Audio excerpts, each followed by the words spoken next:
Dalam bermitra, UMKM bisa menutup 3 hambatan utamanya, yakni pasar, modal, dan kapabilitas atau kompetensi.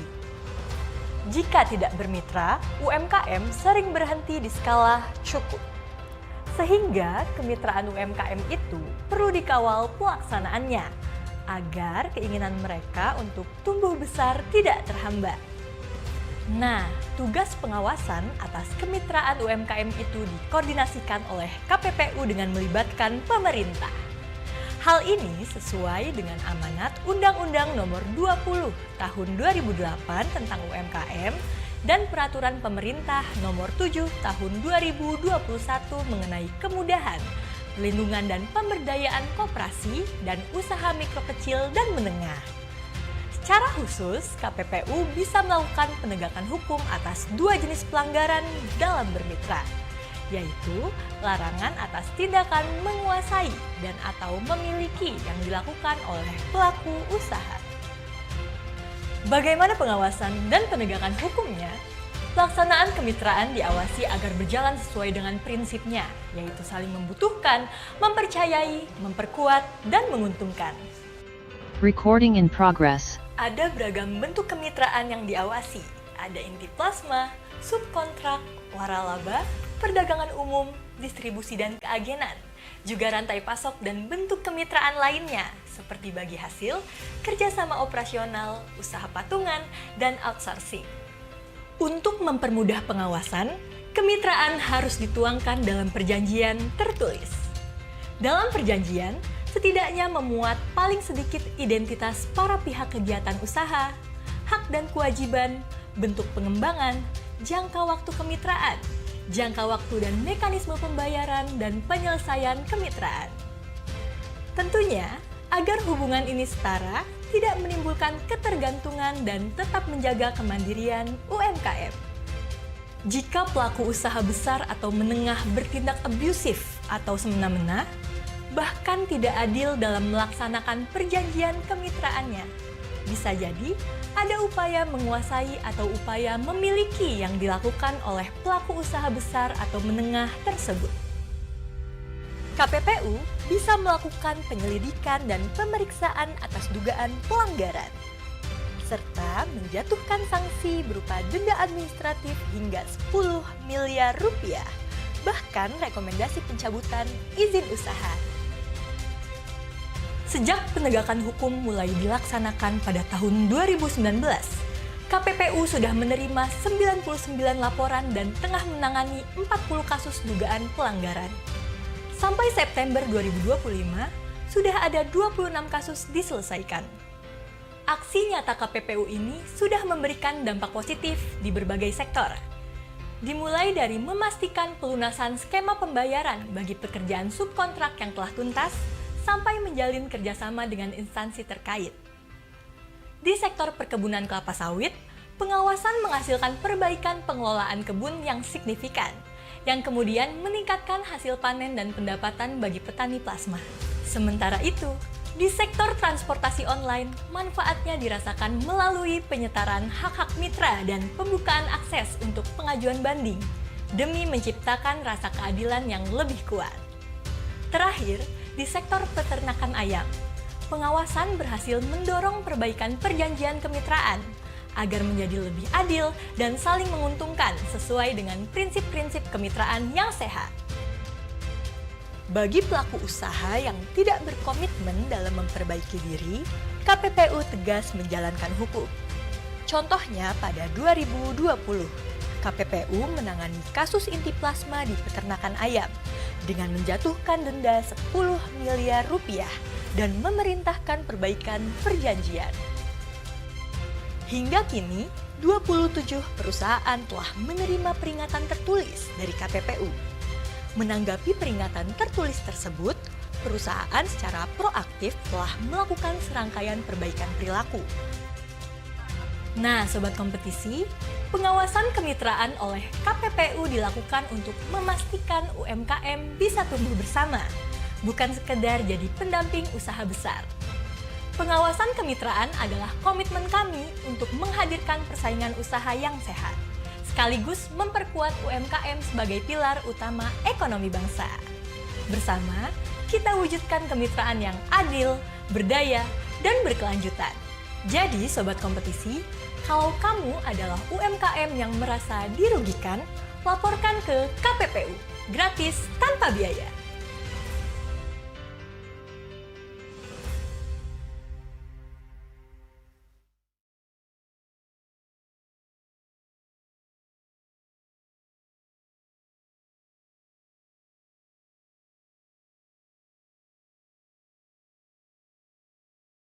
Bismillahirrahmanirrahim. Assalamualaikum warahmatullahi wabarakatuh. The Honorable Commissioners of Indonesia Competition Commission (KPPU), Excellencies, Ambassadors, and Heads of International Institutions, esteemed VIP guests, ladies and gentlemen, good morning and welcome to the third Jakarta International Competition Forum.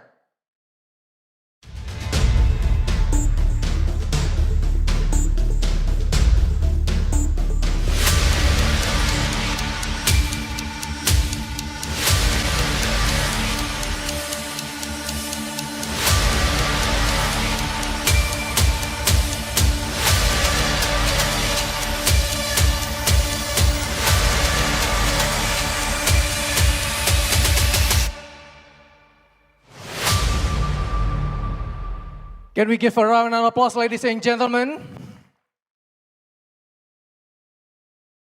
Thank you so much. Before we begin our program this morning, allow us to introduce ourselves. My name is Faizal Apriadi Sutanmudo. and I am Sahna Bilet.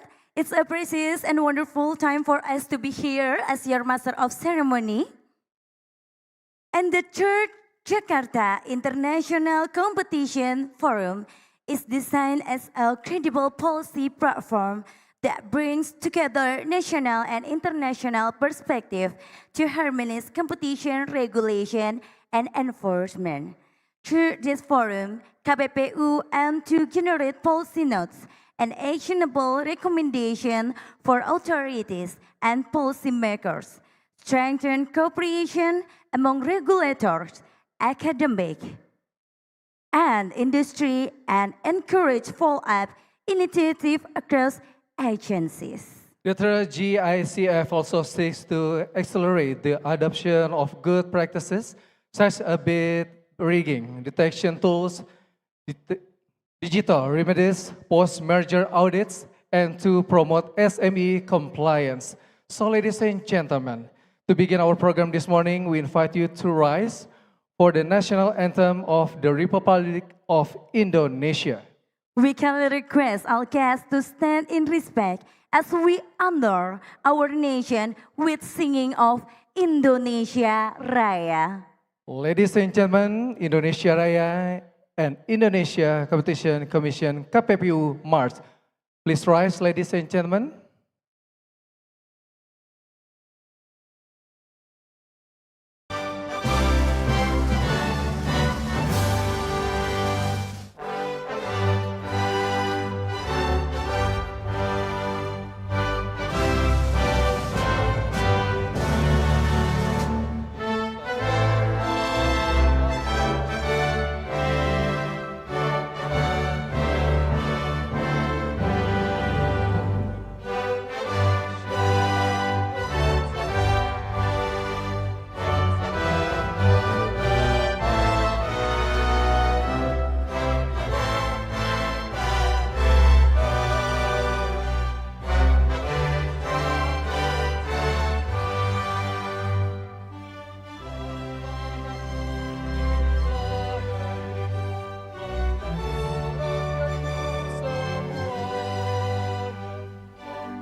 Ladies and gentlemen, please be seated.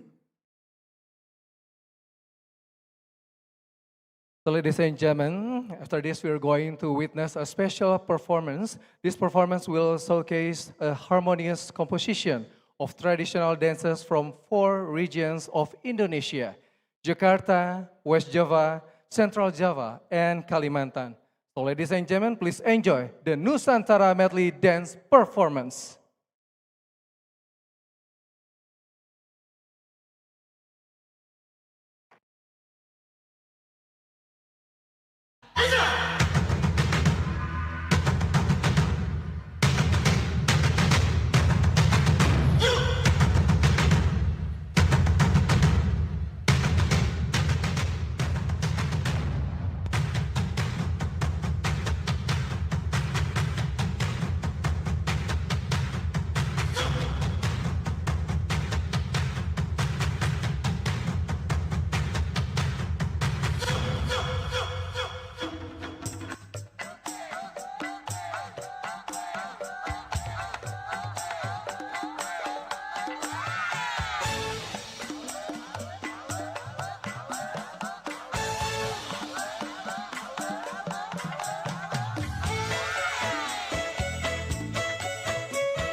Give big round of applause, ladies and gentlemen.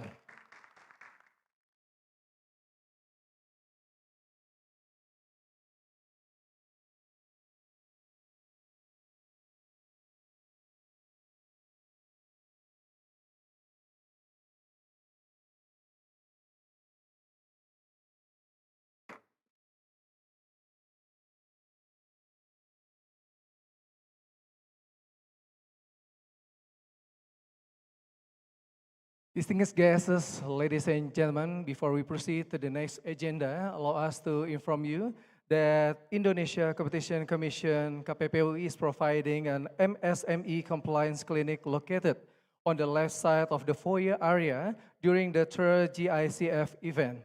At this consultation booth, participants can discuss topics such as practical do's and don'ts in business conduct, behavioral changes and settlement, competition compliance, and how to detect bid rigging and local procurement.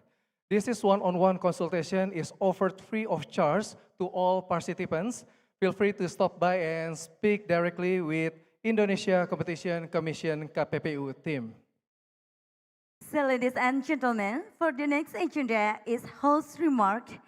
It's our honor to invite the leader of the institution hosting this year's forum, an institution that plays a vital role in safeguarding fair competition and ensuring market integrity in Indonesia. So, we respectfully invite Mr. M. Fasrullah Asa, Chairperson of Indonesia Competition Commission, KPPU, to deliver the host remarks. The floor is yours.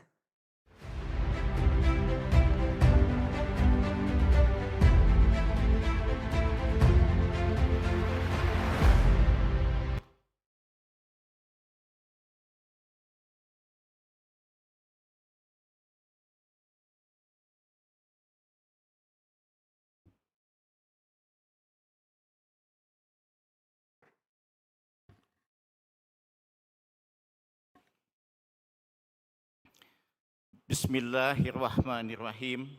Assalamualaikum warahmatullahi wabarakatuh. Honorable Speaker, Prof. Renal Kasali and Andrei Siganov, my fellow commissioner and former commissioner, distinguished friends from global competition authorities, international organizations, practitioners, and academic communities. Ladies and gentlemen, good morning. Before I begin, allow me to express my deepest condolence regarding the disaster that has struck Aceh, North Sumatra, and West Sumatra, our prayer and support go out to the victim, their families, and all those affected by this tragedy. We hope that all those affected will be given strength, resilience, and a speedy recovery for the environmental and surrounding area. May Allah always protect us. Amin. It is a distinct privilege to welcome you to the Jakarta International Competition Forum.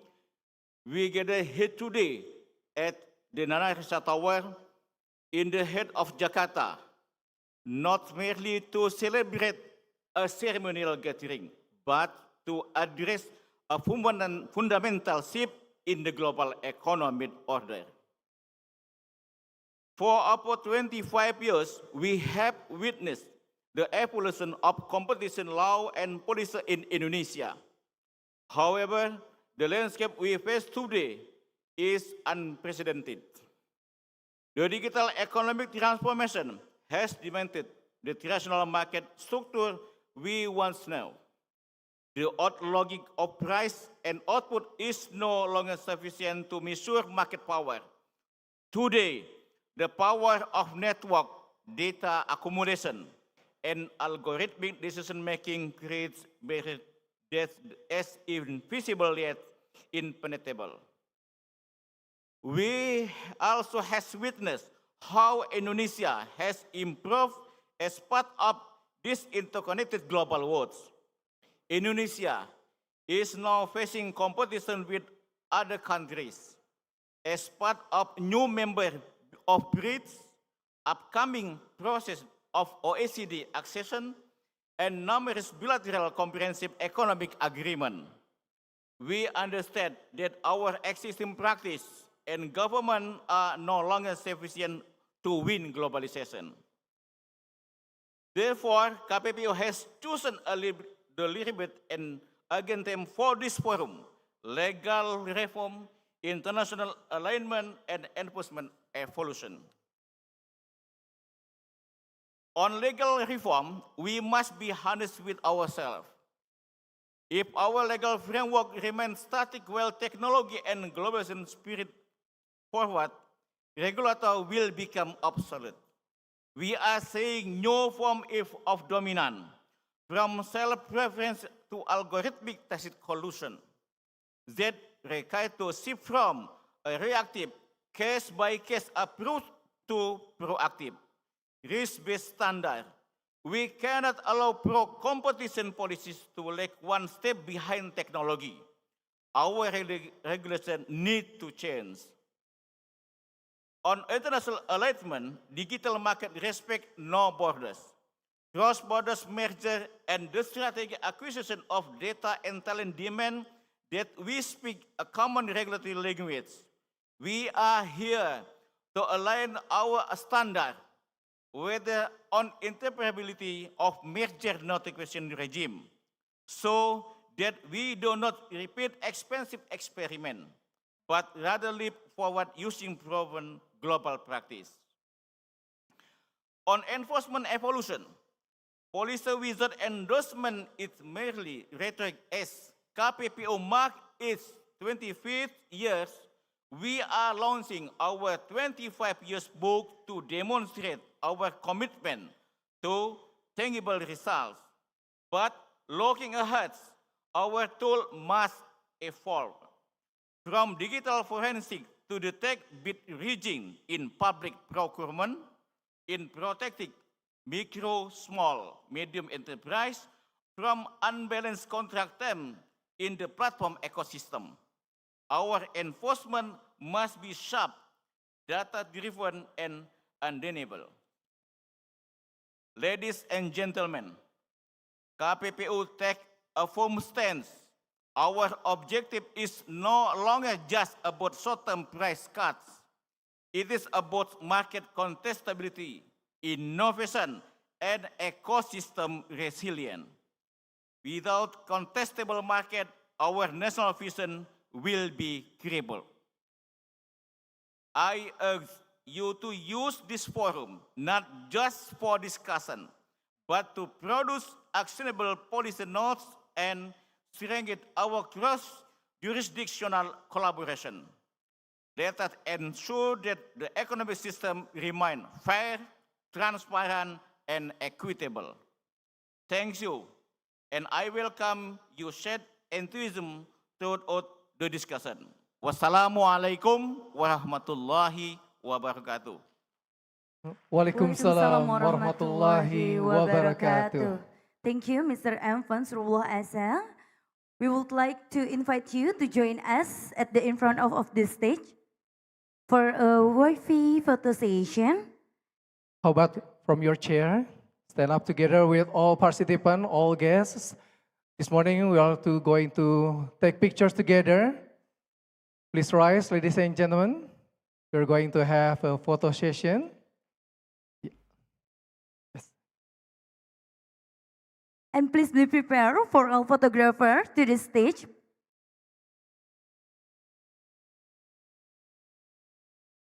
Be ready, ladies and gentlemen. Okay, let us lead. Count to 3. 1, 2, Two, 3. three. One more. Once again, please. 1, One, 2, two, 3. three. Can we give a round of applause for our togetherness today? Thank you so much. Thank you. Please be seated.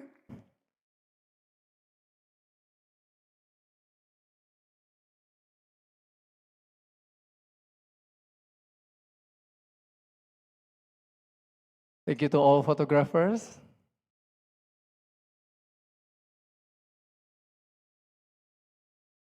Thank you. So, ladies and gentlemen, we will now proceed with the keynote speech session carrying the theme Shaping the Digital Frontier, BRICS-led Competition Policy in the Age of AI.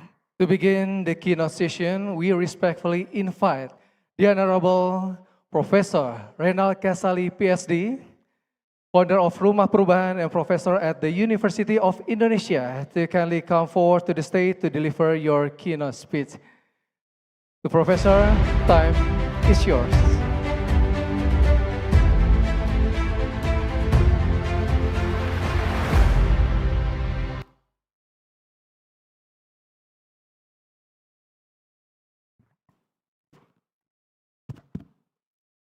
Excellencies, distinguished regulators, industry leaders, academics, and colleagues.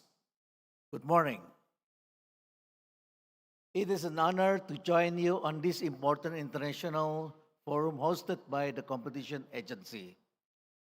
Today, we are entering a new era, an era defined not only by rapid technological change, but by an unprecedented level of complexity. As we discuss about artificial intelligence, today the world will also change to the next level by inventing the quantum computing. You can imagine how fast the technology changed our life, changed everything, changed the competition. Today, we are not only compete based on industrial, but between ecosystem to the other ecosystem. In Indonesia, there are competition between Grab and Gojek. Grab ecosystem versus Gojek ecosystem. In the world, there is a competition between Apple ecosystem by iPhone and then the Android ecosystem. So the ecosystem between those that belong to Alibaba with Amazon. Ecosystem versus ecosystem. And the leadership also changed from just leading people to be orchestrating, curating, executing, because it's changed so fast. You need to be agile. The company owner, managers, professionals need to be more agile, speedier, and then we also need to know how to orchestrate the ecosystem. People not only work with the other people, but also work with artificial intelligence, data, platform, and many other things. That's why it's become more complex in today's worlds. We live in a world where everyone is now connected and where the variables that shape decisions, including human emotions, public sentiment, geological pressures, regulatory expectations, and, as mentioned by the chairman, Mr. Chairman, the algorithmic signals have become deeply intertwined. Regulators are becoming more active. Competition among nations is intensifying. Global power is shifting from a unipolar structure to multipolar landscape, amplify the rise of BRICS as a collective force. We also see the emergence of Korea and India as rising powers in global culture and soft power, and China as the factory of the world, now powered by disruptive technologies that are reshaping global value change. This is the context in which we must design competition policy for the age of AI as well as the age of quantum computing. Let's discuss the shifting from Industrial 3.0 era to the algorithmic age. For many decades, competition was shaped by manufacturing efficiency, cost reductions, and automation, the logic of Industrial 3.0. Today, in the transition to Industry 4.0 and 5.0, markets are governed by a different logic. Data is the primary source of competitive advantage. Algorithm influence choice, behavior, and feasibility. In Indonesia, and I believe in many other countries, we have in the family, for example, whenever we have dinner with family, everyone take the same food when we met together in the family in the past. But today, every family member have their own food depending on the algorithm. One influenced by the algorithm of this kind of food and the other one of other kind of food. So algorithm influence people or consumers' decisions in consuming something. The third one, AI models personalize, predict, and increasingly determine market outcomes. And the fourth, platform operates as integrated ecosystem, spanning payments, logistics, cloud, entertainment, and advertising. Competition is no longer only about product quality or price. It's all about who controls data flow, algorithmic architectures, and digital distribution channels. This is the rise of algorithmic leadership. Leadership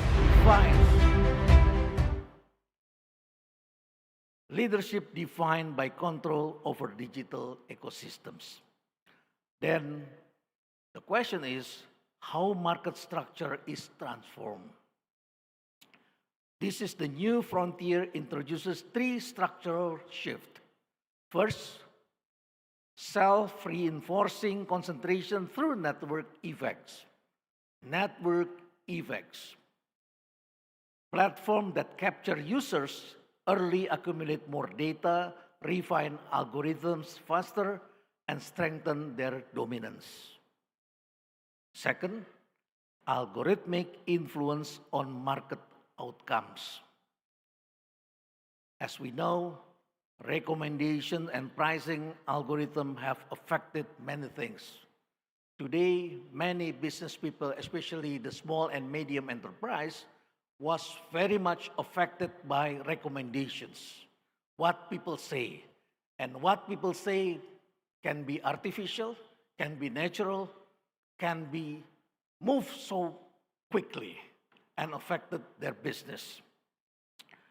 So recommendation and pricing algorithm has affected what consumers see, which sellers are discovered, how prices move, and how competitions unfolds.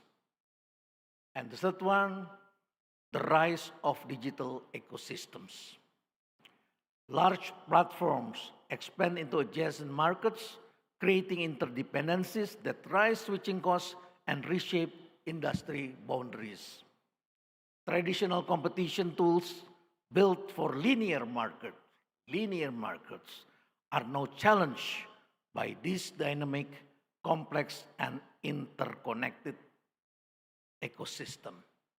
So, in the past, we study in economics, it's about linear programming, linear prediction. But today, there is the end of predictions, the illusions of predictions, because of data, because of people that link together. Now, the market, the industry, the economy becoming more non-linear, becoming moving and moving, work very fast and unpredictable. And now what are implications for SMEs and market fairness? Actually, small and medium enterprises, which are backbone of most economies, face both unprecedented opportunities and significant vulnerabilities. For opportunities, digital platforms provide immediate nationwide or global reach. AI tools can enhance productivity, forecasting, and customer engagement. On the other hand, the vulnerabilities remain profound, such as data asymmetry. Platforms accumulated vast behavioral datasets. SMEs receive limited insight. Second, dependency risk. As platforms integrate logistics, payments, and advertising, SMEs become increasingly dependent on systems they do not control. Third one, self-preferencing and search bias.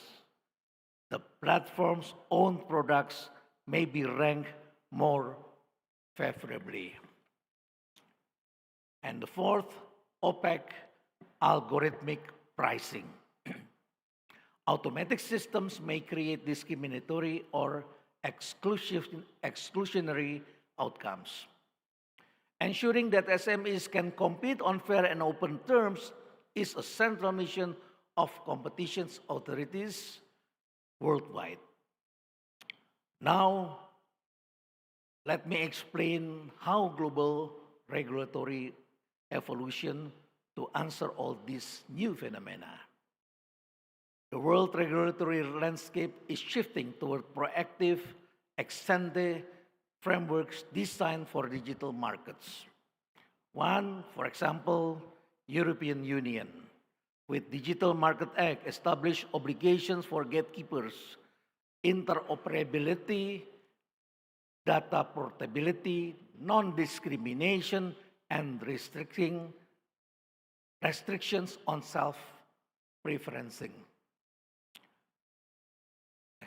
Other examples in the United Kingdom.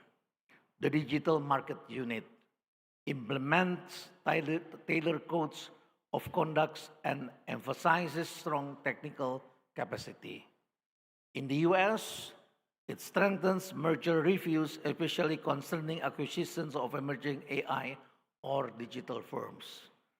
In Asia, especially China, India, Japan, and other Asian nations, developing platform guidelines addressing data access and modernizing abuse of dominant standards. Across all these jurisdictions, one foundational idea is rising. Competition authorities must understand not only market structure, but also digital architecture. Then, why BRICS led to next phase of digital competition governance? BRICS nation possess unique advantages. Large, rapidly digitizing markets, diverse industrial structures and innovation ecosystems, a geopolitical positions that reflects the new multipolar era. A BRICS-led model can promote balanced regulation that preserve innovation while preventing abuse, shared standards for algorithmic transparency and auditability. The third one, inclusive digital ecosystems where SMEs participate meaningfully. And fourth, cooperations that reflects the realities of Global South, not just perspective of advanced nations. This is an opportunity for BRICS to help shape the global rules of digital competitions, actually.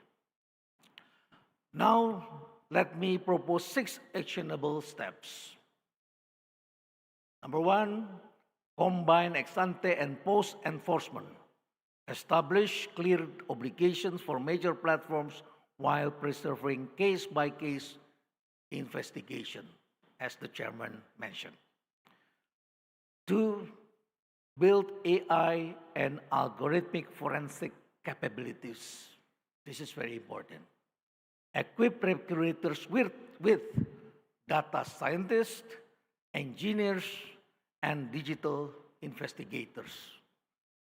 Number 3, develop a BRICS standard for algorithmic audits. Harmonize protocols to ensure cross-border cooperation. 4, ensure fair interoperability and data portability for SMEs. Reduce lock-in and promote a genuine multi-homing. 5, strengthen scrutiny on digital mergers and acquisitions. Protect innovations by monitoring acquisitions of early stage AI firms. And last, create a BRICS competition capacity hub. Support continuous learning, joint investigation, and shared digital sandboxes.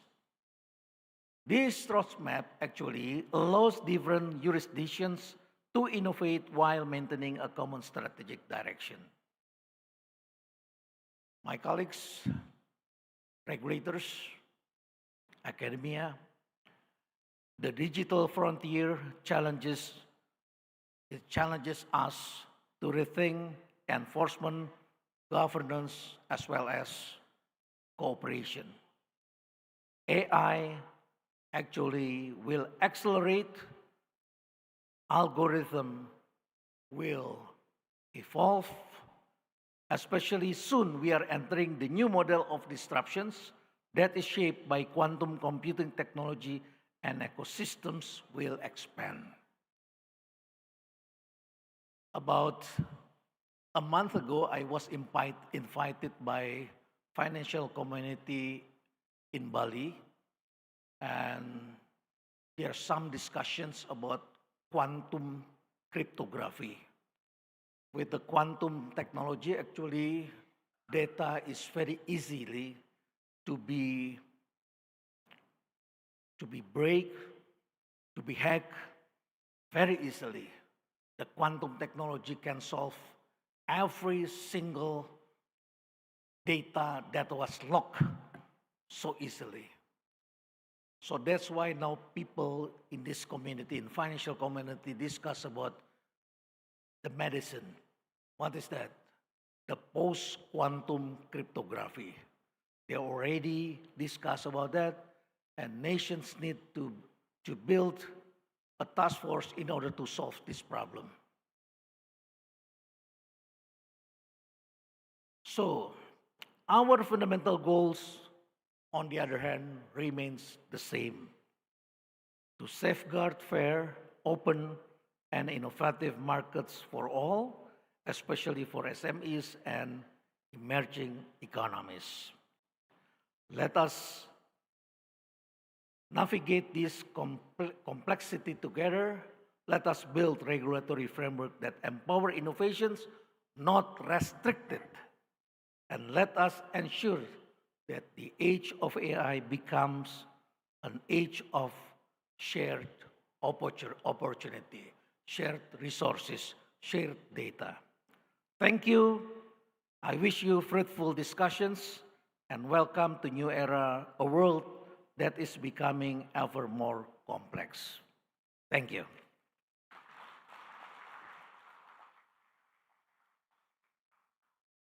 Thank you so much to the Honorable Professor Renal Kesali, PhD, for your keynote speech. Thank you so much. Please return to your seat.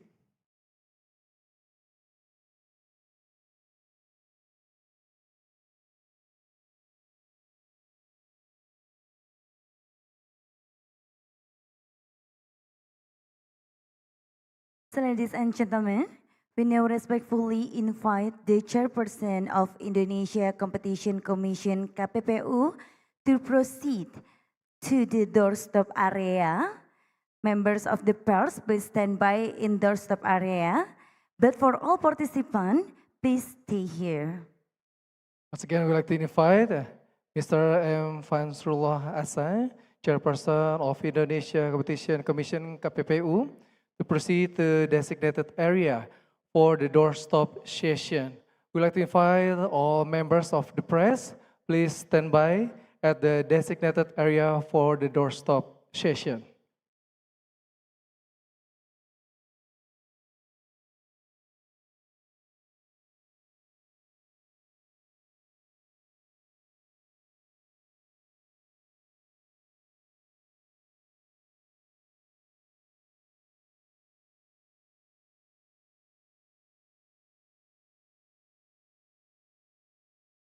All right, ladies and gentlemen, for the next keynote, the session will be delivered virtually by Mr. Andriy Siganov, Deputy Head of the Federal Anti-Monopoly Service, FAS of Russia.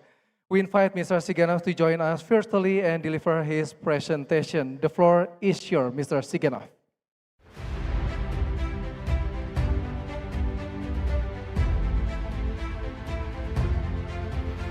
Good morning. Mr. Assar, dear colleagues, distinguished international guests, Salam Alaikum. Thank you for the opportunity to speak at such an important event and to be with you at least virtually. Of course, I'd like to start by expressing my condolence and sharing my sympathy in connection with the flooding and the human casualties your people and your country have suffered, and I wish the great recovery. Taking in mind the international dimension of our forum, first I'd like to take the opportunity to congratulate Indonesia for joining BRICS. I am sure that participation of this great country in BRICS will bring many benefits, both to Indonesia and to all member states. In addition, we hope that Indonesia will be also a bridge between BRICS and ASEAN. Digital markets are in the focus of attention of antitrust regulators around the world. Digitalization, on the one hand, stimulates the economic growth, and on the other hand, creates new risks and challenges for competition. In this rapidly evolving environment, the exchange of experience allows us to keep up with changes on the market. Our growing cooperation, as well as interaction with international organizations and businesses, is key to ensuring healthy competition.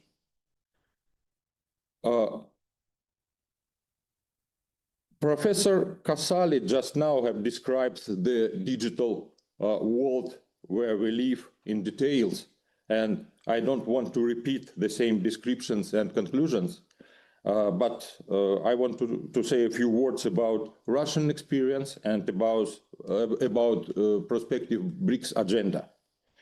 The Federal Anti-Monopoly Service of the Russian Federation has more than 30 years of experience of extensive practice in protection and development of competition in telecom and digital market, and actively shares this experience with our partners. In recent years, we have reviewed cases against global digital companies such as Apple, Google, Microsoft, Booking, and some national ecosystems as well. We consider these cases as well as big trans-border mergers precedents. They're interesting for us from a methodological point of view and from the point of view of development of international cooperation in case handling. Violations have been fined, remedies have been imposed. However, the main thing is that our decisions on digital markets leads to real pro-competitive changes in the markets. Extensive law enforcement practice serves as a basis for the development of regulatory mechanisms. 2 years ago, so-called fifth anti-monopoly package of amendments to the law on competition, called Digital Package, came into force in Russia. It allows the FAS Russia to take more effective response measures to digital market problems. The law introduced the concept of network effect digital platforms. Economic entities owning a digital platform in the presence of a number of conditions are prohibited from actions qualified as abuse of a dominant position. The use of software that allows for automatic decision-making algorithms has been identified as additional aggravating circumstances in the case of violations. The fifth anti-monopoly package introduced a new mandatory condition under which companies may obtain the consent of the competition authority in order to complete the M&A transactions. It is the value of transaction itself. This allows us to take into account the real value of company operating on digital markets, for example, for startups, the actual situation and the real impact of transaction on the state of competition in the market. Currently, Russia is already working on the sixth anti-monopoly package. We plan to review the practice of unfair using of intellectual property rights, which is especially relevant for digital markets. The application of competition rules to non-transaction platforms, like social networks, video streaming, and gaming, is also being discussed in Russia. We pay great attention to finding a balance between classical law enforcement and soft law. We believe that these two aspects should complement each other, not contradict each other. Compliance plays a very important role. Numerous business guidelines, codes of good practices are being developed on the national level. And this activity helps to increase the openness and predictability of our work. In 2024, model principles and standards for participants in the digital markets of the BRICS countries were adopted. This document, based inter alia on Russian national experience, have already proved its practical usefulness. Recently, there has been a rapid development of the e-commerce market and marketplaces. For instance, the volume of online commerce in Russia increased by 32% in January-September of this year. The FAS Russia pays special attention to this sector in order to protect participants in digital markets, maintain competition, present a wide range of goods and services to consumers at affordable prices, and suppress the sale of counterfeit products. Last year, the Federal Anti-Monopoly Service conducted an analysis of the state of competition in the Russian market and established a collective dominant position of biggest market players. The FAS Russia considered a large number of complaints from Russian SMEs and individuals about the unfair actions of leading marketplaces. As a result, warnings were issued for imposing unfavorable conditions on sellers and pickup points, and for the non-transparent algorithmic mechanism of sellers' participation in promotions without their consent. In order to comply with our warnings, marketplaces made changes to their work, and unfair forms of business relations have been cancelled. Russian Competition Authority is always in dialogue with all market participants. The FAS Russia also detect cartels on marketplaces, and like to present you one interesting example. 2 years ago, we identified cartel of headphone sellers on marketplaces. The cartel participants controlled prices, made joint decisions on the terms of participation in marketplace promotions.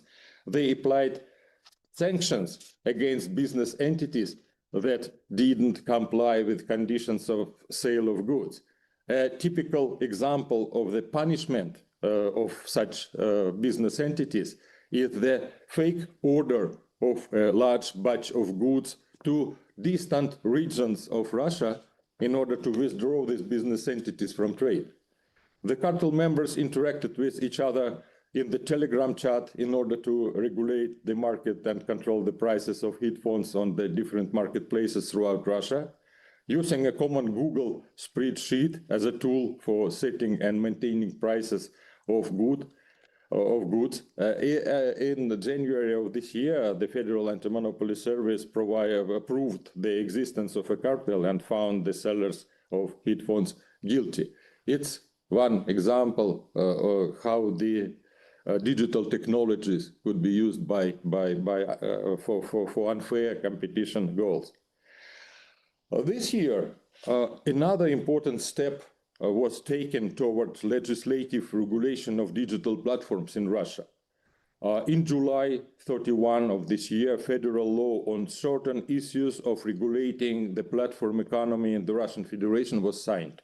It will enter into force on October the 1st next year, so after quite long transitional period.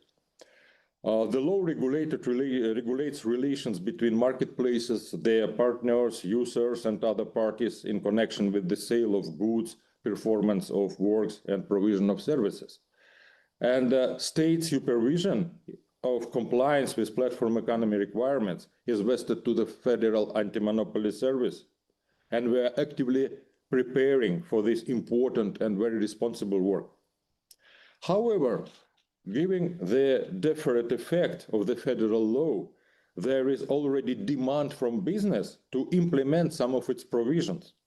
Russia's largest marketplaces and classifieds websites signed a memorandum of good practices in November of this year. Under this document, marketplaces commit to complying with a number of requirements of future law already this year. The agreement includes provisions to protect user data, combating counterfeit and unfair practices, supporting domestic producers, and establishing clear and open relationships with partners. But platforms, marketplaces, ecosystems, artificial intelligence is nothing without basic digital infrastructure. Without lines of communication, without necessary volume of electric energy for the work of all these systems. So the Federal Anti-Monopoly Service is responsible for tariff regulations as well, and tariffs for electricity, tariffs for interconnection of the participants of telecom markets are in the focus of our attention every day. Digital technologies are being introduced not only into the activities of business entities, but also by the competition authorities themselves. It's a practice not only of our country, but for many countries, including BRICS partners. With these benefits it brings us on a daily basis. Today, the digital solutions of competition authorities already allow us to act proactively, not to deal with the facts of violations, but to be proactive and prevent them. To improve the effectiveness of control, we are developing technological solutions to combat bid rigging, for instance. The system anti-cartel was created for this purpose. On the 1st of August of this year, the federal law on amendments to the law on protection of competition aimed at creating the system anti-cartel entered into force. This system aims to prevent unfair practices in public tenders and consequently create a more transparent environment for fair participants of procurement processes. The functionality of the system with elements of artificial intelligence defined by the resolution of the government of the Russian Federation on November 28 of this year. Being connected with other governmental information systems, it automatically scans and processes information about all public tenders in our countries on an ongoing basis, because all public tenders in Russia for many years are in digital form. These algorithms of the anti-cartel finds atypical patterns of behavior, such as simultaneous price increase for several companies or the refusal of several procurement participants to participate in tenders and so on and so forth. Such red flags signal a possible collusion and serve as a basis for collecting the necessary evidences of violation of competition law.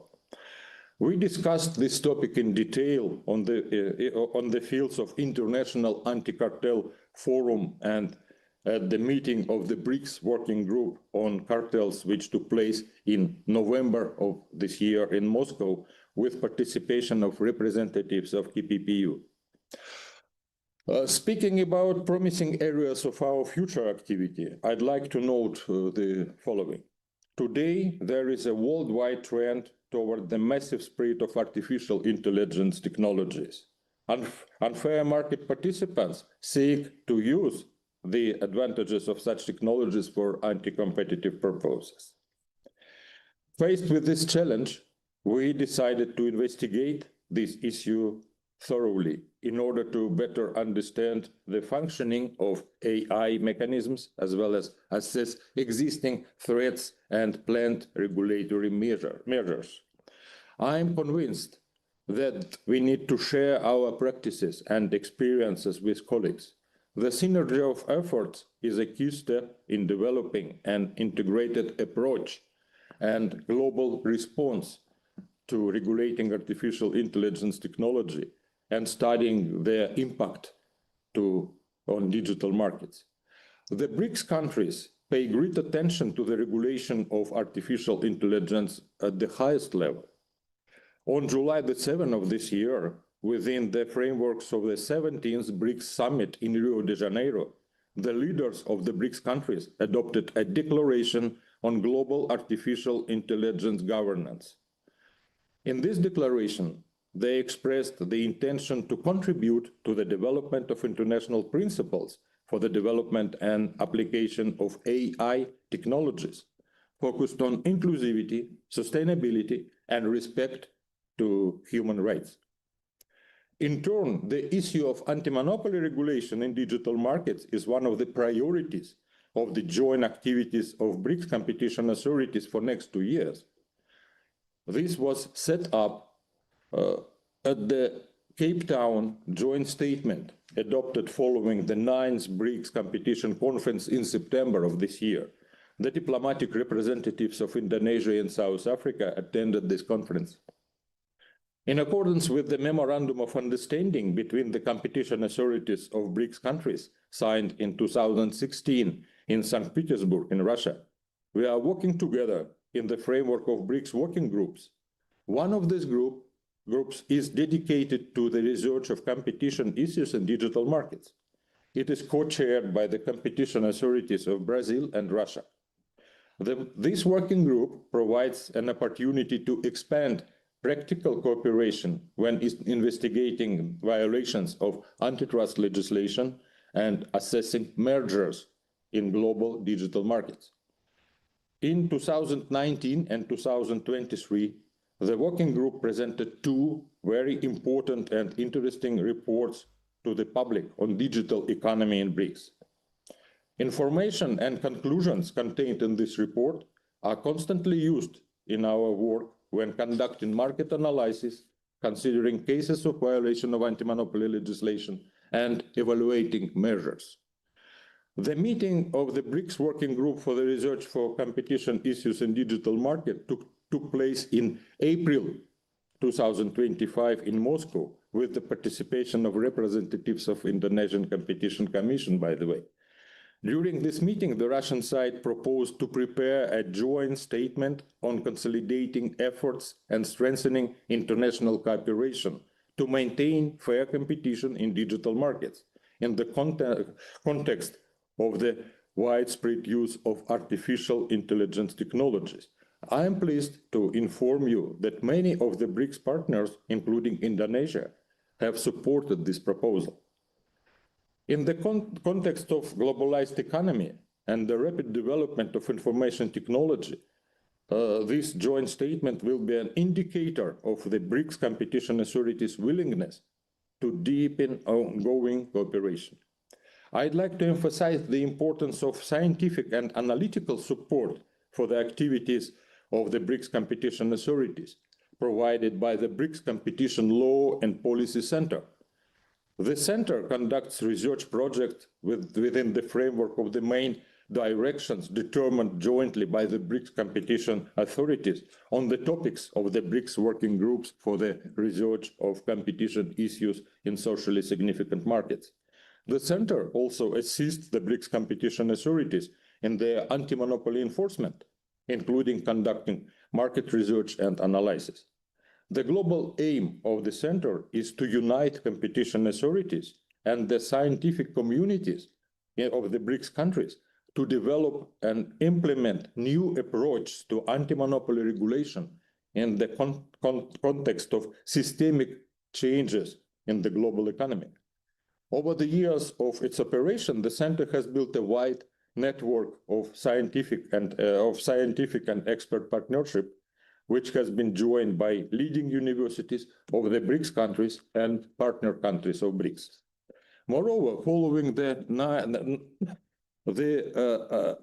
16th BRICS summit, which took place in Kazan in Russia in November 2024, the leaders of the BRICS countries noted the role of the BRICS Competition Law and Policy Center in creating knowledge and sharing it between the competition authorities of the BRICS countries. In 17th BRICS summit in Rio de Janeiro this year declaration, the leaders of the BRICS countries reaffirmed commitment to further advance and develop cooperation in the field of competition law and policy among BRICS countries, with a view to contribute to sustainable development of markets, effective combating anti-competitive cross-border practices, promoting healthy market environment. They outline the role of the BRICS International Competition Law and Policy Center activities and the importance to ensure the most favorable conditions for the competition law development in BRICS economies and work towards the elimination of monopoly barriers in socially important markets. Also, the study of the regulation of digital markets, taking into account the development of artificial intelligence technologies, was chosen as a priority area of UNCTAD activities for the next 5 years. This decision was made at the 9th United Nations Conference on Competition and Consumer Protection in Geneva in 2025, at the initiative of the FAS Russia and with the support of BRICS competition authorities and partner countries. Such a global systematic approach, involving a wide range of stakeholders from many countries and strong scientific and analytical support, will make it possible to comprehensively assess the risks of artificial intelligence for competition, systematize existing antitrust regulatory measures, and promote their improvement. It's extremely important for developing economies, for new and small competition authorities. At the end of my speech, I'd like to express my deep joy at the increasingly deepening cooperation between our countries. We are pleased that the President of Indonesia, Mr. Prabowo Subianto, attended 28th St. Petersburg International Economic Forum this year as honorable guest and made a brilliant speech at its plenary session. Yesterday, the President of Russian Federation and the President of the Republic of Indonesia had intensive bilateral negotiation here in Moscow. And we are looking forward to future development of relations between our countries in many areas of cooperation, including competition as well. In addition, a week ago, the Russian government approved free trade agreement between the Euro-Asian Economic Union and its member states, including Russia and Indonesia. The agreement includes a special chapter on competition, and I hope it will be signed soon. I am sure that free trade agreement will become the foundation for further strengthening and developing of cooperation of competition authorities of Russia and Indonesia. The FAS, Russia, have been working with the Indonesian Competition Commission for many years. In this regard, let me express my gratitude for its active participation in joint activities in bilateral format and at the BRICS, ASEAN, and APEC venues. It's very important to exchange with international practices and experiences in competition development, law enforcement, and research fields. Thank you for your attention, and I hope for fruitful results of our discussions in the framework of this forum. Thank you very much. A round of applause, ladies and gentlemen. Thank you so much, Mr. Sigana, for your speech. Before we move to the next agenda, ladies and gentlemen, allow us to inform you once again that KPPU is providing an MSME compliance clinic located on the left side of the foyer area during the third GICF event. At this consultation booth, participants can discuss topics such as practical do's and don'ts in business conduct, behavioral changes and settlements, competition compliance, and how to detect bid rigging in local procurement. This one-on-one consultation is offered free of charge to all participants. Feel free to stop by and speak directly with Indonesia Competition Commission KPPU team.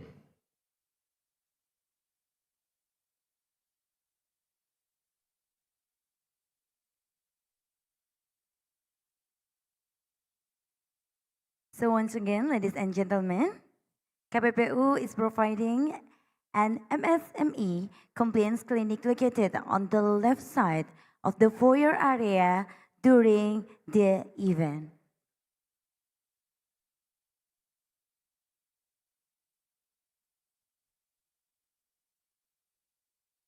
So ladies and gentlemen, for the next agenda is panel discussion 1 with the theme Digital Dominance, Platform Power and Enforcement.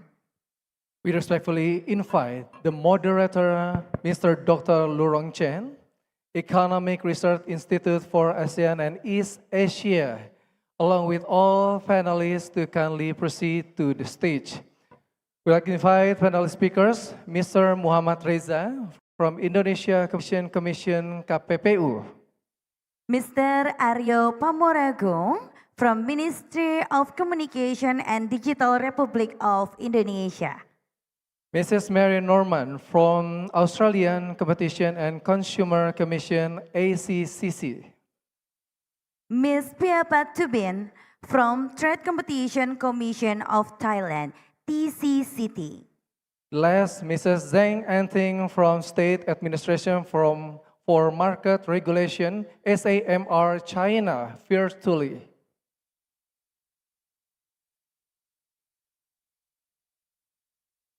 Can we give her an applause, ladies and gentlemen, for panel discussion 1? Thank you so much. Welcome.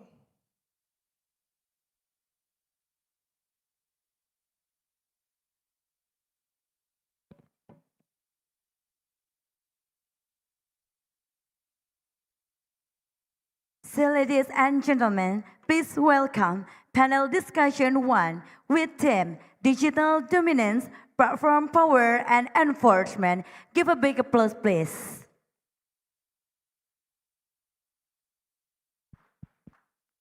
Hello, Excellencies, ladies and gentlemen.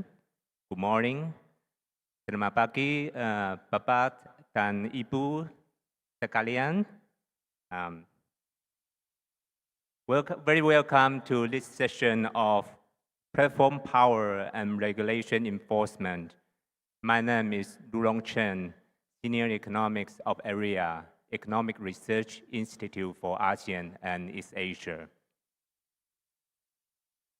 It's a great pleasure to be the moderator served for this session. As we all know, digital platforms has become the backbone of the digital economy. On the one hand, they are the ones that injected digital dynamics to the economy and also led the digital transformation of the market, for which we can easily find evidence from the fast growth in the sectors such as e-commerce, e-payment, e-education, and e-health.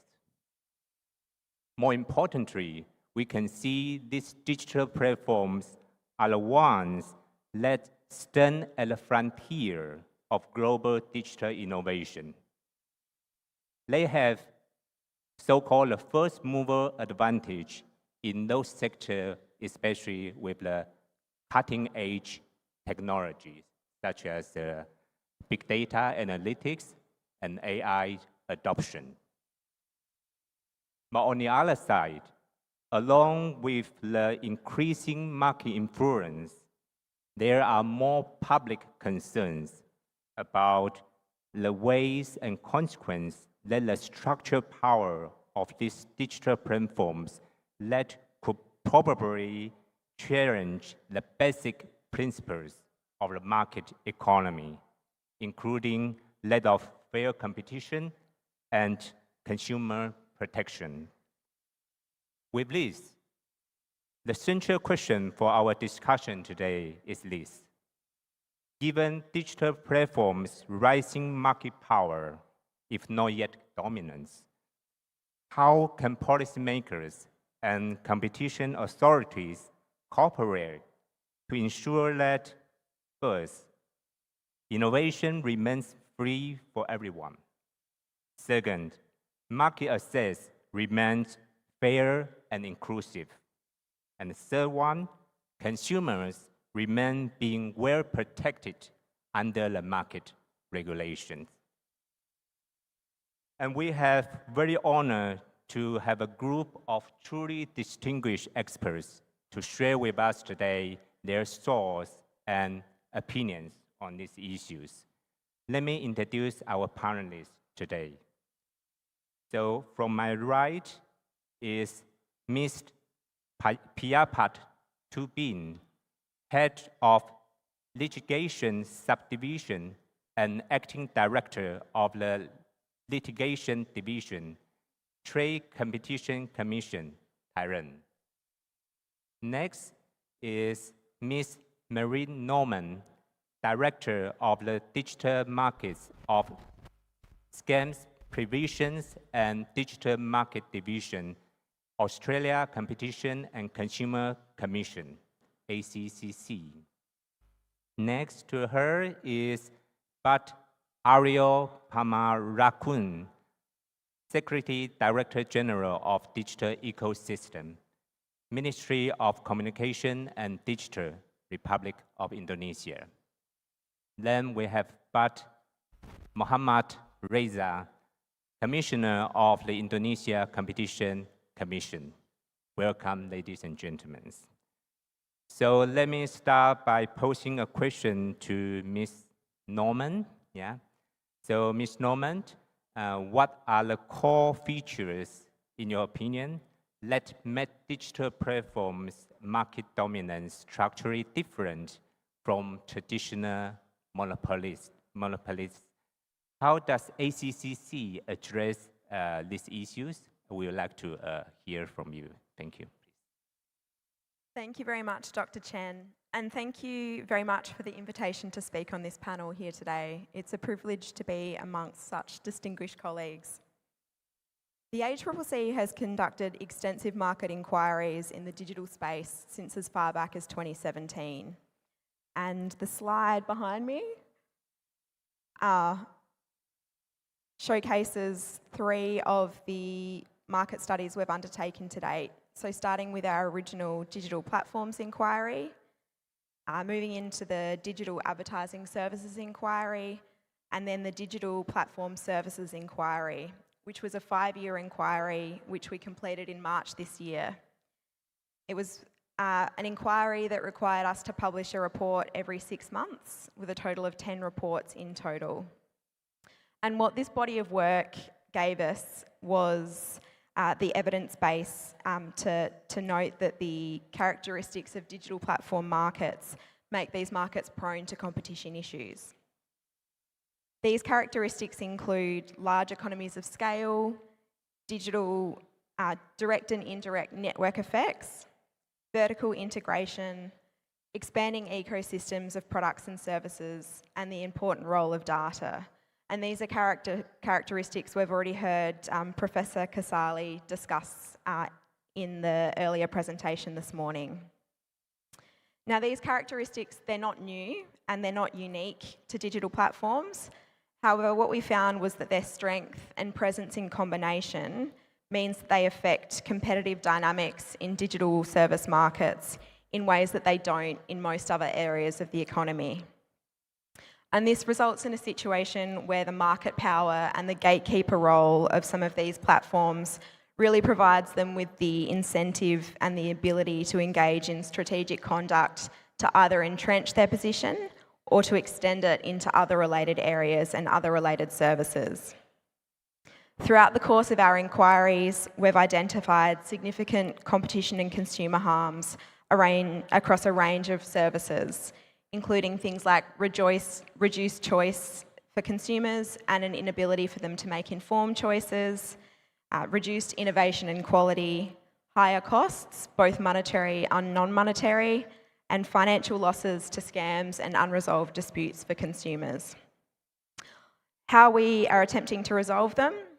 Enforcement of existing laws, whilst it's important, in Australia has proven insufficient and to address these concerns quickly or effectively, which can lead to further increasing the risk and magnitude of harm.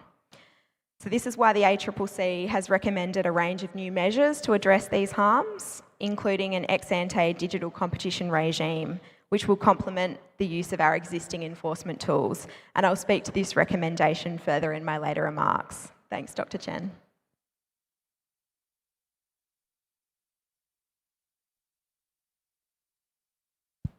Yeah, thank you very much, Ms. Notion, for sharing your insight. And following what you have said, I would like to ask Ms.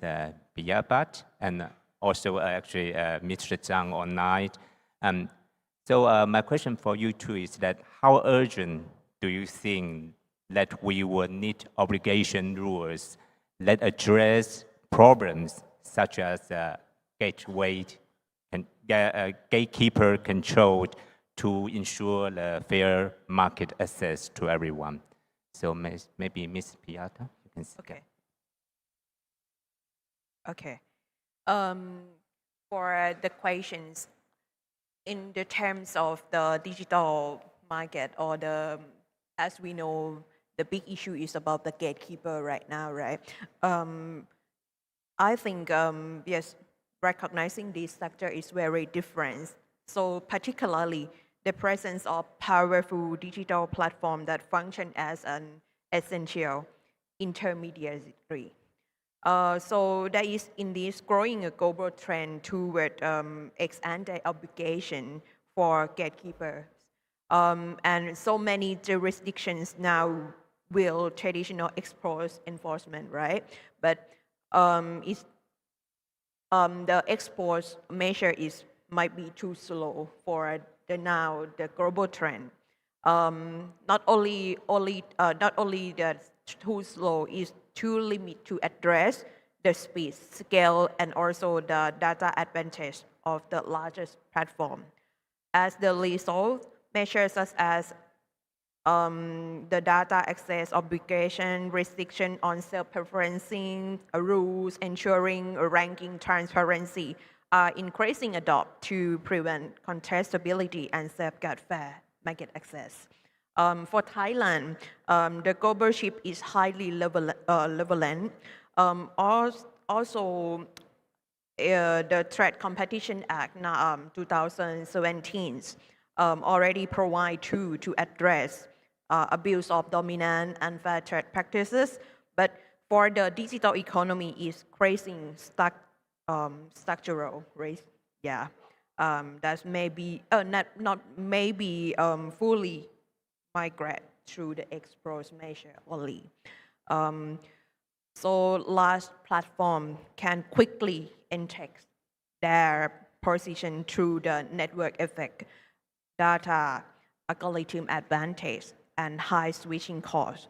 So these features make early target obligation and potential more effective way to prevent the foreclosures and to maintain open competitive digital market. Yeah.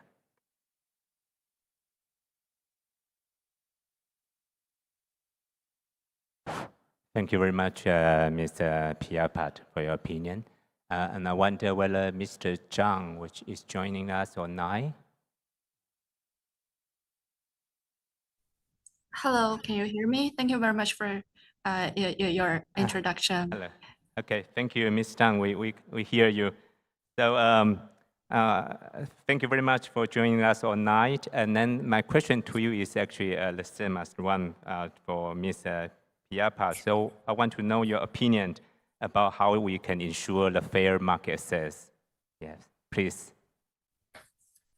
Thank you very much for asking, and thank you very much, everyone. It's my great honor to be here to join you online.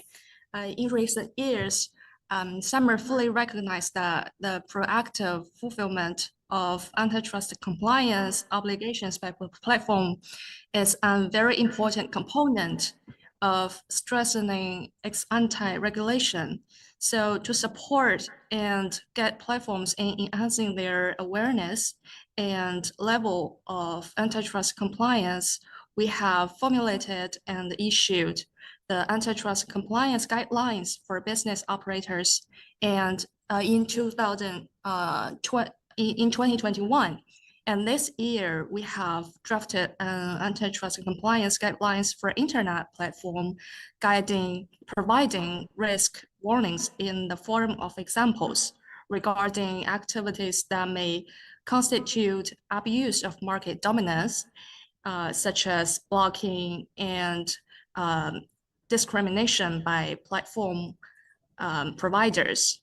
And furthermore, we have offered compliance suggestions from aspects such as compliance management institutions and platform rules reviews and algorithm screenings, actively promoting the strengthening of ex-ante regulation through the refinement and improvement of antitrust institution rules. Thank you very much, Dr. Chen.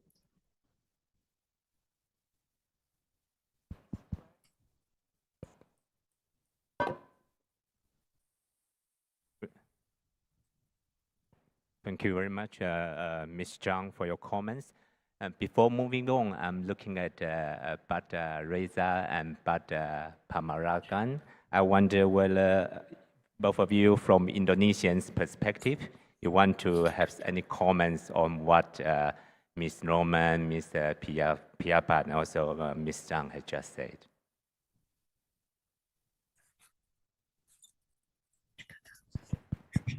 Okay, Bismillahirrahmanirrahim. Thank you. It's an honor to be here.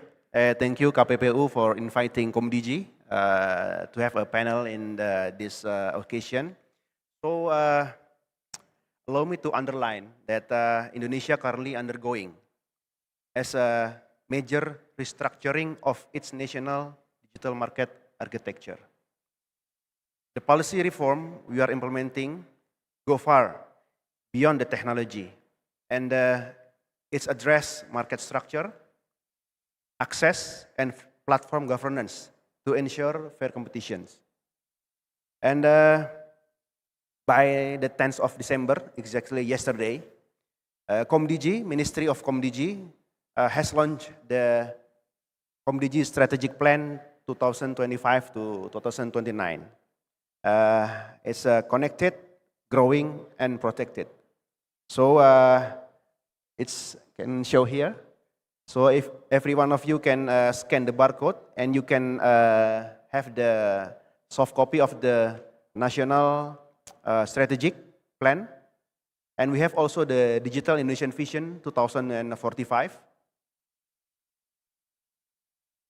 Okay, should be shown. It's okay, just Okay, briefly. okay. Later we'll And okay, let me, okay.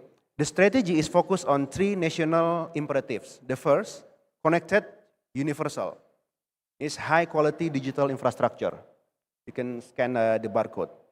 And the second one is growing, a competitive and resilient digital economy. And the third is protected, a secure, trusted, accountable digital ecosystem. Okay. And by 2029, the government of Indonesia aims to achieve the following targets. First, meaningful connectivity for all regions all across the Indonesia with robust broadband access. The second one is competitive and inclusive digital businesses, including SMEs, startup, local industries, with fair digital markets and supportive infrastructure. The third one, trusted, secure digital environment, stronger cybersecurity, child protection, data governance, and consumer trust frameworks. The fourth pillar is modern digital government, so integrated digital public services with improved accessibility, efficiency, and reliability. And the fifth is digital skill society. This is the most important, the greater digital literacy. As we know, we have a huge gap of digital literacy, so professional capability and readiness of emerging technologies, and also the AI-driven transformation. So that's most of the 5 pillars of strategic plan 2025 to 2029 for digital. Thank you. Thank you. Rajat? Yes, thank you, Dr. Chen. As we heard from Professor Kasali previously, that he mentioned that they are shifting market from traditional market to digital. That's, we think that this will be changing many things in Indonesia as well. But as KPPU, we are the law enforcement for the competition authority, and we are very happy to hear directly from our colleague from Ministry of ComDG the plan of the future of the how to manage or to handle the digital market, and we are expecting what we will have in the future from ComDG. That's our comment. Thank you very much, both gentlemen. So next, actually, I have some questions about the policy reactions to the issues we just mentioned before. And also, I want to know the kind of a mechanism of enforcing the country's policies in practice. And first, I would like to learn some experience in Australia, Thailand, and also China. And later, I'll ask what Indonesia is trying to handle this problem. So, Ms. Norman, you already mentioned in your presentation the ACCC's market inquiries, yeah, such as digital platform inquiry, advertising service inquiry, and also digital platform service inquiry. I want to dig a little bit deeper on this. Is that can you share some more insights specific to the digital sector for all this inquiry? And also, what policy does ACCC have that specifically address digital platforms' conduct in consolidating their market powers, such as gatekeeper controlled or self-referencing problem? And also, in your opinion, how do you think national or regional jurisdiction can actually work towards creating consistent remedies and also policy tools that can enforce the regulation on the behaviors of the global digital platforms, especially their cross-border activities? Yeah, please, the floor is yours. Thanks, Dr. Chen. And as I mentioned earlier, one of the key findings from our extensive market inquiries is that current laws are not sufficient to address the harms that we've identified across digital markets. So firstly, enforcement of traditional competition law is lengthy and it's resource intensive, and it doesn't lead to effective or timely outcomes. So enforcement against digital platforms is likely to be slow and result in protracted litigation. And the more time this takes, the longer the harm has to fester. So this is really due to the tendency of digital platform markets to concentrate their market power. And it's also due to the speed with which technologies that are central to their services change and develop. And the central role of digital platform services is also really important to the productivity of the Australian economy. And that means that any anti-competitive conduct that's not addressed in a timely way can have significant costs and implications for the economy overall. Secondly, current laws and remedies are not well suited to address the range of broad and systemic concerns that we're seeing, and includes things like the structural issues that are not directly connected to the conduct. In terms of how we're addressing these things, we're not saying that there is no role for traditional enforcement tools, and we have had some success recently using our existing enforcement toolkit. So just recently, earlier this month, the federal court in Australia ordered Google to pay $55 million in penalties for engaging in anti-competitive conduct when it reached agreements or understandings with Telstra and Optus about the pre-installation of Google search on Android devices. And for people that might not be familiar, Telstra and Optus are two of the largest telecommunication providers in Australia.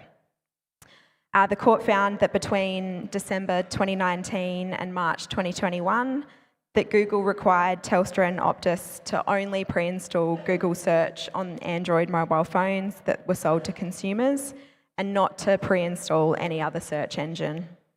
And in return, we understand that Telstra and Optus received a share of the revenue that was generated through display advertising. Despite the successful outcome in this particular instance, it's worth noting that this only relates to a very narrow set of conduct, and we did have potential broader concerns that could be best addressed through our future ex-ante rules. And thinking about remedies, this is a really important question in the context of digital markets where these platforms operate globally. And to begin with, it's worth noting that the issues that we're seeing in Australia are definitely consistent with what's been observed overseas. And we've been following closely ex-ante developments, particularly in the United Kingdom, the European Commission, and jurisdictions like Japan. We note that there's also jurisdictions that are seeking to address similar issues through the enforcement of existing laws. And we're closely monitoring cases that have been brought by the Department of Justice and the Federal Trade Commission in the United States. We consider it's really important that we pay close attention to these developments because developments overseas can have important knock-on effects for Australia. So for example, in the current AdTech matter that's before the courts in the United States, they are currently considering structural remedies, and we note that if these structural remedies are implemented globally, this could have significant impacts for Australia. I think it's really important that we recognise that there's a lot that we can learn from our international counterparts, particularly from jurisdictions that have moved first to implement ex-ante regimes. So where we can align our approach with international colleagues, that's what we're seeking to do. We think that consistency in approaches will help to minimise burden for regulated entities, but also to bring in place changes in Australia more quickly. We anticipate that a future regime in Australia could have a mechanism to recognise international compliance. This can help to minimise burden on those regulated entities, but we also need to make sure that what is being proposed in Australia is sufficient to address the concerns that we've identified in our markets. So as I've said, the most important thing and the forefront of our minds will be making sure that we get the best outcomes for Australia and making sure that whilst we're cognizant of the changes that have been implemented internationally, we're mindful of our unique legal context and our own digital landscape.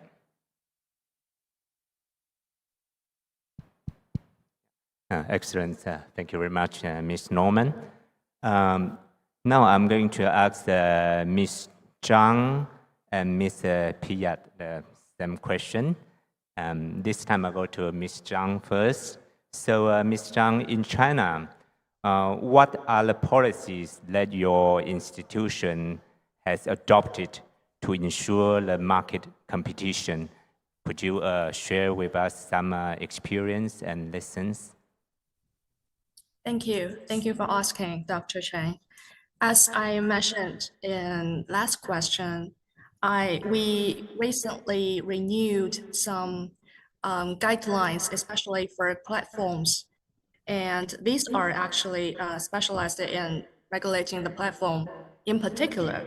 But on the top of that, we have enhanced assessment of market competition conditions in key areas to improve the forward-looking nature of antitrust regulation.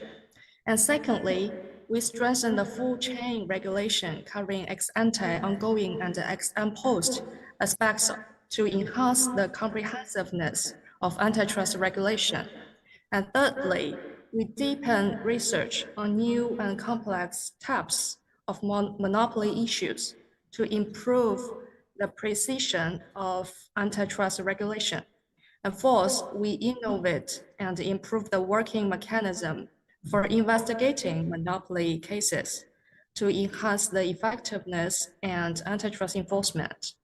And fifthly, we fully utilized artificial intelligence and digital technology tools to enhance the scientific nature of antitrust regulation. And lastly, we strengthen coordination and collaboration to accelerate the formation of a multi-party governance pattern for antitrust regulation. And from our perspective, some typical cases is really important to guide the platforms to make the compliance against a really high standard. So we focus on issues of strong concern from various sectors of society. We have successfully investigated and dealt with major typical monopoly cases in digital economy sector, such as the either-or case for Alibaba. And for this case, we have regulated their monopoly activities that raise market entry barriers and weaken market combinations, such as the activity I just mentioned, either or, restricted trading and high practice. In this case, and some other case investigations, we increasingly utilize digital technologies to empower the enforcement. For example, in the Alibaba case, either-or case, to strengthen digital technology support, we entrusted a third-party institution to provide technology support. And enforcement personnel and technological experts worked closer to conduct a big data analysis on over almost 7,000 gigabytes of massive electronic data. Through the analysis of a large amount of the evidence materials, some activities are created and are clearly disclosed. So the fact were very clear to us, and to complete the chain of evidence was formed, providing very strong support for the analyzing and determination for the monopoly behaviors. And we believe to provide clear and explicit examples, especially those involves monopoly risk to the platform, is a very effective ways to strengthen our regulation. Thank you. Thank you very much, Ms. Zhang. Then Ms. Piyapat, in case of Thailand, can you introduce some of your institutions' notable practices or market investigation, actually? And more interesting, I would like to allow you to tell us what are the key actions in regulating the market, please. Okay, thank you. As you know, as we know that EU and UK is the role models of the regulating the digital market for the ex-ante measures under the Digital Market Act or Digital Service Act. In Thailand, we learned a lot from the law model as the ex-ante regulation. But in terms of the policy or the regulation right now in Thailand, TCCC try to do proactive market study and also market investigation for the digital market. Firstly, we try to adopt some guideline, for like soft law or the guardian to notify what is the prohibit conduct that will harm to the competition. We in the guideline we separate by two sections about the price behavior and non-price behavior, and also is saying about the fair competition, and also we are try to include try to hearing from many stakeholders, digital platform, consumer, business operators, to talking with us before adopting the guideline. So right now on the process of the considering with the commissioner. Hopefully this guideline will be adopted within next year. Next year. And secondly, we have to investigate in not too many cases for the digital platform right now, because in the characteristics of the digital platform is have the multi-sided relate with the platform, right? Media, payment, logistics. We are not only focused on the digital platform is like the intermediate area, but we also focus on the partner that like a multi-site e-logistics or somehow like that. We have many, we have separate the market study by each sectors. And lastly, we try to adopt the policy recommendation to the another authorities like Electronic Development Thailand Agency, or we call the EDDA, to working together. EDDA will provide about the disclosure information or the transparency issue, but for the Trade Competition Commission try to adopt a fair competition policy. That's all. Yeah, thank you very much, Ms. Piyapat. Now then I will draw attention to Indonesia case. And let me come to Bada Reza first. We know that KPPU plays a significant role in promoting market competition in Indonesia. And facing those challenges we just mentioned in our session, I want to know that in your opinion, what kind of policy combination that will be the most effective in maintaining the market openness and competition, especially in Indonesia? Yes, I think that is very important question. But before I answer your question, I would like to explain first about what happened in Indonesia now on our competition law. As you may know that our competition law already started in the year of 1999. At the time, we don't know anything about digital market at the time. Everything still traditional market. That's what we have at the time. During this past like 20, 25 years, the market has changed, the market has shifted, but the law still remains the same. We do have some minor changing from our law, but not covering about the definition of the markets. That's why that we are observe the evolution of digital ecosystem.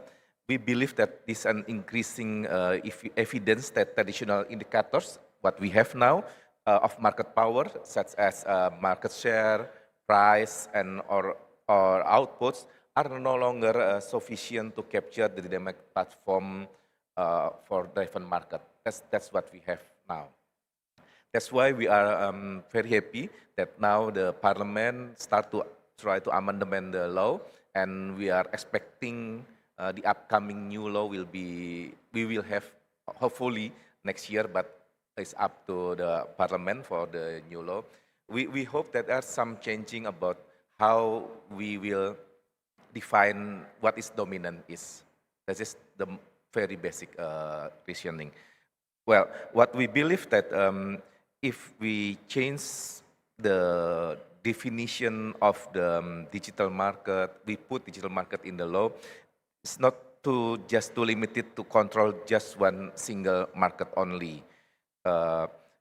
We believe that it should be also reflects the platform, the ability to influence all the markets. So that basically it's not just single market dominance, but to ecosystem dominance. This is the first that we believe that is something that very important. And next about your question about yes, the kind of a combination of different policies. So, yes, yeah. About the combination different policies, we believe that not only KPPU to control the market, because the market itself, some other institution also work in the market, like ComDigi. They are influence market very much in the regulation about digital market. So we believe that in the future the market needs to be regulated better, because until now we have several cases on the digital market cases, and the situation is some of situation because of there are no regulation on it. That's why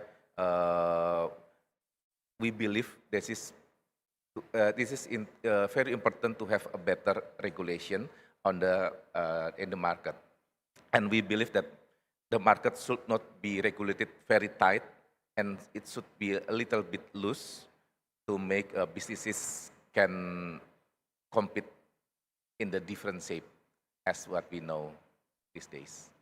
That's what we think about the future of the policy on the competition. Do you want more to elaborate? No. Thank you very much for your answers. Actually, I totally agree with you. When we talk about a regulation or regulating the market, there's always a saying that we need to regulate the market as much as needed, but as least as possible. Yes. So I think, but it's easy to say, but difficult to do. We understand that. That's correct. And then I'll look at Pat Pamarakan.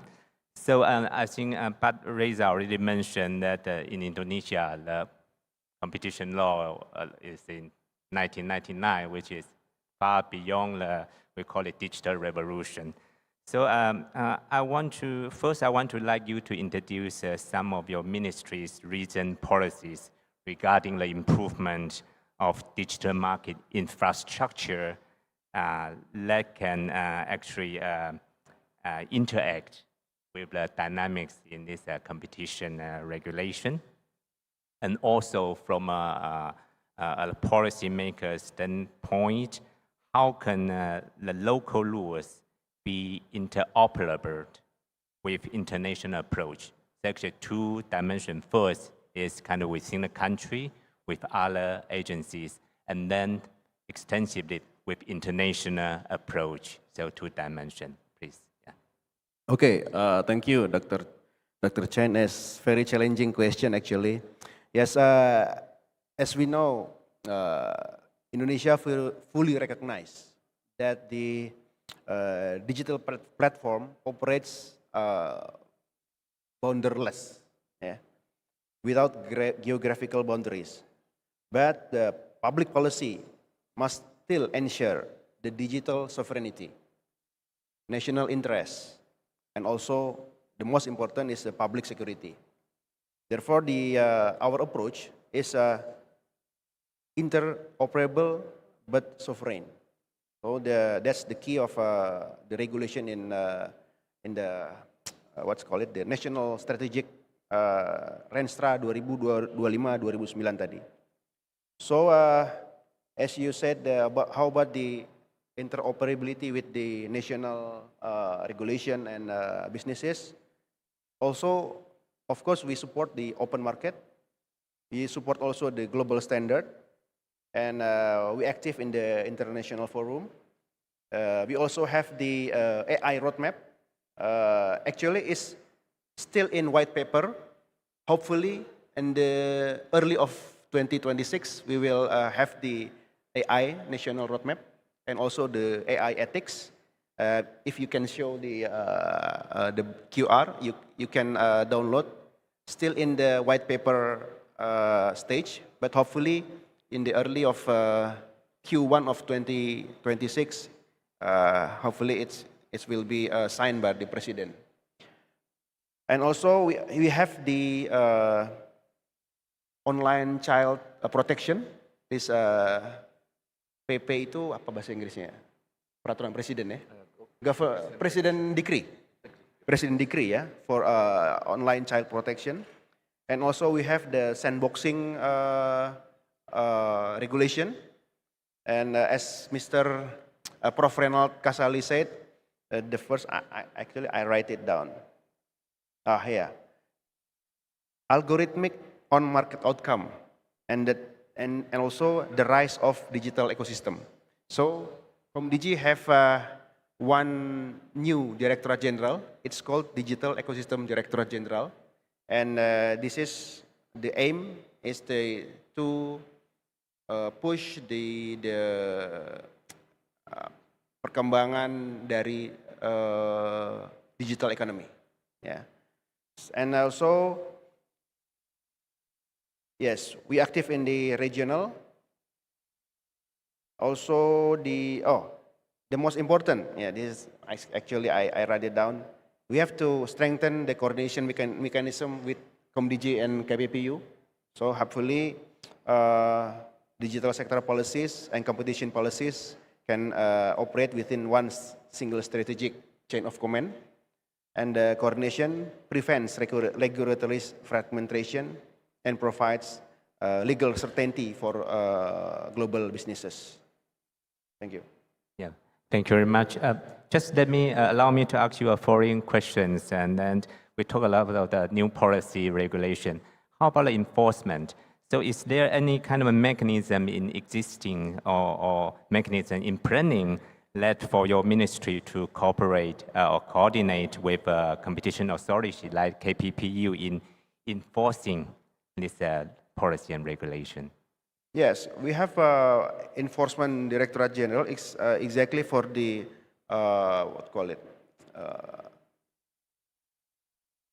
kepatuhan, ya?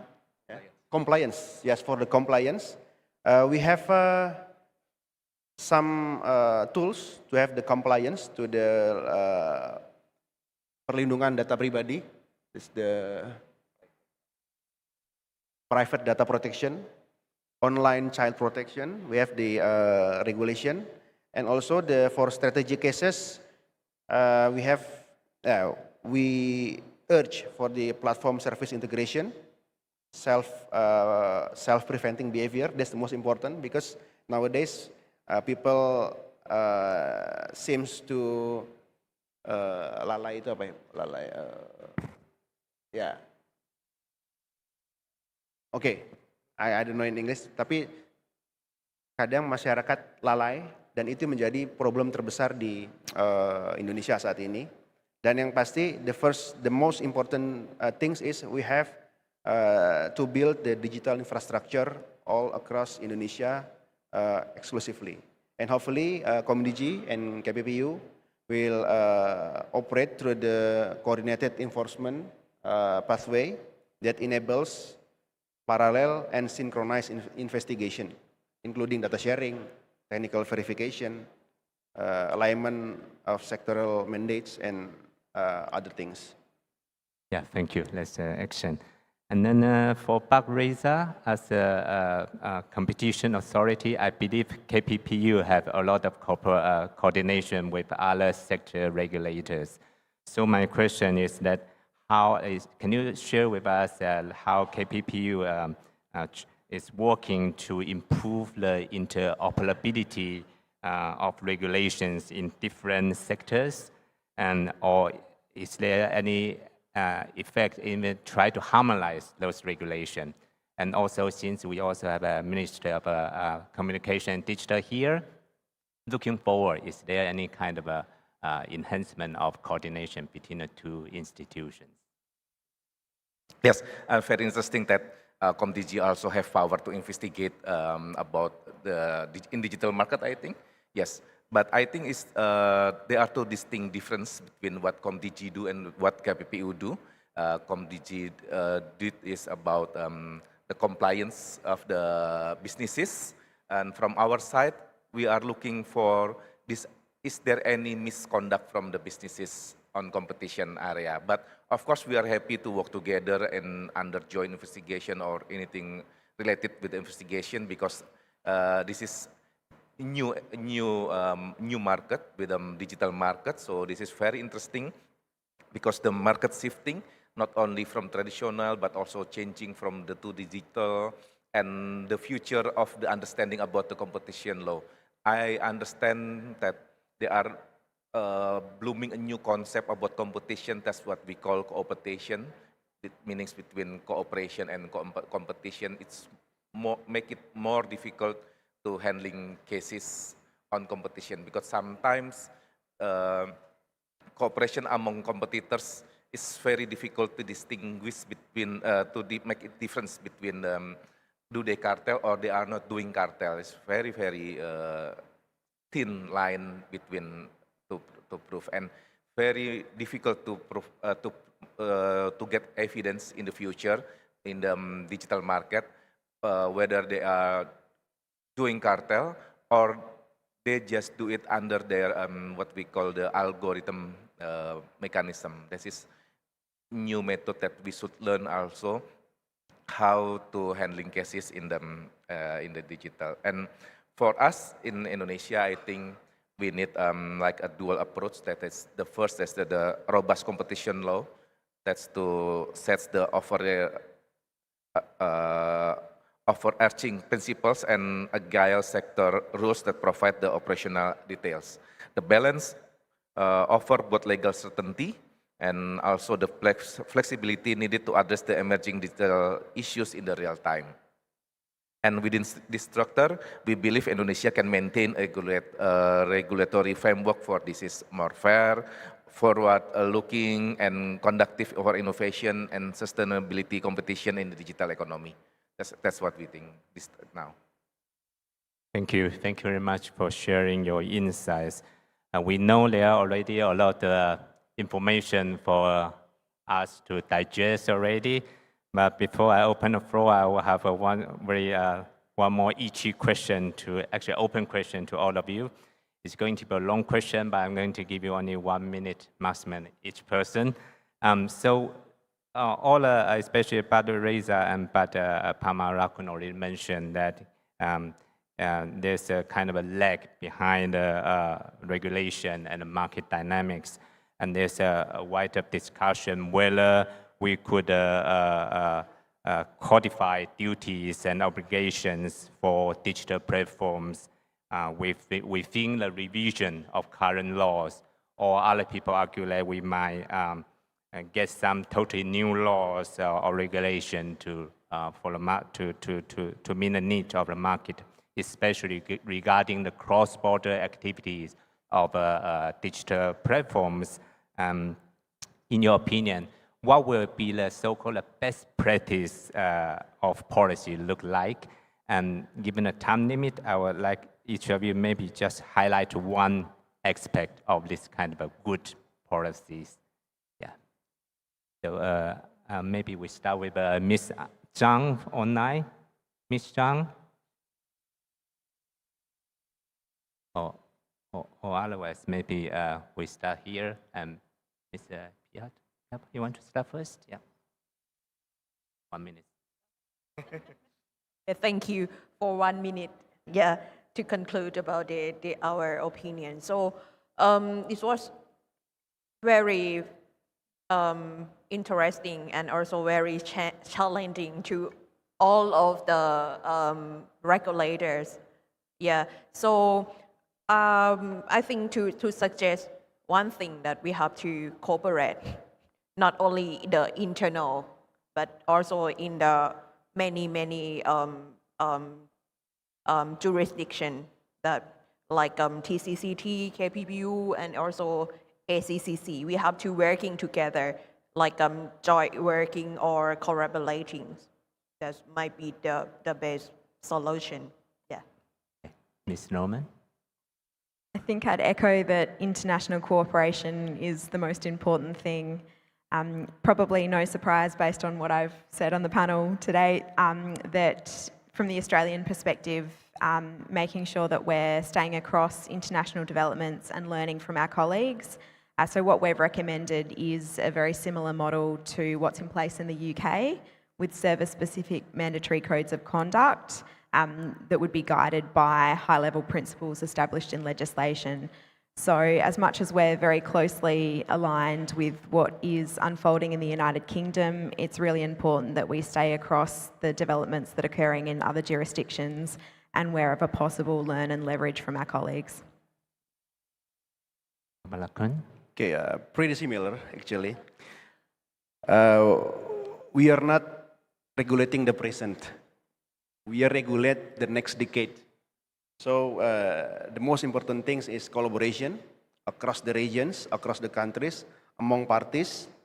And especially for Indonesia, of course, strong coordination with competition authority. I think this is a good chance, and this is very important to have a better future collaboration with KPPU and ComDG. And this has become the backbone for the long-term architecture design for Indonesia. Raj, Areza? Yes, the first thing that is the international cooperation, of course. That is very important because we know in the digital market there are no border anymore. We call it the borderless country. They can move everywhere. So the first and the most important is cooperation among competition authority all around the world. We do have among ASEANs, we do have between Australia and Indonesia cooperation. I think we already have that kind of cooperation, and the most important is how to implement our cooperation. That is not only on the paper, but also on the activities. That is the first, the most very important.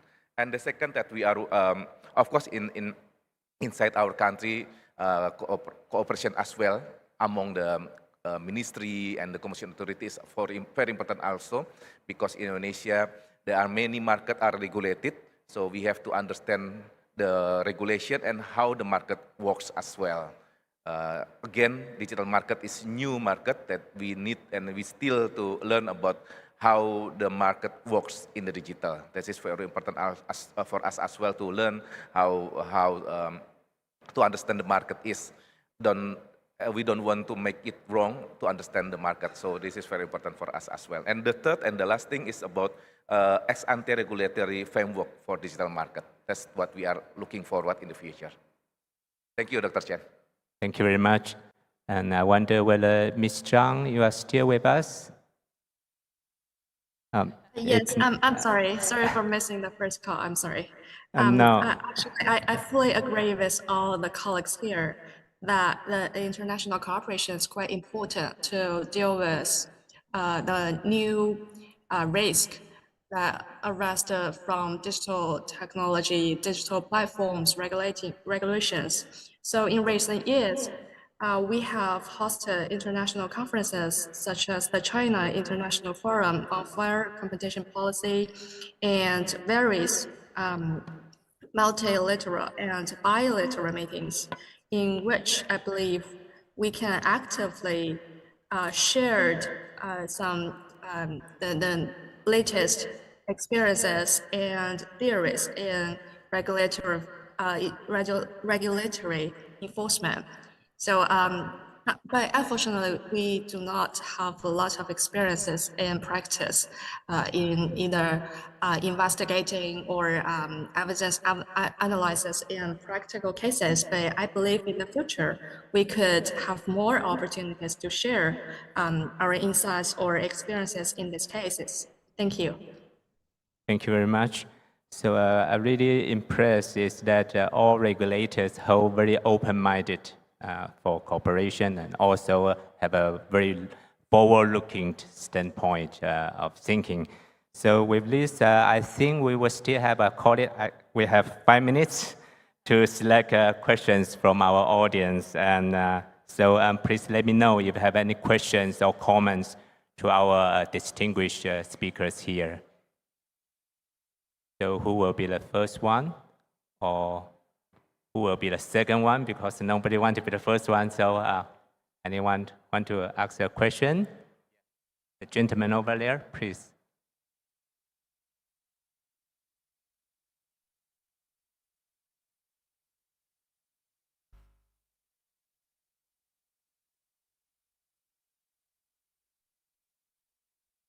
Or if you don't mind, you can come to the stage if you don't mind. Yeah.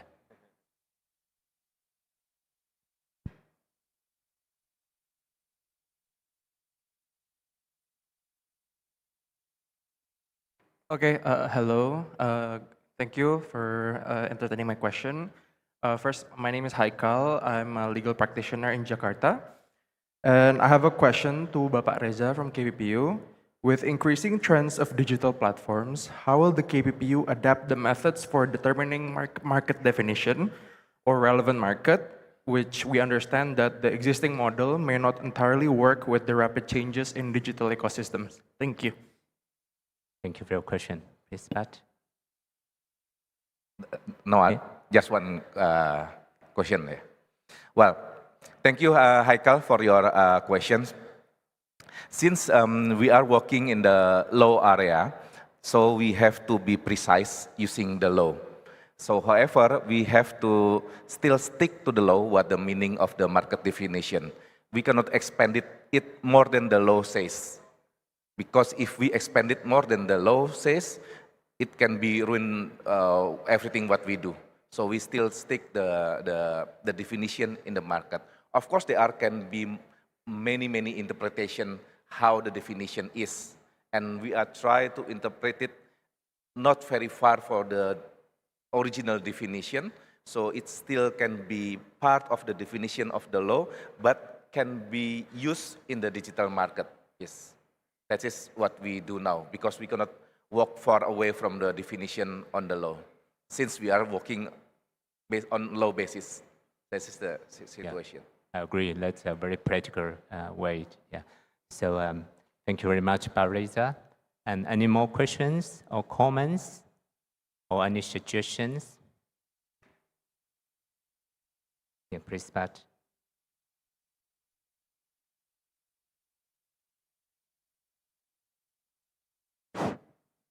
Thank you very much.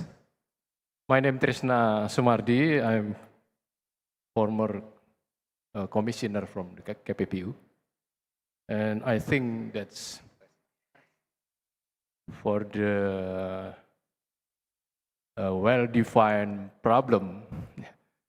For example, what we said about the clausel on the, for example, per se illegal, is not easy to solve, especially in Indonesia, in my experience. Now we enter the digital era. I think it is the technology leader is very important to be concerned. And I think digital dominance, I try to take a look. And I saw the fact happen in Indonesia, that is network effects can create winner take most and lock the market, or we said the lock-in market, lock-in effects. As the technology leader, all are potential toward the monopoly practices and abuse of the dominance. What do you think? Thank you.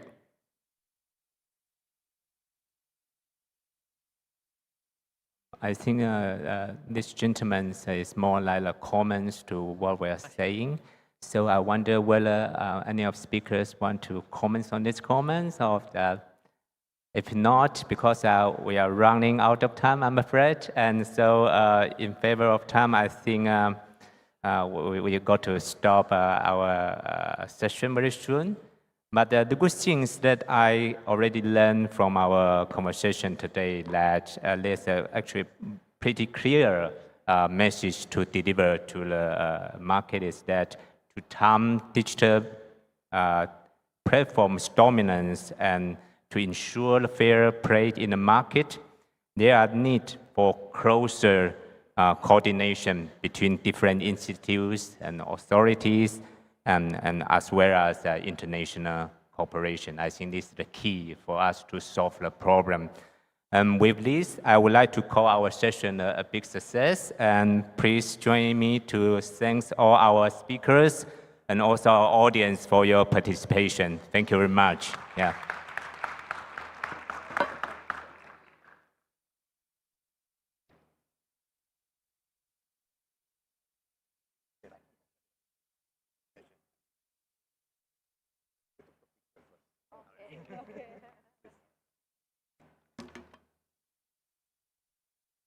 Please be ready to take pictures on the stage. Once again, thank you very much for Mr. Dr. Lurong Chen, Economic Research Institute for ASEAN and East Asia, to lead this panel discussion one. All speakers, Mr. Muhammad Reza, Mr. Aryo Pamoragung, Mrs. Mary Norman, Mrs. P. Yapa Tubin, and Mrs. Zhang Antin. Thank you so much. Can we give a round of applause, ladies and gentlemen?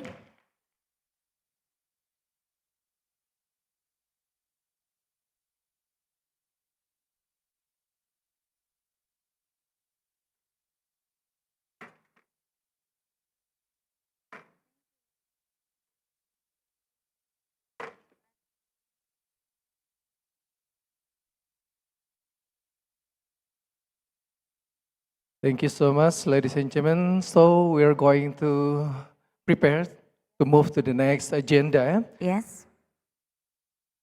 To commemorate its 25th anniversary and reaffirm its commitment to strengthening fair competition in Indonesia, Indonesia Competition Commission KPPU, together with Prospera, will officially launch a new book titled Persaingan Usaha Sehat, Konsumen Sejahtera, Economy Efficient dan Innovative, or in English, fair competition, prosperous customers, and efficient and innovative economy.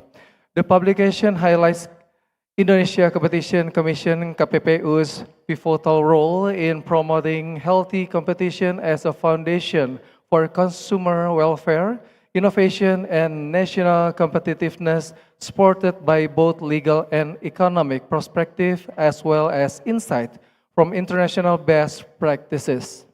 Yes, and it also addresses regulatory challenges in the era of globalization and the digital economic and outline future strategies to reinforce Indonesia competition framework through this book. Indonesia Competition Commission (KPPU) present its 25 years journey, the economic value of competition law, and the strategic direction needed to meet future challenges on the path toward Indonesia Emas 2045.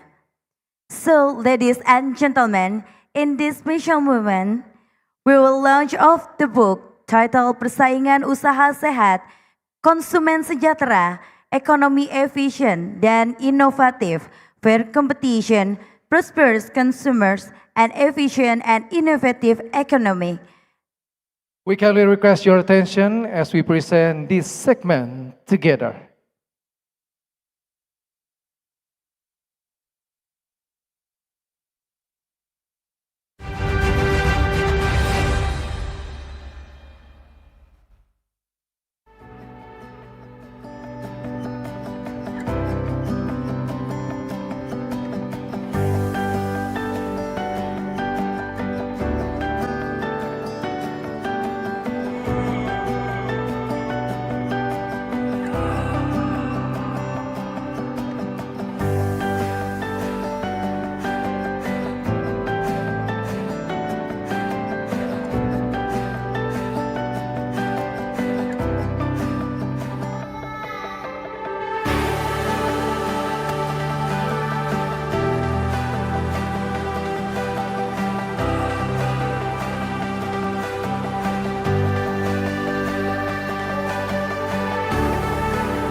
So, ladies and gentlemen, we would like to respectfully invite Miss Eugenia Marda Nugraha as Commissioner of Indonesia Competition Commission (KPPU) to deliver her speech.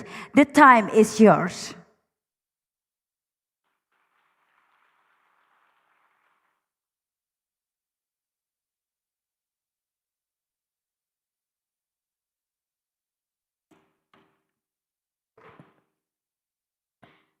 Assalamualaikum warahmatullahi wabarakatuh. Good morning. Distinguished guests, academics, government official, representative from Prospera, members of media, and all participants. It is an honor for me to launch the 4 important books that mark significant milestone in the 25-year journey of competition law enforcement in Indonesia. These books represents the result of close collaboration, in-depth research, and the strong commitment of the Australia-Indonesia Partnership for Economic Development or Prospera. On behalf of KPPU, I express my deepest appreciation to Prospera for this consistent support in strengthening our institutional capacity and enriching our analytical foundation. These 4 books offer strategic insight into the development of competition policy in Indonesia. The first 3 publications serve as a supporting volumes to the 4th book. each providing detailed analysis based on its respective thematic focus.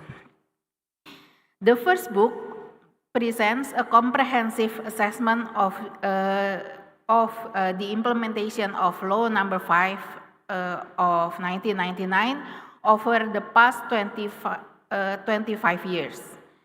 The second book provides an essential regulatory gap analysis comparing Indonesia's competition law framework with international standards such as UNTAC model law, OECD guidelines, and the World Bank's business ready indicators. The third book discusses the modernization of competition law in response to the evolving challenges of the digital economy. The fourth book reaffirms that the ultimate purpose of competition policy is to advance consumer welfare, promote economic efficiency, and foster innovation.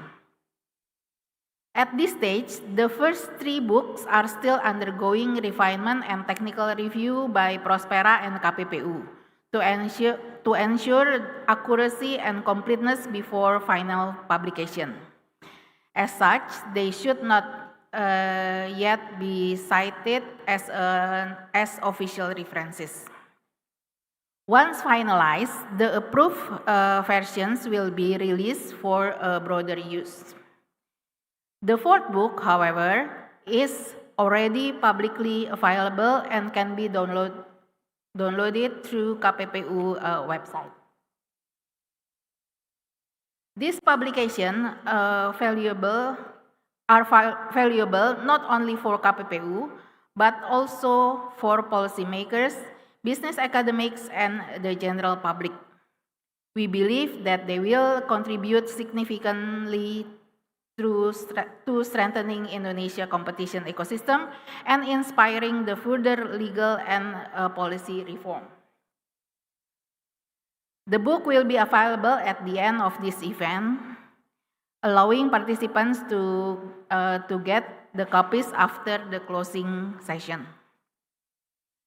Finally, I congratulate all contributors on the launch of these 4 books and extend my sincere gratitude to Prospera for its exceptional partnership and support. May this collaboration continue to grow and deliver meaningful benefits for Indonesia economic development. Thank you. Wassalamualaikum warahmatullahi wabarakatuh. Waalaikumsalam warahmatullahi wabarakatuh. Thank you so much, Mrs. Eugenia Mardanugraha, for your speech. So, ladies and gentlemen, distinguished guests, with the conclusion of the morning sessions, we kindly invite you to enjoy the lunch that have been prepared for our VIP guests. Lunch will be served in Anantara 1 for speakers and moderators, as well as all participants. Lunch is available in the foyer area. Before proceed to lunch, please make sure to leave your interpreter device in the room. So ladies and gentlemen, for your information, after the lunch break, the program will resume with panel discussion 2, panel discussion 3, and also panel discussion 4. We respectfully request all guests to return to the ballroom at the scheduled time to ensure the event may proceed smoothly. We wish you an enjoy lunch. Thank you so much, and we look forward to seeing you in the next session.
Ladies and gentlemen, would like to inform you, for those who would like to perform the Zuhur prayer, the prayer room is located one floor below, or first floor of this building. Thank you so much. And also, we respectfully request all guests to return to the ballroom at the scheduled time, 1 p.m., to ensure that the event might proceed smoothly. Thank you, and enjoy your lunch.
watch you dancing, I began to feel our romancing, grooving, moving, shaking.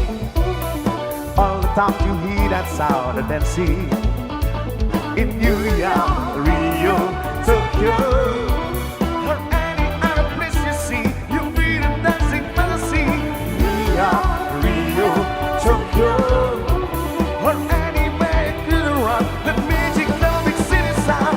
When you dance supposed to be, when I dance for you, when we are together, then you see that love is here to stay.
take the star off the sky for you.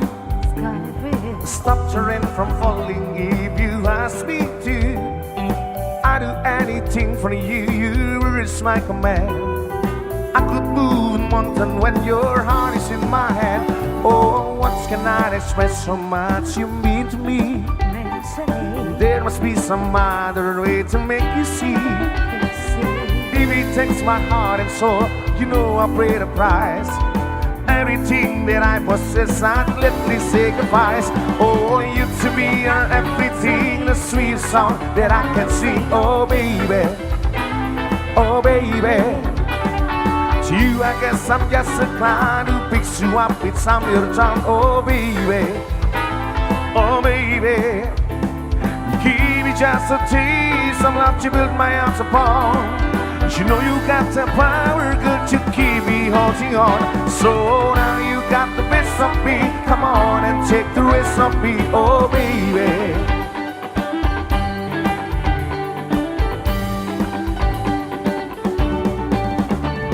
Talk you close to me, we seem so far apart. Maybe given time you have a chance of heart. If it takes forever, girl, then I'm prepared to wait. The day you give to love to me won't be a day too late.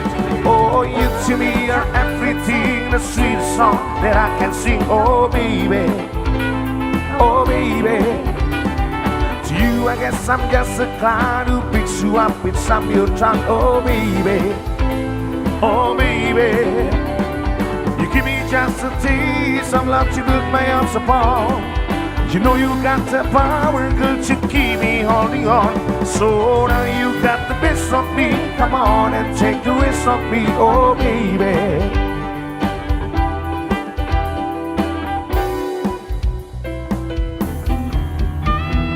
You to me are everything, a sweet song that I can sing, oh baby, oh baby.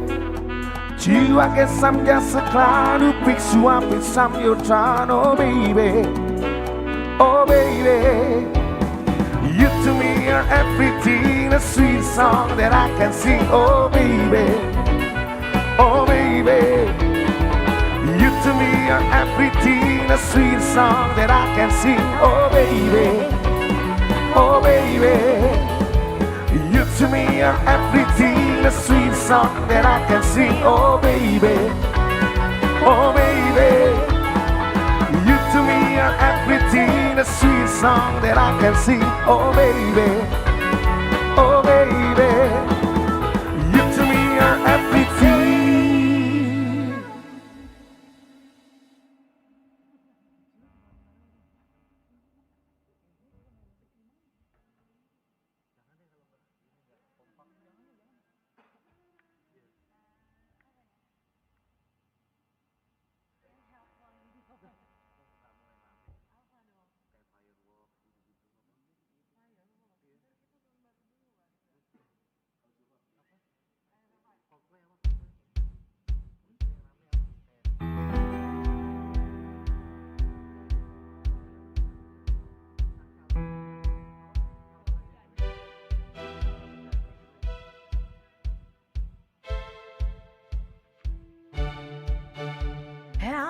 I was afraid, I was pretty fine. Keep thinking I can never leave without you by my side. But then I spent so many nights just thinking how you did me wrong. I guess wrong, and I ran to get along and saw you back from outer space.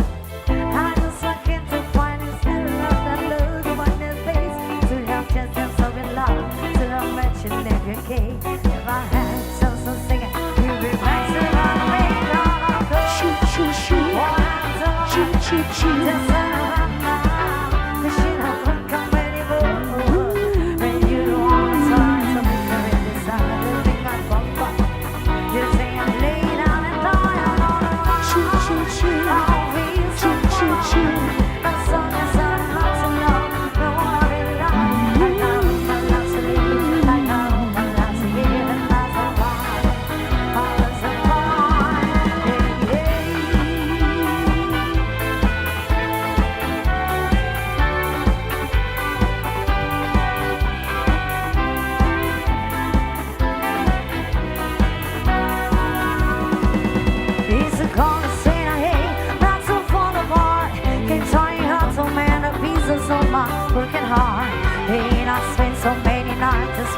sorry for myself, it's a crime. But now I hold my head and I'm an easy me. Somebody new. I'm not just a little person still in love with you. And you person coming me and you expect me to be free. Now I'm saving all my loving for someone who's loving me. From the girl, what kind of toy?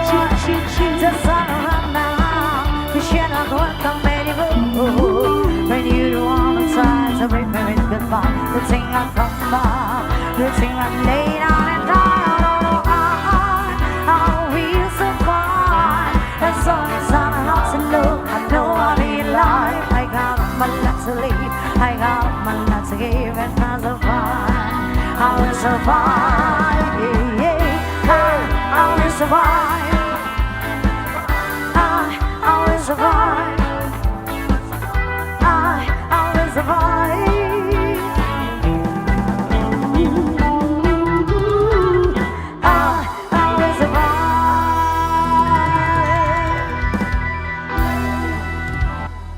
Thank you.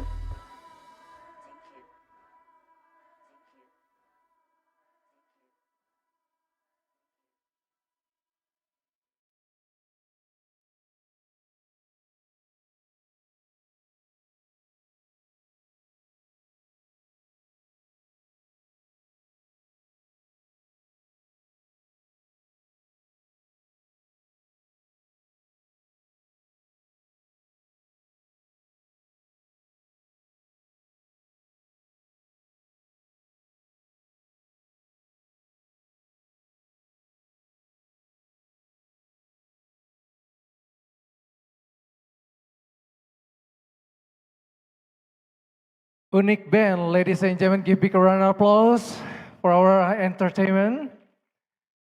Thank you so much. Good afternoon and welcome back. Ladies and gentlemen, we will now proceed with panel discussion 2 with the theme Merger Dynamics and Market Transparency. Yes, and we also respectfully invite the moderator, Mr. Farid Nasution from the Indonesia Competition Lawyers Association, ICLA. And we'd also like to invite all panelists, Mr. Sahala Beni Pasaribu, Trilogy University and former chairperson of Indonesia Competition Commission KPPU. And we would like to invite Mr. Lok Shumeng from Competition and Consumer Commission of Singapore, CCS. Next, we'd like to invite Mrs. Katrina Margarita de Lopez from the Philippines Competition Commission to join with us on the stage. And also Mr. Robertus Bilitea, Managing Director of Legal of Danantara. And the last, we'd like to invite Mrs. Zhao Hoan, State Administration for Market Regulation, SAMR China, joined by virtually. So ladies and gentlemen, we will now proceed with panel discussion 2 with the theme Merger, Dynamics and Market Transparency. Give big applause, please.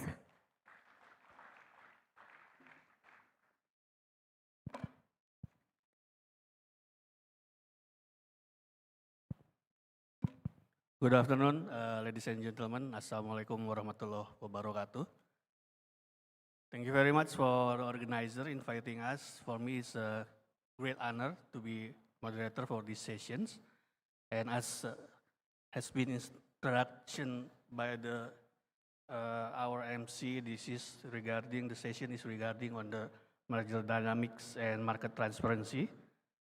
And we are very thrilled we have our distinguished experts in our session. Next to me is Pak Sahala Beni Pasaribu, PhD. He's an economist and also a former KPPU chairperson. Next to him is Lok Xiaomeng. He's Assistant Chief Executive, Competition and Consumer Commission of Singapore, or CCS. And then next to him, we have Katrina Margarita Lopez, She's from the Philippine Competition Commission. And on the far right is Mr. Robertus Bilitea. He is Managing Director of Legal from Danantara. And also, can I check whether Mr. Zhao Haohan is joining us from online? Is Ms. Zhao Haohan? Yeah, I think Ms. Zhao will not joining us. So we have 4 distinguished experts on this session. Then we will talk about a deep dive into merger dynamics, how it's going to be challenged in this digital economy. There may be some discussions on the ex-ante filings and move to differences from the ex-post scrutiny. And we are going to also discuss about killer acquisitions, the needs of enhanced transparency and effectiveness in merger remedies. And we're also going to cover on the global trends, regional practices, and future policy engagements. I'd like to kick us this session to ask Mr. Benny Pasaribu, asking his insight in both macroeconomic policy and competition law in Indonesia. How do you analyze Indonesia's current fundamental economic structure when viewed from the SGP or the structure conduct performance approach? And what strategies do you think that needed to achieve the 8% economic growth target set by the President Prabowo? Mr. Benny, please. Thank you, moderator, Mr. Farid, and all my colleagues from KPPU and earlier speakers. And yeah, in economics, we learn in detail about SGP paradigm, yeah? That is structure, conduct, and performance. We generally will look at how the economy and competition work from this angle. Indonesian economy very much depends on the domestic market. Our economic growth is contributed more than 80% by domestic consumption, investment, and government expenditure. Export and imports are less than 20%. Exports very much depends on commodities and low value-added products. This economic structure is underway to transform into more complex production with high-tech and digital platforms to produce more high value-added products. Industrial policies have been targeting to promote more values into our commodities of natural resources and agriculture. And so we need to expand and deepen domestic into digital production, logistics, and marketplace. We push forward to use new digital and high-tech instruments in promoting new industries with higher efficiency and productivity that generate more jobs, hence the income to our people. Aside from domestic market, we are still very much in need of foreign investment to boost our economic growth. President Prabowo has a 5-year plan with 8% of economic growth. Many international institutions predicted Indonesia will be one of the 4 world largest economies in 2050. Yeah. Thank you, Mr. Benny Pasaribu. This is very interesting observations. And to follow up on that observation, Mr. Benny Pasaribu, how do you view the challenges of enforcing competition law amidst the rapid growth? Now we are, from this morning, we talk about the growth of the digital industry today. Yeah, indeed, digital platforms or ecosystems grow very rapidly. Millions new startups seem unstoppable. Government and regulations seems to lag behind.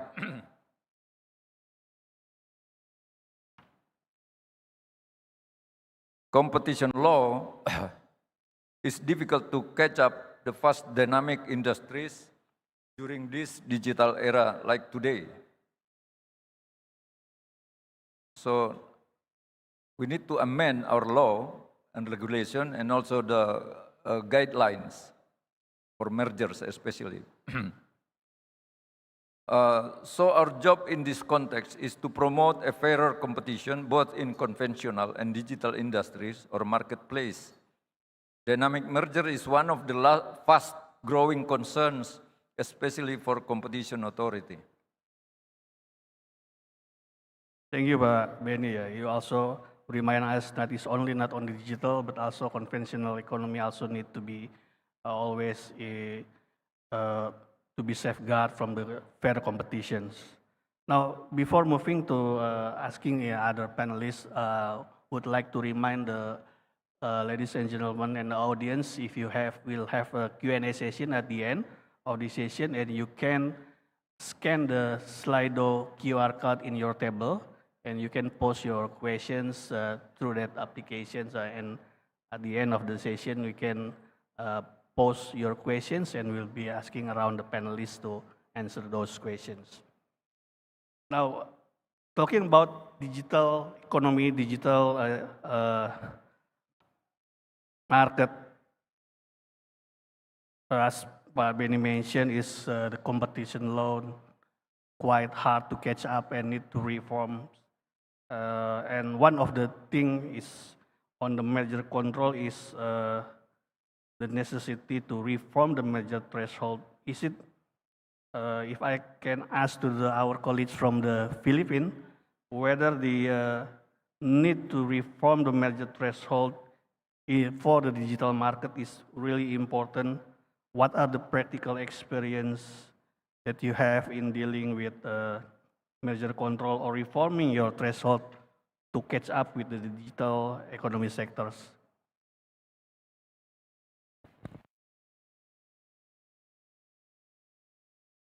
Hello. Okay. First of all, good afternoon, everyone. It's an honor to be among such distinguished company. Salamat siyang. I hope I'm saying that correctly. As I told our moderator, in the Philippines, salamat is thank you. So I've been very confused why everyone is thanking me. Okay. For context, the Philippines has a mandatory notification regime. I did some calculations. So our size of transaction threshold currently is 3.5 billion pesos. That is 986 billion rupiah. And the size of party threshold is 8.5 billion pesos or 2.4 trillion rupiah. So for a regime with a mandatory notification system, that means for us that the only things that are compulsory notified are those transactions which breach this threshold. There's actually something in our law, the Philippine Competition Act, that allows us to revise or create sector-specific thresholds. However, this is something that we have not explored yet. So since the inception of the PCC in 2015, we have used one fixed amount that we update every year. So every March 1st, stakeholders are waiting for our announcement on what the new thresholds will be. So what we've realized, the challenges are of creating different thresholds. First of all, it's a bit of a judgment in itself as to what different sectors or what different markets there will be that you will create specific thresholds for. So it's kind of like a market definition exercise already, just trying to figure out what kinds of sectors would need their own thresholds and why, and also the base amounts to which those would be pegged. So that's a challenge that we have not yet undertaken. We have not seen the need for it yet as well, but definitely keeping in the back of our minds that with increasing digitization, this is something that we might have to look at eventually. So challenges with traditional metrics that we've experienced are, for one thing, parties and regulators may disagree on what items should actually be included or excluded from their figures. So we use assets and revenues. I think in other jurisdictions it's turnover. So those are our bases, but once in a while, merger parties will come to us and argue that we should not be considered as breaching this because these should be excluded from our figure. So there are those issues that come into play with traditional metrics. And speaking to data, of course, we know there are many very asset-light but large market players that will definitely not be captured by mandatory notification thresholds. So our workaround for that currently is motu proprio review. So under the Philippines, we have the ability to recommend to our commission the opening of a motu proprio investigation of mergers which did not breach the thresholds for compulsory notification, but which we think are significant enough to warrant scrutiny. But as you can see, that's a case-to-case basis, case-to-case thing that we'll have to do in the absence of thresholds that are specific to data or in the absence of creating new thresholds or new guidelines. Thank you very much. So does also Philippines also see the importance of considering data as a new market power when assessing merger impact? We know traditionally there is always market shares as the proxy market power, but with this digital economy, do you think that data is also something that needs to be considered and assessed as a new market power in the realm of the merger control? And do you have any case example involving that kind of analysis? Yeah, so the PCC has started considering data in its assessments. We definitely think that this will be critical moving forward with increasing digitization. And so we actually do have a case where we were able to use data already to some degree. So the merger parties were Mint and ECPay. Mint is the operator of a mobile wallet in the Philippines called GCash. So it's the biggest player in mobile wallet. So ECPay, on the other hand, it's a digital payment solutions provider and provider of over-the-counter services. So Mint was going to buy 100% of ECPay through this transaction. So this went to phase 2 review. Among the competition concerns identified were in the markets for over-the-counter financial transactions through, this is a very Philippine thing. We have small community stores called sari-sari stores. They sell everything, small consumer goods, but it's also a place where people, particularly the unbanked and underbanked, it kind of substitutes for a bit of a banking service, so they can go to a store, ask to have their GCash mobile wallet reloaded, or they can cash out certain amounts through those stores. So there were a number of theories of harm and competition concerns identified here, but one of them was ecosystem-based and data-driven foreclosure effects. So GCash is a significant player. It is starting to expand into other areas as well, so not just mobile wallet or financial services. Now it also has a bit of insurance products in the platform and other adjacent to being a mobile wallet. So the theory was that there would be control over the platforms or the user data, which these players would amass, could be used to limit rivals' access to essential services or to customers, and thus deterring competition in the market for digital payment services. Which for us raised the question of, we say data is important, but what kind of data is even accessible to these parties? So is it very specific and unique data for which there will be no substitutes? Or is it more, according to an OECD paper, ubiquitous and non-rivalrous data that these parties will actually have in their possession? Which then also leads to the question of what is the dominant acquirer, if dominant, or first, how large is the acquiring party that will acquire the data? But then, would it also have the ability to combine with its existing data sets? So, for example, what kinds of data would they already have? And what would be added as a result of the transaction?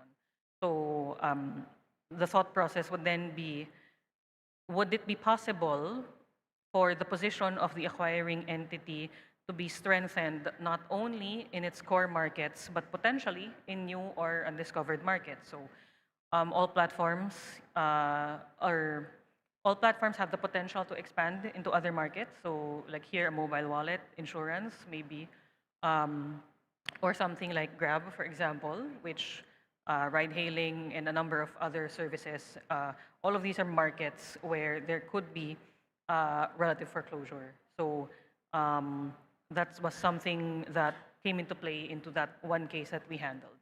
It was resolved after accepting voluntary commitments from the parties. So there's an undertaking, but it hasn't been published yet. But they have committed to address some of these concerns.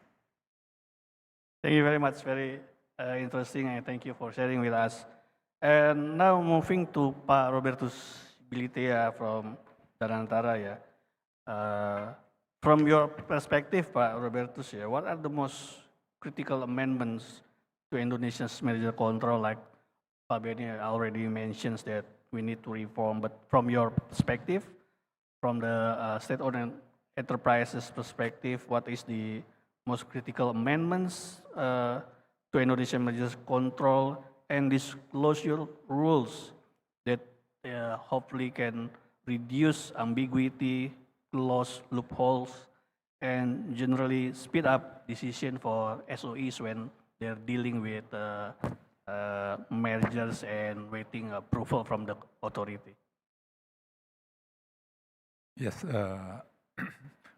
thank you, Pak Moderator. I'm aware that you have 5 questions for me, to be interactive question and answer. But allow me to give my broad view about the establishments of Danantara and why the law has to be the law of SOE has to be amended. Yeah. Simultaneously, I will answer those 5 questions by give our view. Under the law number 16, 2025, recently pronounced in Parliament, Indonesia introduced a clear separation functions between BP BUMN as the regulator and then BP Danantara as an operator, as an super holding companies for those SOEs in Indonesia. Why the governments take this position, strategic position to set up the regulator and set up the operator? We hope that based on 4 eyes principles models, the regulator will oversee, will supervise, or will state it clearly that we have to comply with those regulations, which are introduced by the BP BUMN or by any other regulators here in Indonesia. On this season, the regulations, let's say that is coming from KPPU. In Danantara, we have BPI Danantara.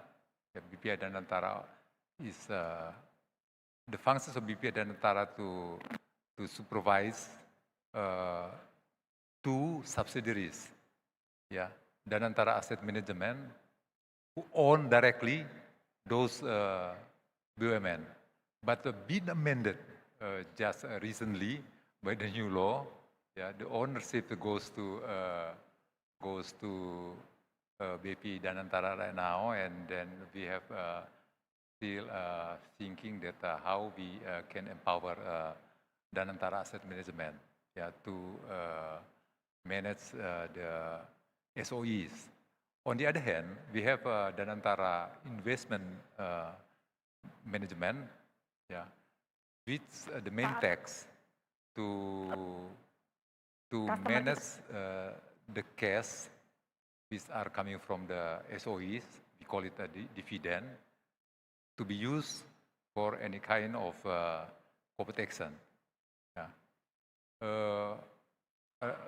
My dear participants,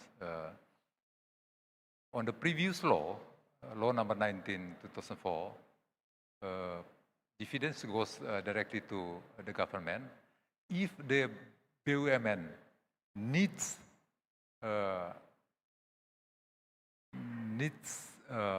capital to, let's say that to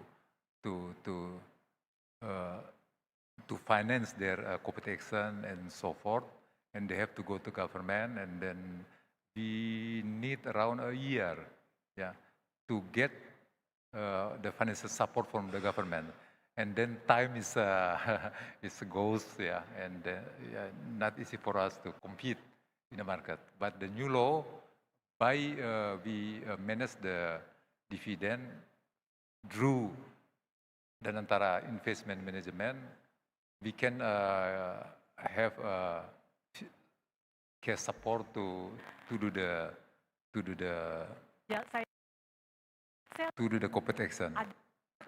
Within the BPA Danantara, yeah, we have executive director, and also that we have a supervisory body. Supervisory body will supervise those executive directors who run the BPI on daily basis. Yeah. Below the BPI Danantara, as I mentioned before, we have a DAM and DIM. We set up a committee, risk committee, investment committee, operation committee, to monitor, to supervise those DAM and DIM in doing their business.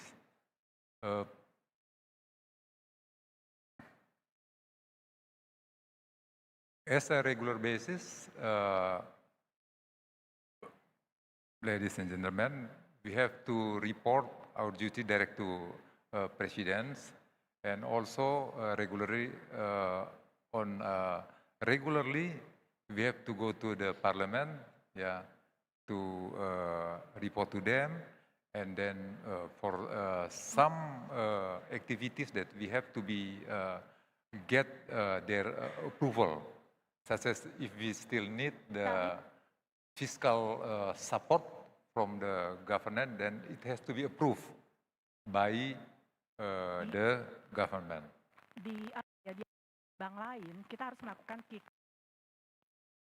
We expect that these new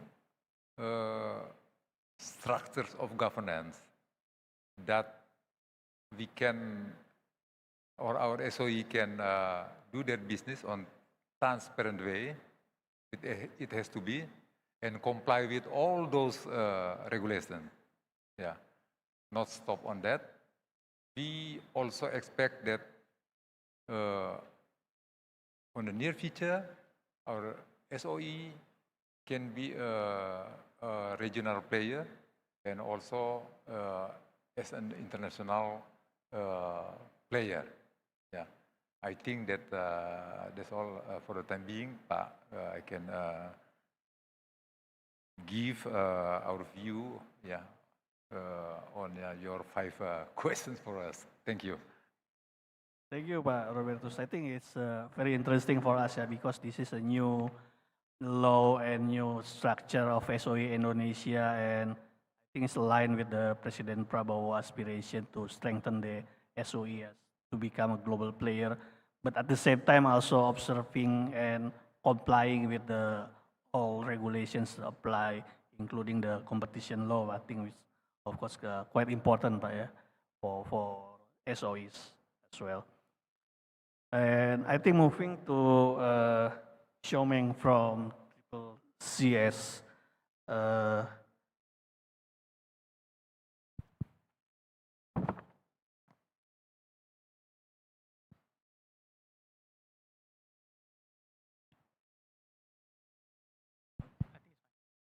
We discussed about the merger in digital sectors, merger control in general, but if you can share with us, yeah, in Singapore, under the current merger system, how the Triple CS effectively prevent killer monopolies or killer acquisitions, and what specific prevention mechanisms perhaps unique in Singapore that the Triple CS employ to anticipate such threats? Thanks, Farid. Maybe before I start my segment, I also just give me an opportunity to just express my appreciation to KPPU for organizing this event and also for having CCS join and participate so that we can share our experiences with everyone today. About the issue of killer acquisitions, I think one of the major problems that you have is that the turnover value of the acquired company may not necessarily be high enough to meet the thresholds that will trigger a requirement for mandatory reporting. So I think this is an issue that we did consider back in 2020 when we were doing our e-commerce market study. And what we did notice during that exercise was that there were some other jurisdictions that were also trying to tackle the issue of killer acquisitions. And what they tried to do was to introduce new kinds of thresholds. Thresholds that don't focus just on total turnover, but they look at what exactly is the difference between the value of the purchase price of that business and the turnover of that acquired business in the relevant year. So suggesting that if someone is prepared to pay an enormously high price for something that is actually worth so little, then perhaps that is a killer acquisition and they may be trying to remove a potential competitor from the market. But there are some inherent problems with that approach.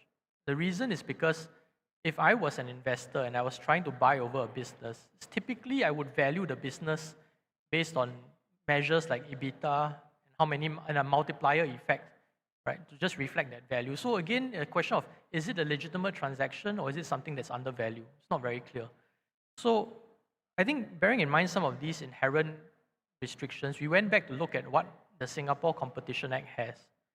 And what we realized is that we don't quite operate on turnover thresholds in Singapore. We operate a voluntary disclosure regime, but it is true that we do use guidelines to identify what could be market share thresholds that may indicate potential competition problems if there was a concentration. But at the end of the day, the Competition Act in Singapore asked the very fundamental question, is there a substantial lessening of competition? And this concept of SLC is flexible enough to be able to recognize that potential removal of an important competitor, an upstart in the market, can potentially also lead to significant lessening in competition. And so we have some degree of flexibility to be able to deal with these cases.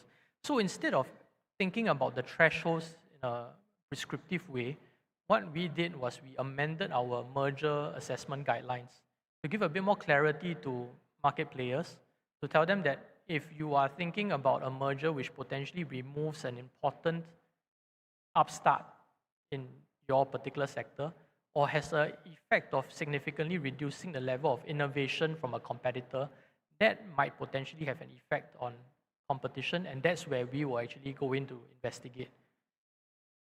So going to your issue about what exactly are the mechanisms that we use to deal with this, I think typically what we have is we have got a merger advisory unit.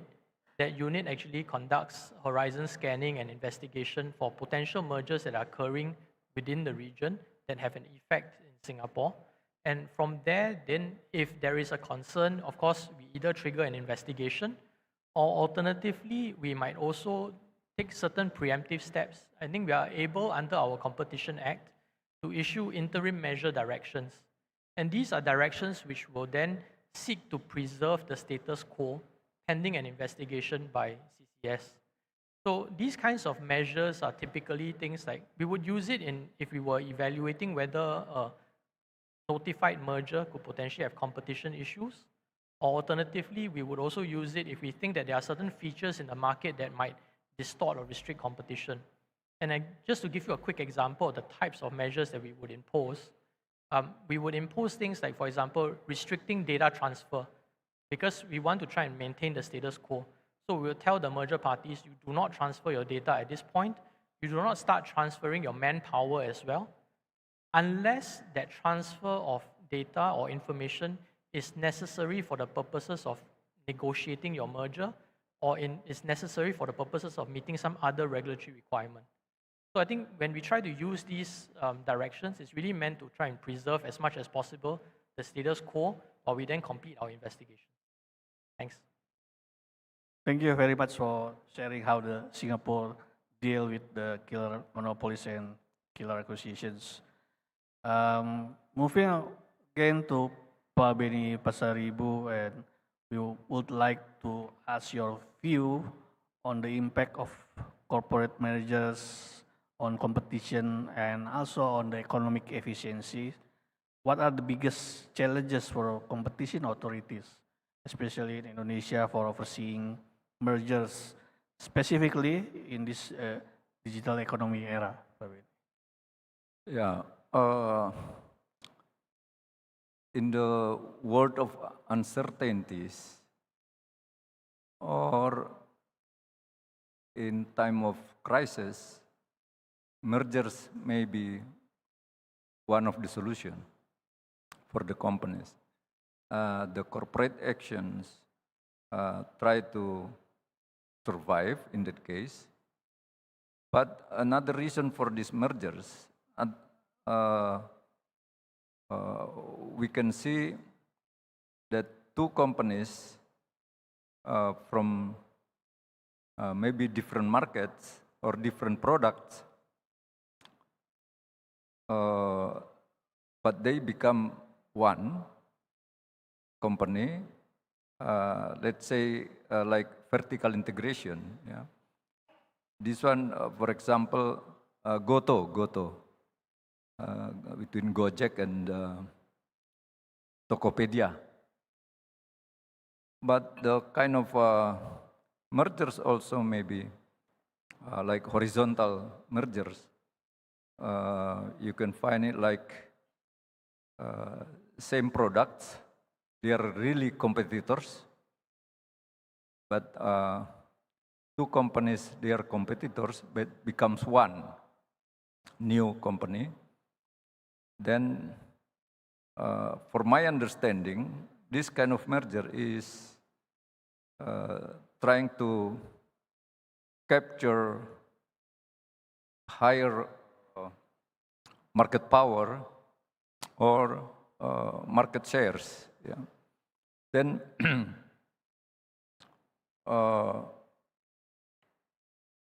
then it becomes more dynamic when these mergers appears to be done by digital companies or marketplace like Goto. But actually, even in conventional mergers are still difficult to find, to make mergers reviews, because of many things, including killer acquisition and all these things. Sometimes we find also this kind of mergers or holdingization of BUMN, state-owned enterprises. Sometimes we don't know the purpose of these mergers, but there exist holdings, and like in Pupuk, just same products. They used to be competing each other, between Pupuk Kaltim, Pupuk Pusri, and so on. But when it becomes one holding new company, you don't see more competition among those. So this is kind of lessening competition, but this initiated by the government. Yeah. If it works according to regulation, mergers may bring significant benefits to the economy at large. Yeah, of course, there is economies of scale increasing, yeah, efficiency, economies of scope, job creation, tax revenues for the government, market competitiveness, and so on. But because of this bigger market power and market shares, I think competition authority becomes so worrisome. Yeah, be cautious about this when it comes to the conduct of this new company against all the competitors. You really have to watch closely in the markets.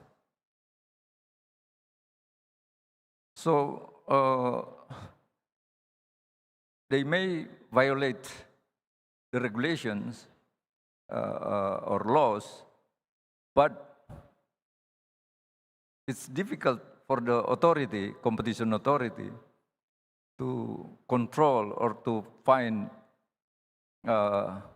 kind of problems that lessening competition or monopolization or cartel or anything they are doing, since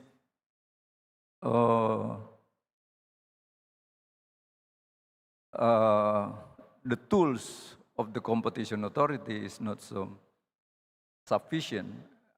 And again, the laws and the guidelines is insufficient in making reviews or investigating these kind of problems, especially in digital platforms.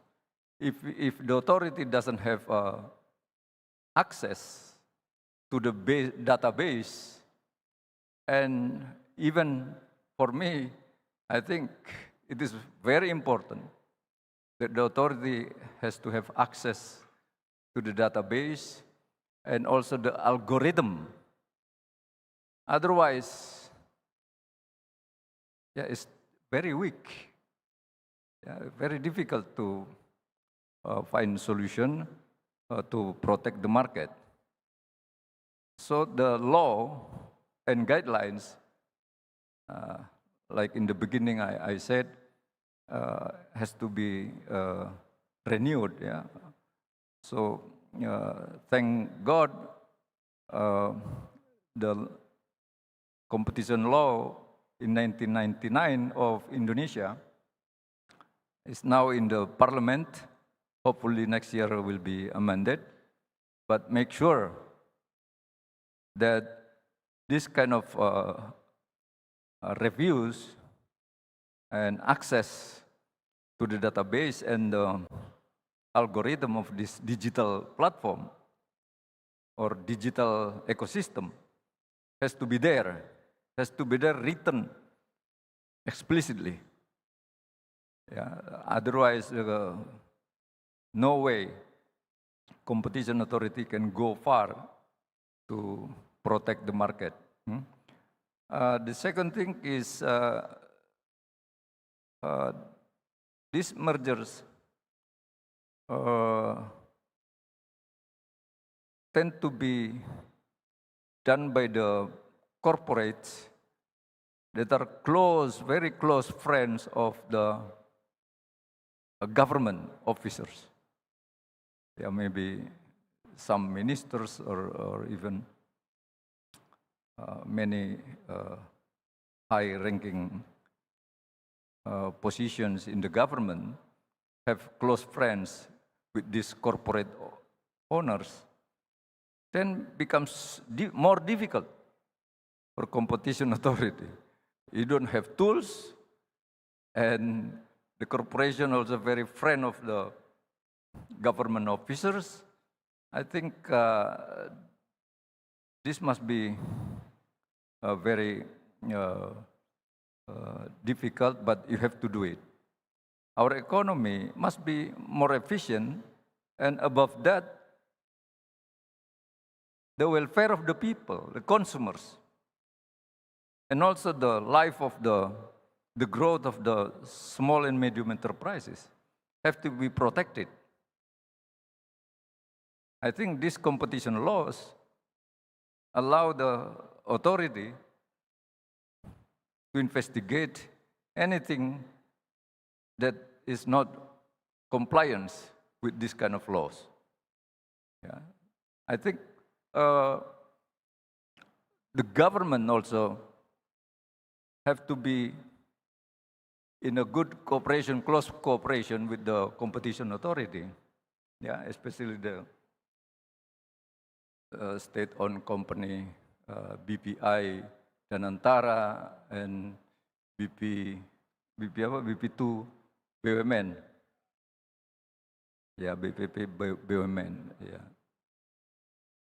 Yeah, because BUMN, I think, control almost 15,000 trillion, yeah?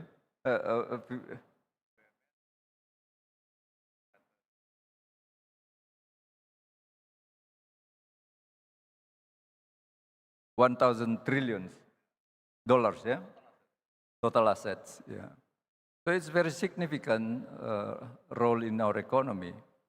So we need, in one hand, we need a faster economic growth. According to President Prabowo, it can be 8% per year.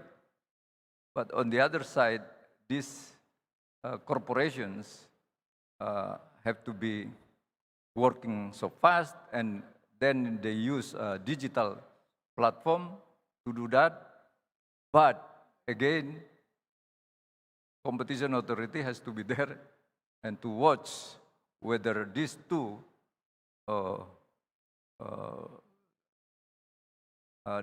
make sure these two between corporates and the government work together for the welfare of the people. I think that's the mergers it becomes so important. Thank you, Pak Benny. Pak Benny touched based on a few interesting points on the balance between faster economic growth at the one hand, but the other hand, there is also accumulations of capital and corporate powers. And I think one of the bridges to that condition is perhaps the transparency, like Pak Benny mentions, as there's need transparency for tools in analysis and also to be transparent in all the decision-making process by the governments. So I would like to asking from Pak Robertus, from the SOE side, from the Danantara side, from the business player side, what will be the suggestions, Pak, to maintain or to enhance transparency with regard to, for example, in reviewing mergers transactions, reviewing remedies that imposed by the competition authority? What kind suggestion that you would like to propose, especially in the upcoming amendment of the competition law, that can enhance transparency so the market players can always have trust and they also increase their compliance to the regulators? Well, thank you. One of the significant competition that we would like to do in the near future, right now is being underway, is to merge, those BUMNs which has similar business field. Let's say that, as Pak Benny said, that there is a BUMN that have a hospital, and then another BUMN also has a hospital, and we have to merge them because we would like to let them stay on their focus on their core business focus. Okay. When we are talking about transparency, as I explained to before, that first that we have right now BPBUMN, Pak. Yeah, Badan Pengaturan BUMN, our regulator. We have to report to them. Yeah, and then of course that we have to report to our parliament on a regular basis. Yeah, about our business plan, or other thing that we are going to do or being in progress on our side. And also that we have to cooperate with KPPU. Yeah, when I was in Kementerian BUMN, I strengthening our relationship with KPPU about the importance of the KPPU to make sure the market conduct will be on place. The third one, that we announce to the public, yeah, to the public on the regular basis about what we are going to do about our M&A and corporate action and so forth. Pak, on the other hands around that we also need public participation directly. If let's say that public wants to give any input, criticize, and any other that feel free to contact us in BP Danantara. Yeah. New law allow us, yeah, as a one of a group of companies, yeah, owned by BP Danantara Dam and Dim. You know that make us easy to do any corporate action, but those governance model that push us let be transparent, but also that we need public participations, stakeholders participations to get any information, give any inputs to us directly. Yeah, saya kira I think that's that I can address, Pak. Yeah, we hope that by transparency in doing everything, our SOE, yeah, can be compete by itself, yeah, in the market and give more dividend to the government through BPI Danantara. Thank you. Thank you, Pak Robertus. Now moving on to Katrina Lopez, we would like to ask your view also still in the transparency issues, yeah, whether it is also importance to promote transparency in the overall merger assessment process, and how the Philippine Competition Commission ensures that the tools, methodologies, and decisions are clear to the public and to the merging party as a form of the transparency. So for more context, the PCC is approaching its 10th year next year. So congrats to the KPPU on 25 years. We are almost halfway there. So as a relatively young government agency, of course, it's a challenge for us to increase, in the first place, public awareness and recognition of what the agency even does, because I still get asked on the way here at the airport, the immigration officer asked me at home what the Philippine Competition Commission does. So to the general public, there is still a lot of confusion. So, but growing interest from stakeholders as well on what we even do. And of course, transparency is key to bolstering our credibility and building public trust as well as an important institution. So some ways that we can do that, first of all, issuing numerous guidelines that we continue to update. So we have instructions for everything from how to fill up a notification form. We've released merger review guidelines that anyone can read. So whether merging parties or the public, anyone can read our general process, principles on how to assess a merger. We have recently issued guidelines on non-horizontal mergers, the motu proprio review of mergers in digital markets. This together with tens or probably approaching 100 memorandum circulars, clarificatory notes, other issuances that we need to, whenever we need to clarify certain matters. So we also have, at least in terms of transparency for merger parties, numerous clarificatory meetings, state of play meetings over the course of their review. So even prior to their filing of a notification, they are free to meet with us already. Over the course of the whole review process, we make sure that they are informed of any findings. Even before we proceed to phase 2, they are apprised. We also issue calls for comments for the public if a transaction is going to proceed to phase 2. So that's another way of trying to get the public more involved, but also trying to increase transparency on what's happening in the process of the review and where we might have identified potential issues. And recently, the Commission has taken a direction of trying to include more detail in the Commission decisions as to mergers. So our older decisions were shorter. Now they've become a bit more detailed. The only hurdle to all of this is confidential business information. So that's a thing that all regulators have to grapple with.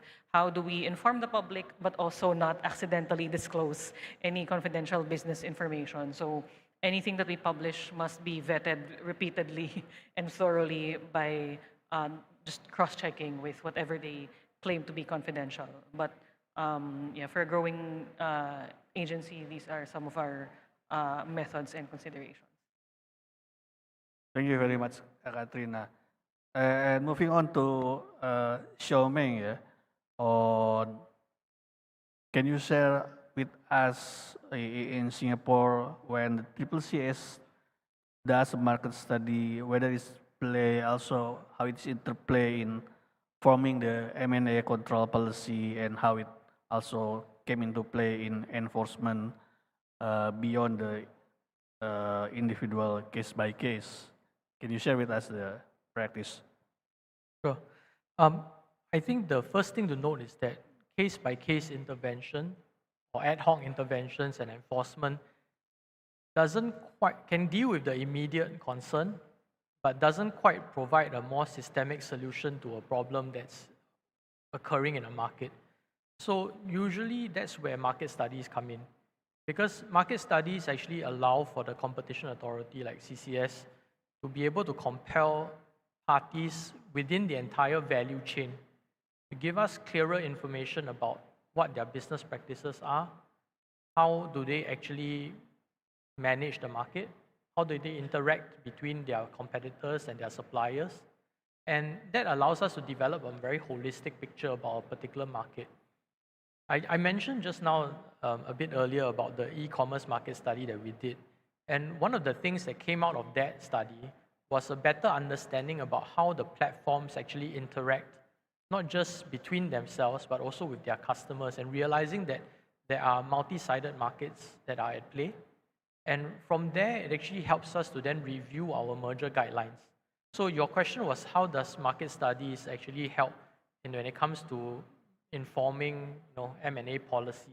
So that market study actually allowed us to have a better understanding of how the market worked, where the concerns were, and from there we then adjusted and reviewed our merger guidelines to be able to give greater clarity to parties about how we look at double-sided markets, how we deal with conglomerate effects, how do we deal with killer acquisitions. So that's actually the broader kind of benefits that can come from market studies.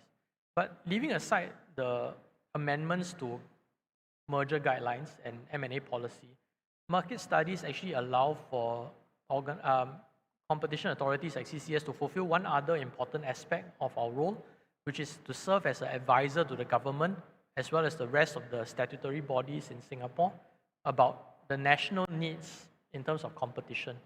And it's through these market studies that we then work with other agencies to say, look, if you're going to be regulating a particular market, maybe you want to think about structuring your regulations in a particular way to just make sure that the market works efficiently and at the same time you safeguard competition.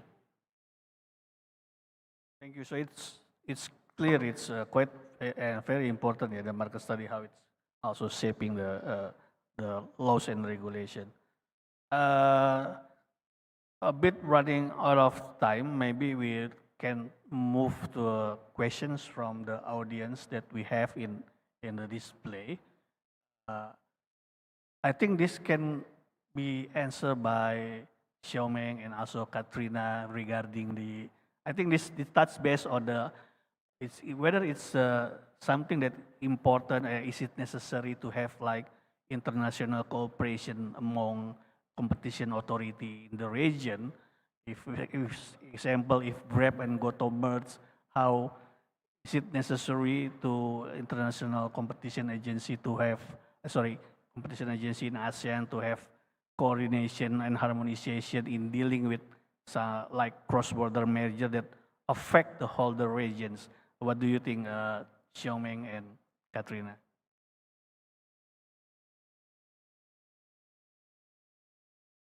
Okay, I will take this because Katrina has quite rightly pointed out to me that GoTo doesn't operate in the Philippines. Just for example. For example, yes. So what I would say is that certainly there is a great deal of interest regarding potential mergers that involve substantial market players, especially digital market players. But at the same time, because there is so much speculation going around about that particular merger, I'm not going to add fuel to the fire on that. So I'm not going to comment specifically about that, the possibility of that merger happening. But what I will say is, I agree entirely with you that international cooperation is important.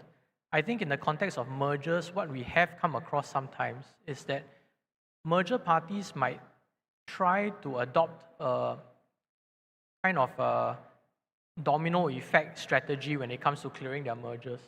They might say, let's look for certain agencies which we think we might be able to clear first, give them appropriate commitments, and from there we gain momentum, and then we start to go to other competition jurisdictions and see if we can clear it from there. But what I've realized also sometimes it can be a stumbling block for merger parties because commitments that you have given in one jurisdiction may not necessarily work in other jurisdictions. And I think that's also one of the reasons why there is a need for greater communication between competition authorities, and merger parties ought to think carefully about whether they want to give consent for various competition authorities to speak to each other, so that when it comes to the evaluation of potential theories of harm, when it comes to the evaluation of what could potentially be an acceptable commitment, you're able to come up with a commitment or a set of remedies that is holistic, that cuts across all the different merger jurisdictions, addresses everyone's concerns, hopefully, and from there you're able to then achieve a clearance. Because I've seen some mergers where they've managed to get maybe 75% of the agencies to say okay, but subsequently you run into one particular agency that says that's not okay, and the entire merger falls apart. So I think thinking about it from that perspective is, don't think about it so much as giving too much information to agencies and agencies are out to get you, but you may want to think about from a business certainty perspective, sometimes it's not bad to actually think about bringing on board agencies simultaneously so that you can hopefully achieve a kind of holistic outcome for yourself. Katrina, share your views.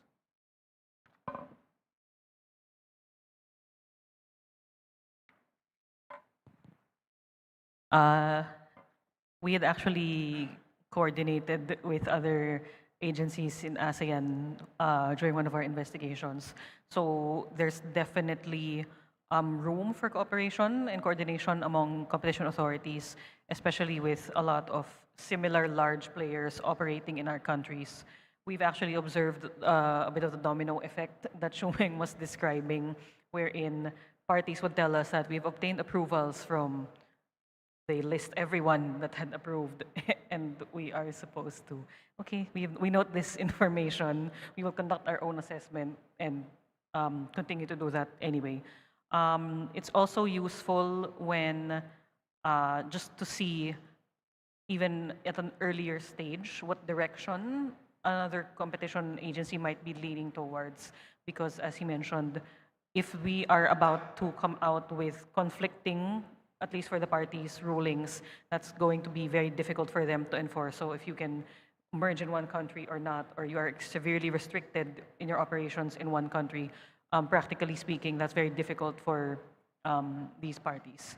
So we definitely have experienced, and we see the potential for coordination among the different competition authorities, not just in ASEAN even, but wherever there might be transactions.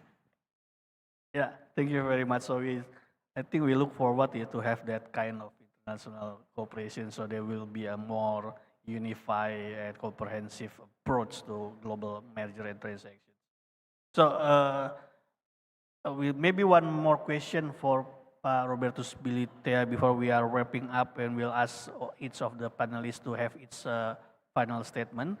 Before that, Robertus Bilitea, there is a question from the audience: how Danantara ensure the SOE banks, which will be merged, will not abusing the dominant position in banking, even those SOE are exempted to a certain extent. As it is exempted by the competition law, but how the Danantara will ensure that the bank will be the one, probably the biggest banks, will not abuse their market dominance in Indonesia? Thank you. Please allow me to not to mention on specific M&A because those SOE are also public listed companies. We have to discipline with the market conducts on the capital market laws. But I would like to make sure that any M&A that will be carried out by us, will be supervised by, for example, in banking, there is an FSA, or we call it OJK in Indonesia. We have KPPU also. And then we have any other regulators, such as I mentioned before, that we have BP BUMN. Of course, that we will doing it in a transparent way. And of course, that we are obliged to report to Parliament. We are obliged also to report to the President itself. And we have the supervisory boards comprised of those ministry. I believe if we comply with the BUMN laws,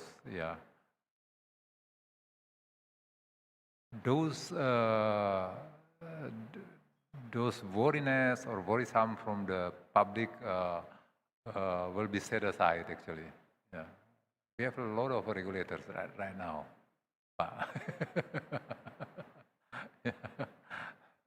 Some people say that, hey, Robertus, how can this SOE will be agile in doing their business, while a lot of regulators around you, for today. Previously, of course, that you know that BUMN report directly to Ministry of State-Owned Enterprises. They are regulator, they are operator. When we set up BPI Danantara Super Holdings, and we just as a youth company, not more than that. And those regulators, of course, that we have to obey them. We have to comply their regulations. Yeah, nothing more than that. Thank you. Thank you. Maybe before we closing the final short And final statement from its panelists, just mindful of the time, very quick, what will be the single critical actionable step needs to perform in order to improve effectiveness and fairness for merger review? Can start from Mr. Benny Pasaribu. Yeah, in my observation, mostly competition authorities in the world, including Indonesia, approved mergers proposals. Too little, they rejected. Then what next?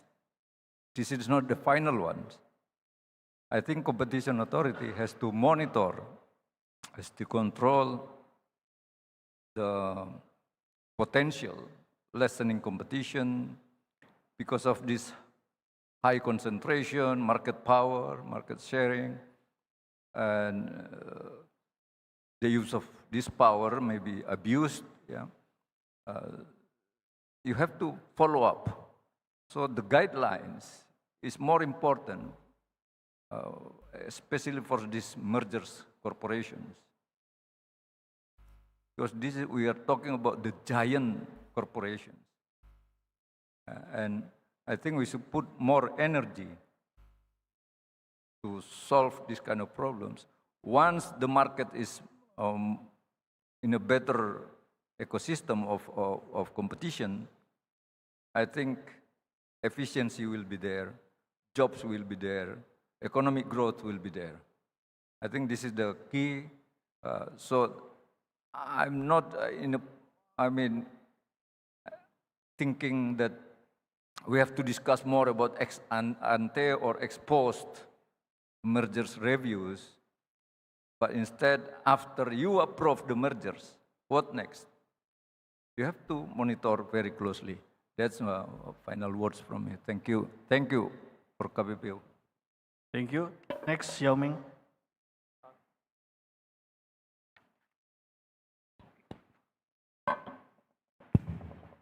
Yeah, very quickly, I think mergers, the economy is moving a lot faster, businesses are moving a lot faster, which also does mean that competition authorities need to move quickly, and they need to constantly review and be agile in terms of how they review their policies, their standards, and try to find ways to come up with guidelines and policies which are clear to the industry so that market players can operate with more certainty.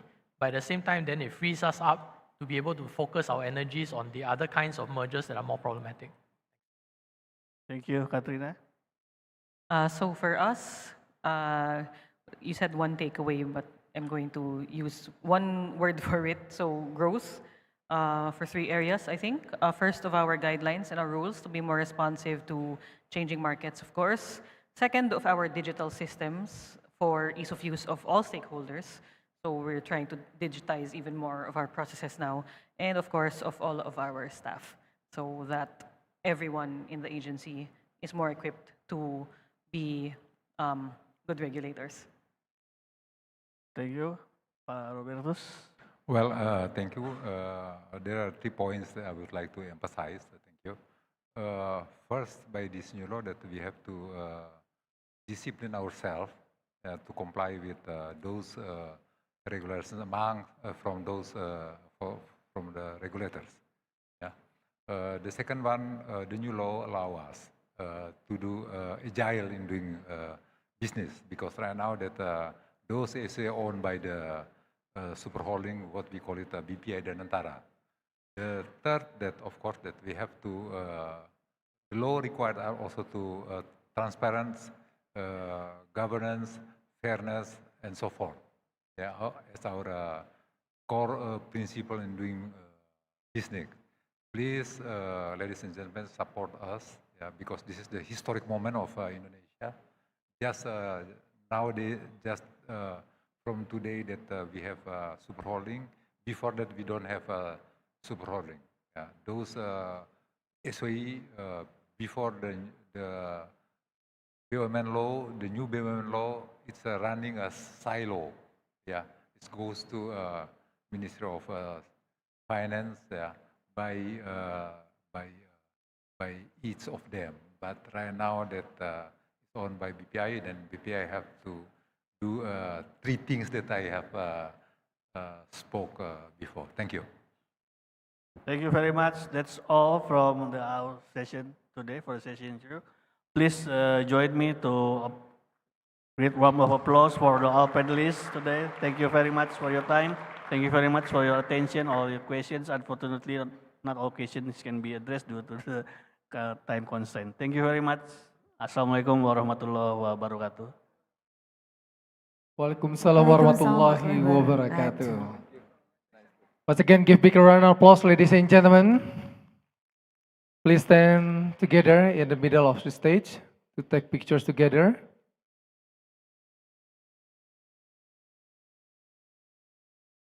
Okay, let's take a picture together. Let me lead. 1, 2. Take a picture together. 1, 2, 3. Once again, please. 1, 2, 3. Thank you. Give a big applause, please. Thank you very much, Mr. Farid Nasution, Mr. Salah Beni Pasaribu, Mr. Lok Siu Meng, Mrs. Katrina Margarita de Lopez, Mr. Robertus Baritea, and Mrs. Dao Hauhan. That was the panel discussion 2, and we're going to move on to the next agenda. Yes, and thank you. Please return to your seat.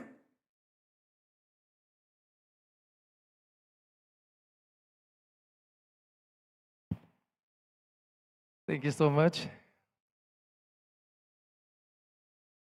So, ladies and gentlemen, for the next agenda, we proceed to panel discussion 3 with the theme Unfair Contract Terms for Small and Medium Business, the Future of Enforcement. We respectfully invite Professor Sukarmi, Chairwoman of Indonesia Business Competition Lecturer Forum FDPU, serving as moderator, along with all panelists to kindly proceed to the stage and take your designated seats. We invite Mr. Makrisya Frisal from Ministry of MSME of Republic of Indonesia. And we would like to invite Mr. Rido Jusmadi from Indonesia Competition Commission KPPU. Mrs. Rachel Burgess from Australian Competition and Consumer Commission ACCC. Mr. Ryota Fuji, Ministry of Foreign Affairs, Japan. Mr. Kamsa Lumban Raja from the Christian University of Indonesia. Please come on stage. Give big round of applause, ladies and gentlemen, for our moderator and our panelists for the panel discussion 3.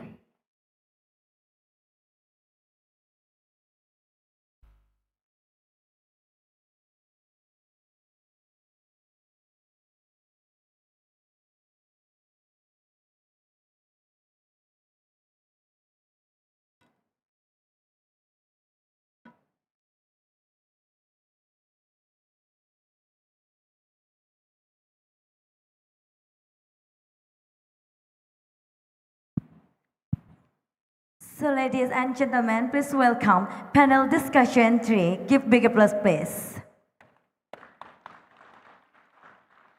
Okay, thank you.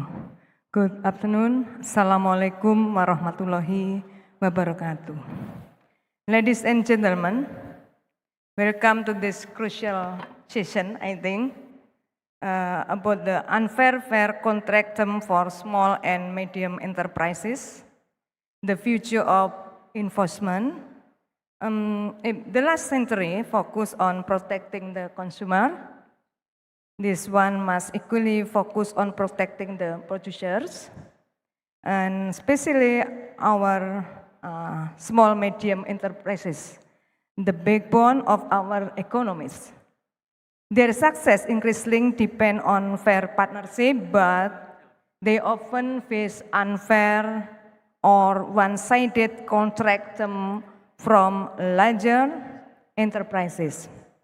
Now our goal today is to examine how to ensure fair play in this business-to-business relationship. Now in front of us, I am honored to introduce our distinguished panel of experts.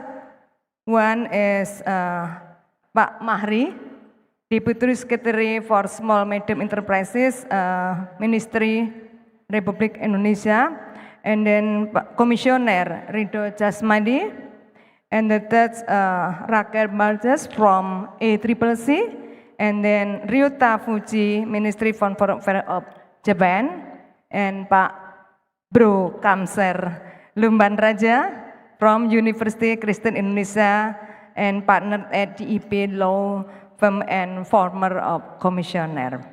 Okay, now let's start about the general issues. Commissioner Jasmadi, let's start at home. The KPPU has a dual mandate that is enforcing competition law and supervising small medium enterprises partnership. So how has the supervision of SMEs partnership involved in Indonesia? And how do you differentiate KPPU role in this area from other government agencies? Please, time yours. Yeah, thank you, Prof. Sukarmi, moderator, and thank you for all attendants here today and all of the speakers. The evolution of partnership supervision today has been significantly. As we know, before KPPU has authority just the administrative tax, but today it's a core part of our structure enforcement. So we not just about the administrative tax, but now we put on our focus on structural enforcement. We no longer just concerned with the existence of written in contract. We are looking to the substance, the partnership, and whether there's an abuse of bargaining power. And then we are examining whether the larger partner is exerting control over the small partner to the point where their independence is compromised. In this, about differentiating KPPU's role, I think we know the Minister of MSMEs, they have authority to make policy and then providing finance and training to the and empower MSMEs, but KPPU have authority to law enforcement. But KPPU and MSMEs minister, we have some point together to make our KPPU give the some of advice to the MSMEs. But so law enforcement is not just one option to KPPU. We have authority to give advice to MSMEs to at least we can more control abuse dominant in small enterprise and a big enterprise. I think this question. So the law enforcement is ultimum remedium for the Yes. SMS. Okay. Yeah. Right.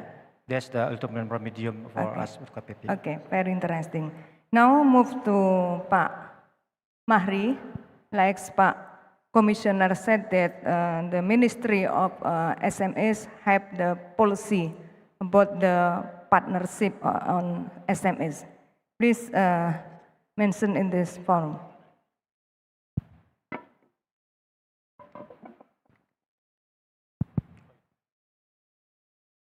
Baik, izin saya menggunakan bahasa.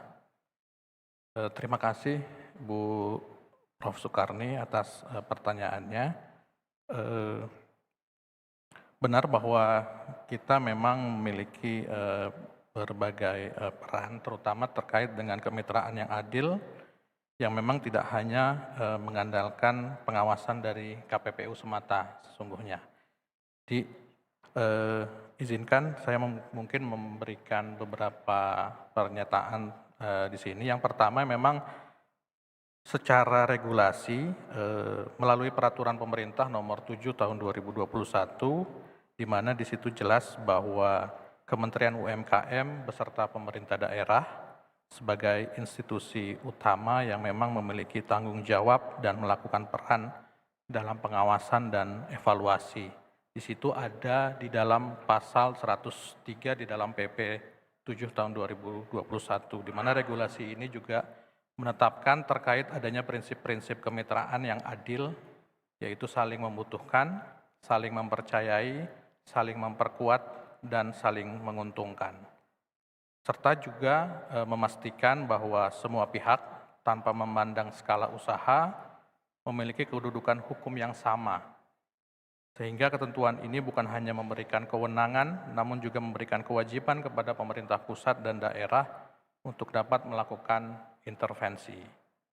Selanjutnya, kami juga menyoroti berbagai isu penting terkait adanya perjanjian tertulis dalam kemitraan yang sebetulnya sangat sering terjadi, terutama dalam platform digital dan pola kemitraan inti plasma. Sehingga tanpa adanya kontrak tertulis, UMKM akan kesulitan membuktikan bahwa telah terjadi sebuah pelanggaran. Nah, untuk menjawab permasalahan ini sesungguhnya Kementerian UMKM juga sudah melakukan beberapa langkah-langkah. Pertama terkait dengan penguatan fondasi melalui reformasi kebijakan. Kami saat ini sedang memfinalisasi peraturan Menteri UMKM tentang perlindungan dan peningkatan daya saing UMKM berbasis digital yang menjadi salah satu kerangka kebijakan bagi UMKM di ruang digital. Regulasi ini mencakup beberapa hal. Yang pertama terkait kewajiban UMKM di platform digital, kemudian perlindungan dari praktek usaha yang merugikan, kemudian jaminan terhadap perlindungan sosial bagi pengusaha UMKM, kewajiban perjanjian kemitraan, fasilitasi negara untuk memperkuat daya saing di dalam ekosistem global. Kemudian adanya intervensi lapangan, yaitu kami juga melakukan kegiatan di beberapa daerah tahun ini, yaitu adanya Festival Kemudahan dan Perlindungan Usaha, di mana kegiatan ini memiliki 3 fungsi utama. Yang pertama, mempercepat legalitas dan sertifikasi produk bagi teman-teman pengusaha UMKM seperti NIB, halal, PIRT, SNI, kemudian memperluas akses pembiayaan pada titik-titik yang membutuhkan. Sampai tahun ini, November 2025, penyaluran KUR telah mencapai 246,9 triliun untuk 4,1 juta debitur. Kemudian juga Festival Kemudahan ini memiliki fungsi untuk menciptakan lingkungan usaha yang terlindungi dan adil, termasuk di dalam akses BPJS Ketenagakerjaan, perlindungan konsumen, penanganan keluhan dan mediasi oleh Ombudsman.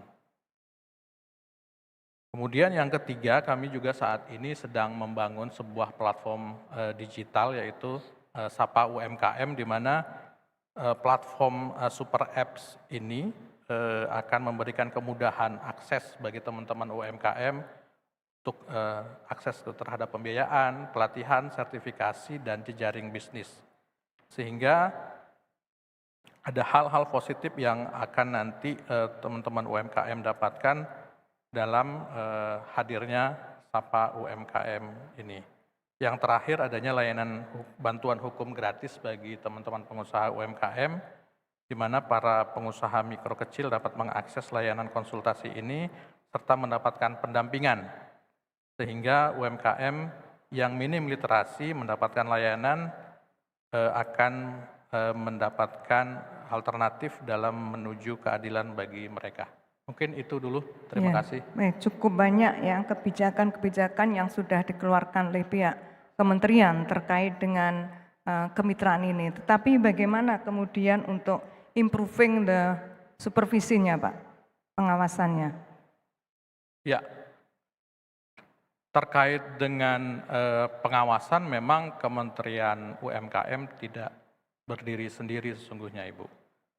Kementerian UMKM juga melalui koordinasi dengan teman-teman dinas di daerah juga itu memiliki fungsi yang sama sesungguhnya terkait dengan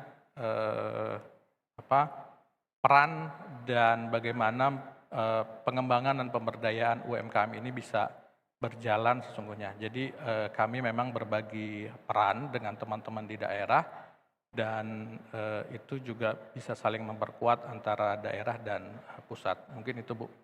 Oke, baik. Terima kasih, Pak Mahri. Oke, we moving to Bro Kamser. I think you have sat in the regulator chairs and now you represent the private sector with the Kadin, Chamber of Commerce. Do businesses actually understand these fair partnership obligations? And from your experience in the field, where is it the biggest disconnected between the regulation Commissioner Jasmati said that mentioned in the reality on the ground for entrepreneurs? Please, time yours, Pak Kamser. Thank you, Sis Professor Sukarmi, my old buddy here, and also the audience merely I'm familiar with. Thank you for the opportunity to meet you people here, my colleague speaker from Tomodachi Fuji-san from Japan, and Rachel from Australia. And the other side is all my friends from Jakarta, especially. Thank you again for the question.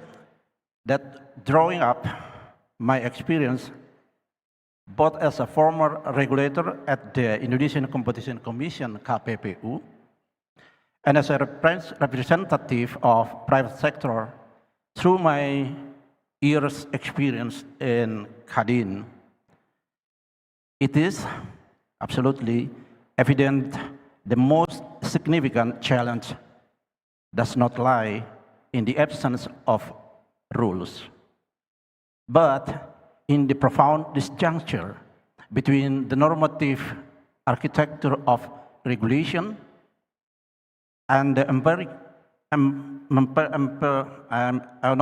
not so sure about this, but I try to make a right word or terms for this, the empirical reality of the market conduct. So again, this is between the normative architecture of regulation and the empirical reality of market conduct. So formally, large enterprise in sectors such as, name it, poultry and palm oil, do understand absolutely regulatory obligation that imposed by law number 20, 2008, and government regulation number 7, 2021.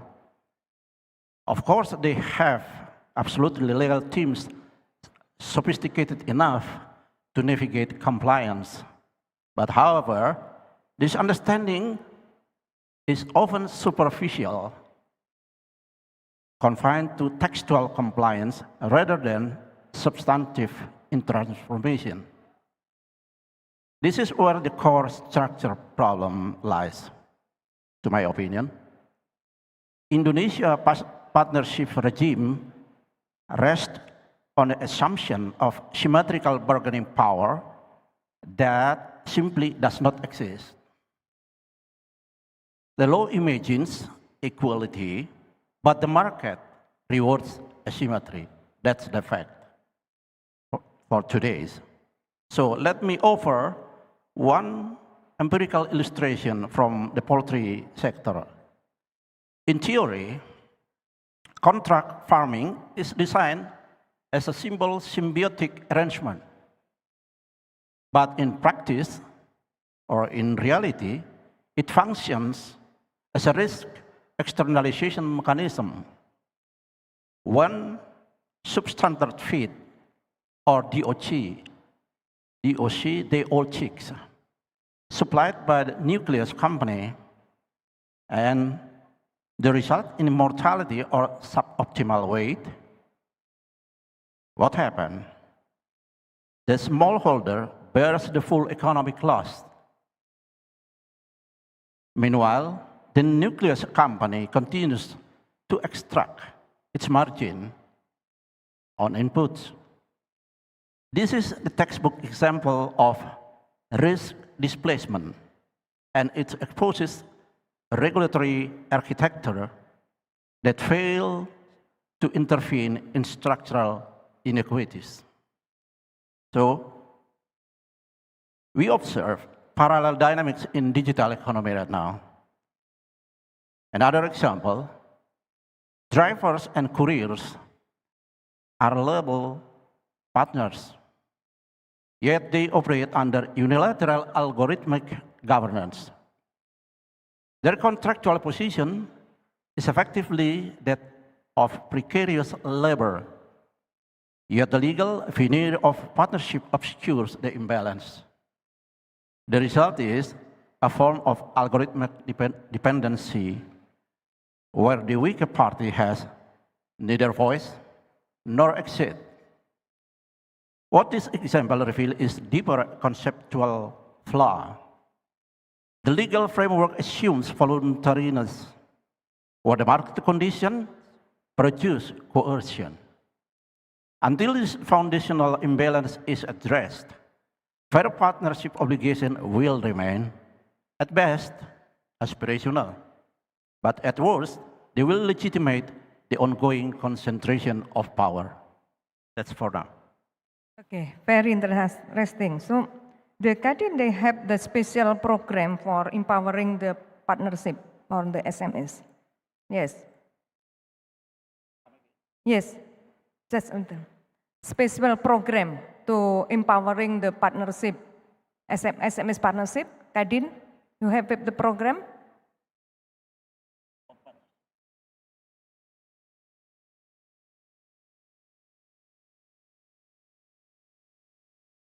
Oh, you mentioned about the point of view of Kadin. Yes.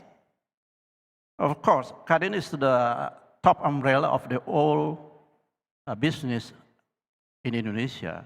All enterprise usually registered under the umbrella of Kadin. So the Kadin will take responsibility to at least educate the member to apply all the regulatory that exists in Indonesia, not only competition law, but also other law, of course. Okay. So from time to time, Kadin Indonesia always conduct such a seminar, workshop, and especially through the members, extraordinary members of Kadin, also called associations. Through the associations, Kadin push them to maintain that all members there comply to all the law in business. Thank you. Okay. Thank you, Pak Bro Kamser. Now moving to Mrs. Burgess. Okay. The ACCC, we know that is the global leader, right? Often linking competition and consumer issues. So could you advise on how the ACCC plays its role regarding unfair contract term? And crucially, what is the link between UCTS and broader competition policy and law in Australia? Are they spirit, tools, or two-sided of the same coin? Please, time yours. Thank you very much, Professor. Let me start by thanking the KPPU for the invitation to be here today. It's really a pleasure to represent the ACCC. On a personal note, it's lovely to be back in Jakarta, catching up with old friends and meeting many more new friends. Let me start by just clarifying the role of the ACCC, because it is slightly different to some other regulators in the region, and that is that we have responsibility for both competition law and consumer law. So I think that's a really important point to start with when we're talking about unfair contract terms. Our unfair contract term provision sits in our consumer law part of the law. So it sits alongside prohibitions like misleading and deceptive conduct, unconscionable conduct. So it is very much a consumer law provision, but we see our competition and our consumer laws as being very complementary. Let me start by explaining how our unfair contract terms provision works. So we have had this provision since about 2010, so it's about 15 years old now. When it first was introduced, it was introduced to protect consumers. So the idea was that if you had a standard form contract as a supplier, you were selling goods and it was under a standard set of terms and conditions, then the consumer was protected under the law, under this new law, if the consumer was, there was some detriment caused to the consumer by virtue of this unfair term, and there was no need for that unfair term to be in the contract, that it wasn't going to cause the stronger party any harm. So that provision was introduced in 2010. In 2016, we amended it, and we amended it to extend it to small business. And the reason we did that largely was because we recognised that small businesses, particularly MSMEs, are almost always in the same sort of bargaining position as a consumer. So they're not any stronger in terms of their bargaining rights. So we extended the term in the provision in 2016 to apply to small business contracts as well as consumer contracts. We've amended it again just recently, and there were two key changes. The first one relates to the penalties. So prior to 2023, the provision, if you had an unfair contract term, the ACCC could declare it to be void, but that's all we could do. So it was unenforceable. There was no penalties paid. So the last lot of changes a couple of years ago has introduced penalty provisions as a way of deterring the larger companies from putting these provisions in their contracts to begin with. Because otherwise they could put them in, they would wait to be caught, and then the only consequence was that they couldn't rely on that provision. So it was not a deterrent. The second change we made was to expand the number of small businesses that could benefit from the provision. So when it was first introduced, you were a small business if you had 20 employees or less. We've now increased that to 100 employees or less. So it's allowing a lot more small businesses to benefit from these provisions. That was a long introduction to the question, which is that we do very much see it as a complementary mechanism. And if you think about what a competition law agency is trying to do, we are trying to create competitive markets. If we have a competitive market, but then we allow unfair trading terms to operate within that unfair market, within that competitive market, then you're taking away the benefit of that competition for those small players. In terms of the way in which the ACCC enforce these provisions, the role that we play in relation to these provisions, we certainly enforce them, as I was just explaining. We also publish compliance guidelines, so particularly when the unfair contract terms were changed, we publish updated guidelines to explain the way in which they work. And then we do a lot of education. So we educate a lot suppliers and small businesses so that they understand their rights in relation to these provisions. I'll leave it there for now. Okay, very interesting. Now we're moving to Mr. Fuji. Okay, that's a powerful framework. In Japan, with the Federal of Japan's enforcement centered in tracing unfair subcontract, okay, subcontract term or the abuse of supervisor bargaining position involving small and medium-sized enterprises. How does Japan seek to limit this abuse of large companies? And we know that in Japan, it's so many cases about the subcontract breaking. Okay, please time yours. Selamat siang para hadirin sekalian. Ini saja good afternoon.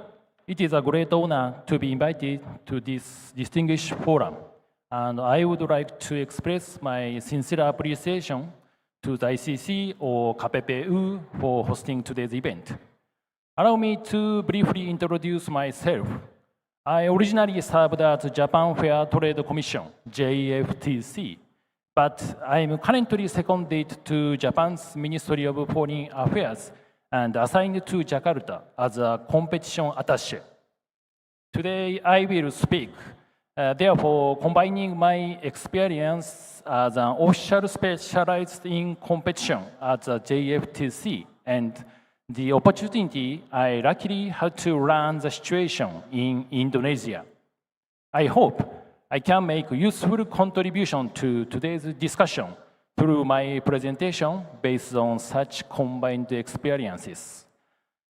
First of all, I would like to briefly introduce the efforts undertaken to regulate the abuse of superior bargaining position, or ASBP, under the Anti-Monopoly Act and the Subcontract Act, as shown on this slide.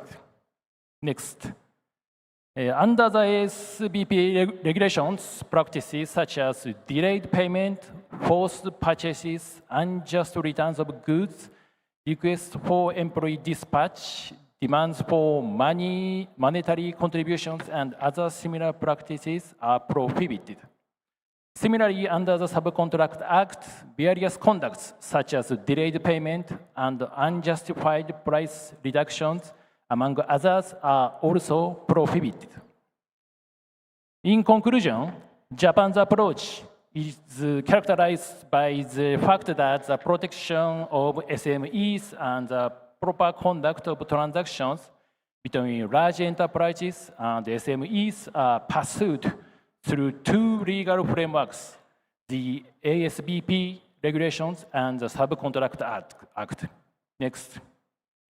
Secondly, let me explain why Japan has two separate regulations. Under the ASBP, the abuse of superior bargaining position regulations, the JFTC must prove three elements, and the most crucial of these is superiority. In simple terms, superiority means that the weaker party cannot walk away. It depends on the transaction, and changing trading partners is not a realistic option. But here lies the problem. The larger the company, the broader the scope of investigation. The JFTC must review more transactions and gather more evidence. This inevitably slows down the correction of harmful conduct. To address this structural delay, Japan introduced the Subcontract Act. This law predefines capital size thresholds and transaction types, thereby effectively presuming the existence of superiority.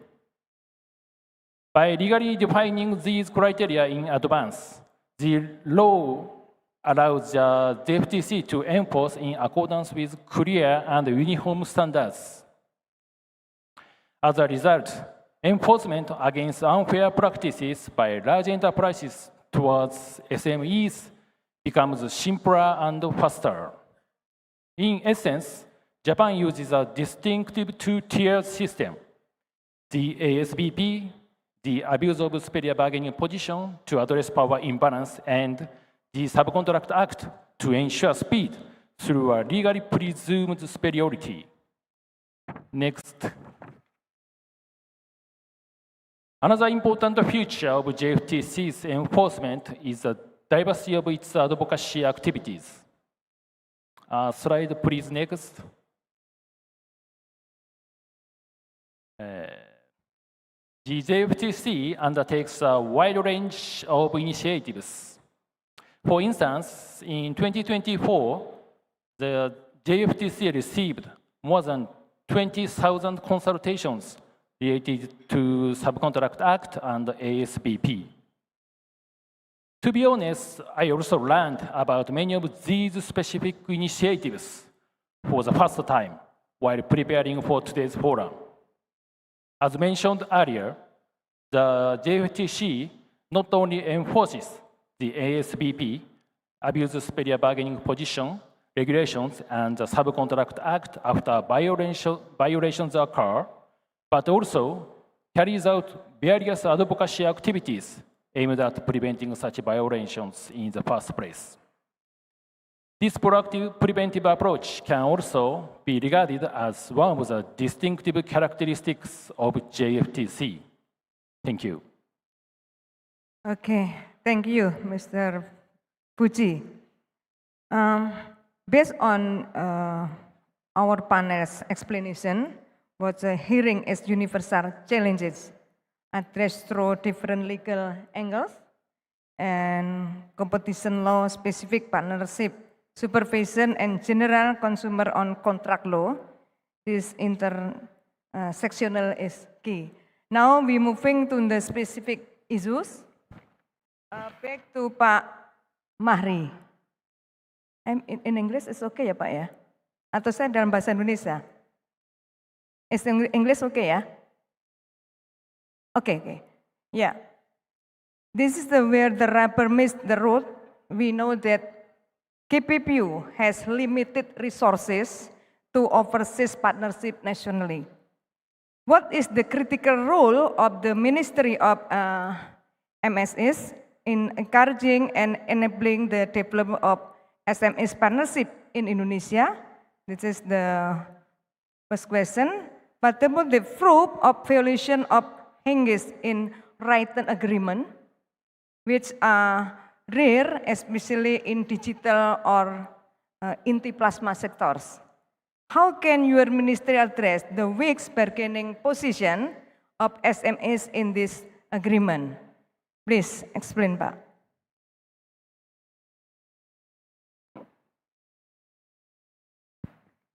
Ya, terima kasih Bu. Ada dua tadi pertanyaan dari Ibu terkait dengan peran kementerian untuk mendukung dari peran dari teman-teman KPPU. Jadi memang sesungguhnya juga seperti yang telah kami jelaskan di awal bahwa Kementerian UMKM ini tetap berjalan berdasarkan beberapa regulasi existing hari ini, yaitu Undang-Undang 20 yang memang masih ada beberapa yang memang bisa disandarkan kepada peraturan regulasi undang-undang tersebut, kemudian berdasarkan dari Undang-Undang Cipta Kerja dan turunannya di PP 7 tahun 2021. Nah, dari tiga sandaran peraturan kebijakan tersebut, memang kalau kita lihat dari kondisi hari ini terkait dengan kemitraan UMKM berbasis digital tadi, kami memang saat ini memang mendorong hadirnya sebuah kebijakan yang bisa sama-sama menguntungkan kemitraan antara teman-teman UMKM dengan pengusaha besar. Ini contohnya seperti di pengemudi ojol Bu, hari ini. Kami hari ini sedang memang menyusun tidak hanya ojol sesungguhnya, tapi juga teman-teman pengusaha UMKM yang hari ini ada di platform e-commerce juga. Nah, ini kami sedang susun regulasi yang memang hari ini sedang kami susun dan mudah-mudahan tahun depan bisa terbit sebagai bagian dari perlindungan dan peningkatan daya saing UMKM berbasis digital. Jadi harapan kami ini juga bisa memberikan UMKM ini setara dengan teman-teman pengusaha besar, karena sesungguhnya hari ini teman-teman pengusaha UMKM ini masih dianggap sebagai konsumen juga bagi teman-teman pengusaha besar, sehingga tidak memandang equal antara teman-teman pengusaha besar dengan teman-teman UMKM. Padahal fungsi dari kemitraan ini kan kalau kita lihat di dalam PP tadi itu juga saling mempercayai, saling memperkuat dan saling menguntungkan. Jadi kira-kira itu Bu penjelasan sementara dari kami. Ya, bagaimana Bapak Kementerian mendorong untuk mewujudkan prinsip-prinsip kemitraan tadi Pak, saling menguntungkan, saling mempercayai, saling memperkuat, dan seterusnya. Ya, sesungguhnya kita juga sedang hari ini mudah-mudahan memang ini sedang dalam proses pengundangan juga Bu. Ada contoh konkret yang sudah kami akan lakukan sesungguhnya karena kami juga hari ini juga sudah melalui proses harmonisasi terkait dengan peraturan menteri turunan dari PP 7 2021 terkait dengan alokasi pemanfaatan ruang komersial pada infrastruktur publik itu sebesar 30%. Nah di dalam permen tersebut kami sudah melampirkan beberapa contoh kontrak kerjasama antara teman-teman UMKM dengan pengelola infrastruktur publik, di mana kami di situ juga memastikan bahwa di dalam kontrak panduan kontrak tersebut agar ini juga mematuhi beberapa prinsip-prinsip tadi, dan itu pengelola tersebut juga akan kami monitoring. Dalam setahun itu kami akan melakukan monitoring lebih dari 2 kali pelaksanaan monitoring sehingga mudah-mudahan dari adanya kebijakan ini maka kemitraan yang tadi Ibu tanyakan bagaimana memastikan bahwa prinsip-prinsip di dalam kemitraan tadi bisa diwujudkan. Mungkin itu Bu. Iya, baik. Ada pendampingan karena seringkali mereka membuat tidak dalam bentuk perjanjian tertulis, Pak. Ada pendampingankah dari kementerian? Gimana? Untuk pembuatan perjanjiannya? Karena seringkali mereka tidak ada tertulis, sehingga mudah untuk di-abuse oleh yang besar. Ya, saat ini memang kalau terkait dengan pendampingan ini memang kita belum secara spesifik Bu ya. Tapi yang jelas kami memang ada unit eselon 2 yang memang memiliki peran fungsi terkait dengan fungsi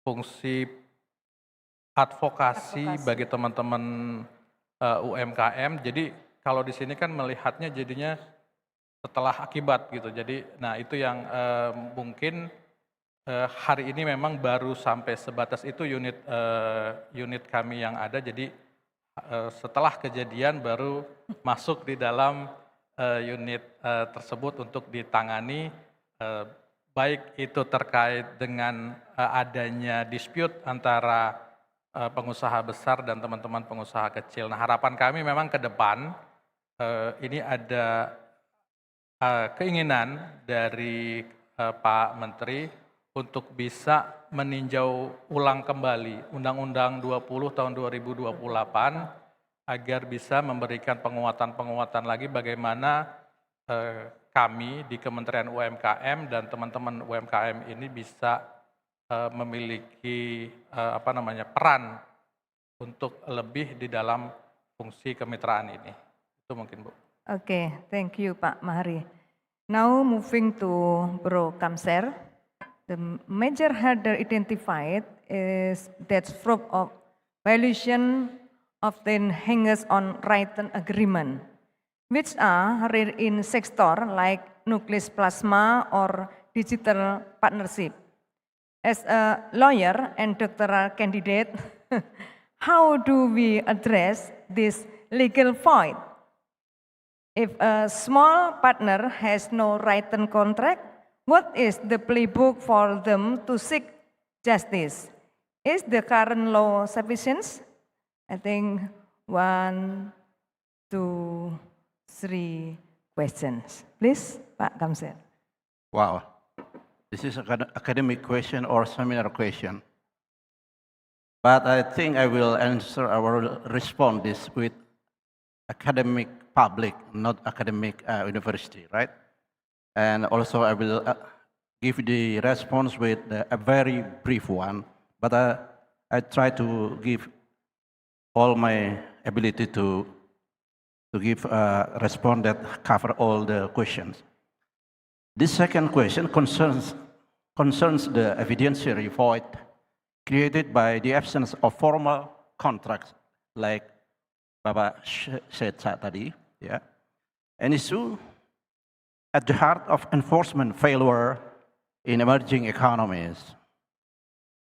Indonesia is not unique in this regard, of course, but the consequences are particularly acute in sectors characterized by informality or platform-mediated work. We can see the current legal insistence on written agreements reflects a doctrinal paradigm that rooted in classical contract theory, one that does not adequately capture temporary modes of exchange. Like informal arrangement, right now, click-wrap contract, algorithmically modulated terms of service, and asymmetric digital interfaces all complicate the evidentiary landscape that we have right now. And as a result, the weaker party is structurally disadvantaged, not merely economically, but epistemically. They lack access to the records of what substantiate their claims. So, what still we have now? Rigid reliance on formal contracts is therefore untenable. But several critical pathways still remain. First, reconceptualizing evidence through digital behavioral trails. Transactional data, message, just like our WhatsApp chat, delivery receipt, GPS logs, bank transfers, forms of behavioral signature that can constitute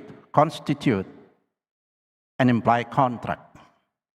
Modern evidentiary reasoning must treat this as legitimate proof, particularly where formal contracts are withheld by the dominant party. Second, collective epistemic power.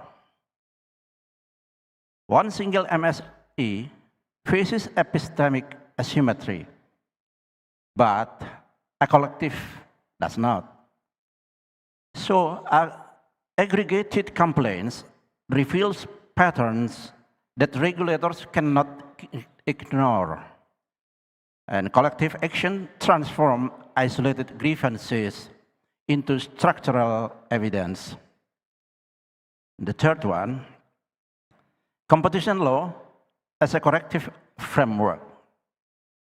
This is KPPU work for. When contractual clarity is absent, the issue often migrates into the domain of market power. A dominant firm refusal to formalize agreements or its unilateral alteration can constitute abuse of dominance. This reframing is essential in economies where informal norms shield anti-competitive practices. And fourth, presumption of partnership. I just attract to our friend from my colleague, Fuji-san from Japan, just explained to us that ultimately Indonesia needs to adopt a legal presumption that repeated transactions coupled with economic dependence constitute a partnership. This shifted the burden of proof to the dominant firm, aligning the law with the realities of relationship contracting.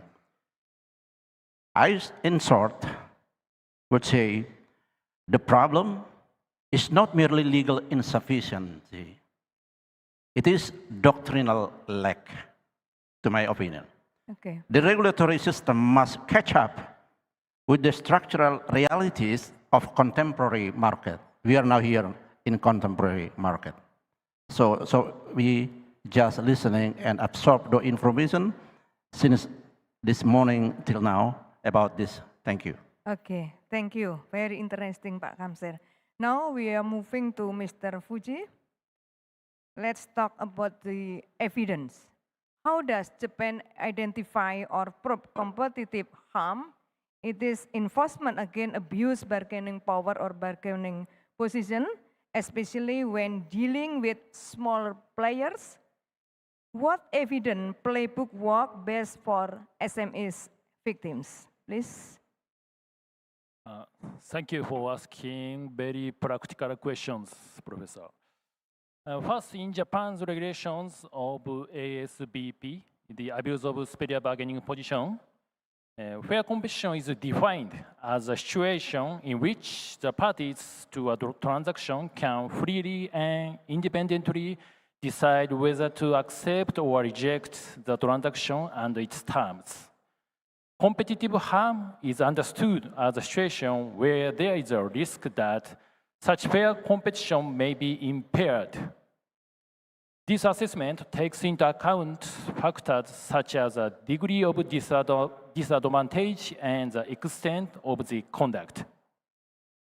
In cases of ASBP, the abuse of superior bargaining position, it is relatively easy for the competition authorities to establish that a large enterprise has taken actions that disadvantage SMEs.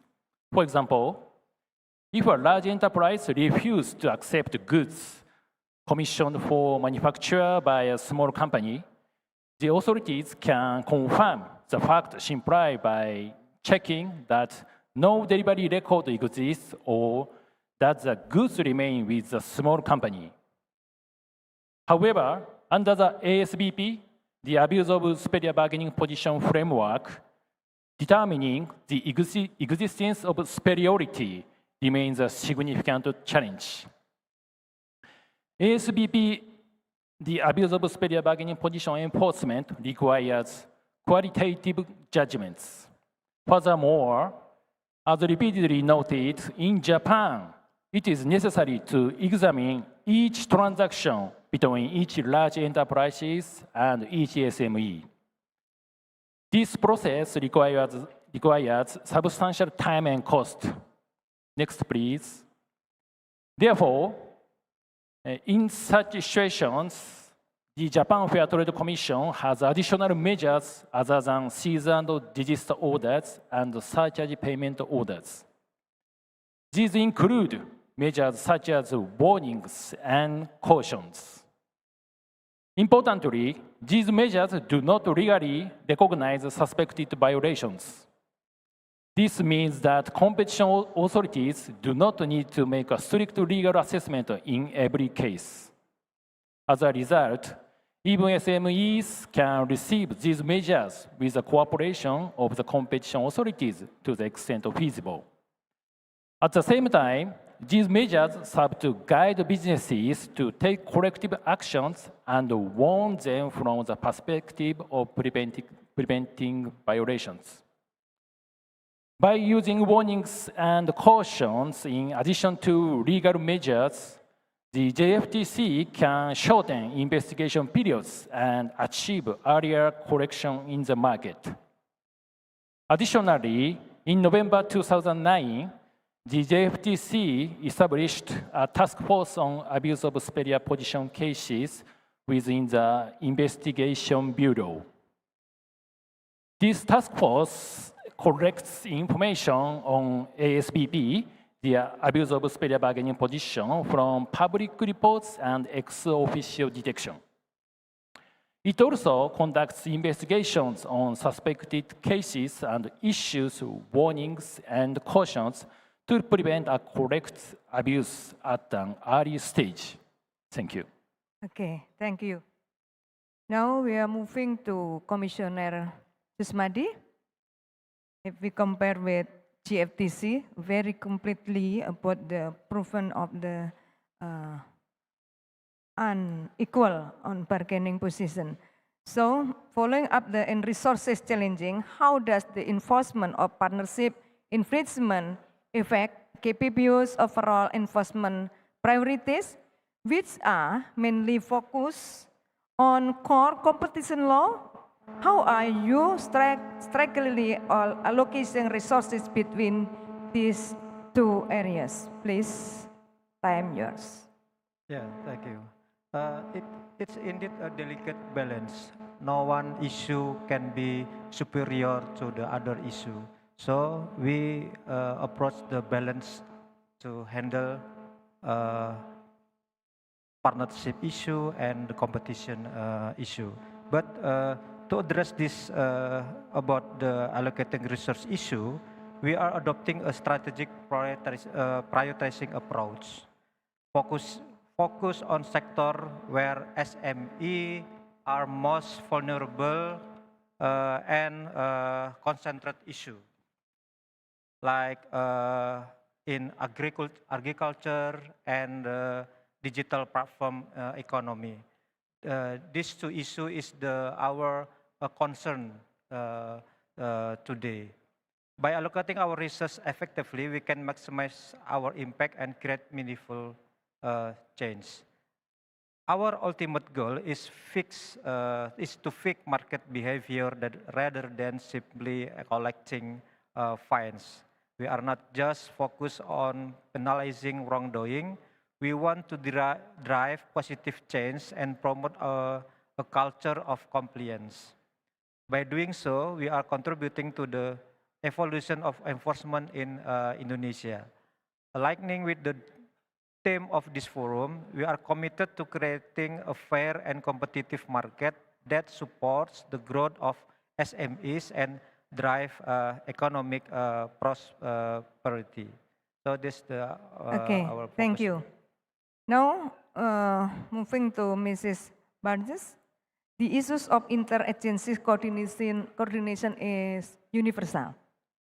Can you advise on how KPPU might better coordinate with other governmental agencies in Indonesia on the issues of unfair contract term and MSE protection, drawing on the ACCC's experience? How do you allocate the resources between these issues? Please. Never very easy. I will just shout. No, there we go. Thank you for the question. So I think I'd like to highlight three things that the ACCC do to answer this question. The first one is that we established many years ago now a small business and franchising consultative committee, and it is chaired by our deputy chair, Mick Keogh. We have two deputy chairs, and this is quite an important point actually. We have two deputy chairs, one of whom must have a background in small business. So Mick Keogh is our dedicated small business deputy chair. So he chairs this consultative committee.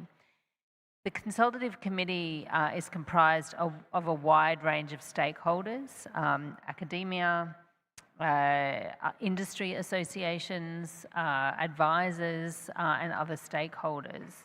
So it is not an intergovernmental forum in that sense, but it does allow us to get very important input from the community, the business community, about where they are facing challenges, about where what we are doing is working, where it isn't working, and it really helps us to identify early any emerging issues in the small business sector, for want of a better word.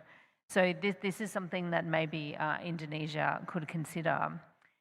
The second thing we do is publish our enforcement and compliance priorities. And like was just said in relation to KPPU, one of the priorities for Australia this year is to enforce the unfair contract term provision. So that's actually set out in our priorities. So that sends a very clear message to business, to other government departments, that this is a priority for the ACCC. The third point I think it is worth us mentioning is that the ACCC doesn't take action to protect individual businesses or to act on behalf of individual businesses. We simply don't have the resource to do that. So we instead look for systemic issues. So where there are problems in the way that markets are functioning, and sometimes they come to our attention through that consultative committee, then those are the issues that we can take forward, both from a policy perspective, if we advocate to government about changes that are needed, or through regulatory, our regulatory approach. So those are, I think, three ways in which we do try to have the most impact in relation to this issue. Okay, thank you. We just have only 8 minutes, yeah? Okay. Now about the future direction for Mr. Fuji on the institutional side. How does GFTC address institutional problem in MSFA partnership? Specifically, how do you manage the relationship between enforcement of contract law, competition law, and sectoral regulators? Where does the ultimate responsibility lie? Maybe on 2 minutes, it's okay, yeah? First, regarding investigations under the Subcontract Act, these are carried out not only by the JFTC, but also in cooperation with the Small and Medium Enterprise Agency, or SMEA. When the SMEA finds facts that violate the Subcontract Act through its own investigation, it can request the JFTC to take appropriate measures under the Act. As mentioned earlier, the Subcontract Act in Japan complements the regulation of ASBP. If the action that disadvantages SMEs fall outside the scope of the Subcontract Act, it is subsequently examined under the ASBP framework. If the capital thresholds set out in the Subcontract Act are not met, the Act cannot address the conduct, even if it has a significant impact on the market as a whole. In such cases, regulation under ASBP becomes effective. Therefore, disadvantageous conduct by large companies towards SMEs will ultimately be considered under the provisions of the ASBP. Thank you. Okay, thank you very much. Now moving to Pak Mahri. How to ensure coordination between government agencies so that it can be more effective in increasing compliance with partnership and increasing the effectiveness of partnership supervision itself? Pak, please.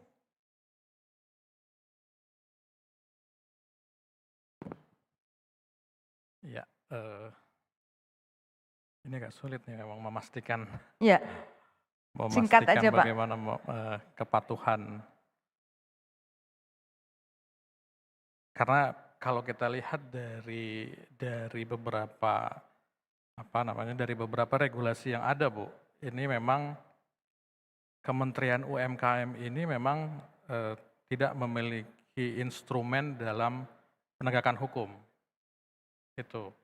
Nah, sehingga memang kami juga sudah menganalisa gitu sejauh apa Kementerian UMKM ini akan memiliki peran dan kontribusi ketika pola kemitraan ini 5 minutes. Okay, thank you. Tidak dipenuhi oleh salah satu pihak. Nah, ini yang mungkin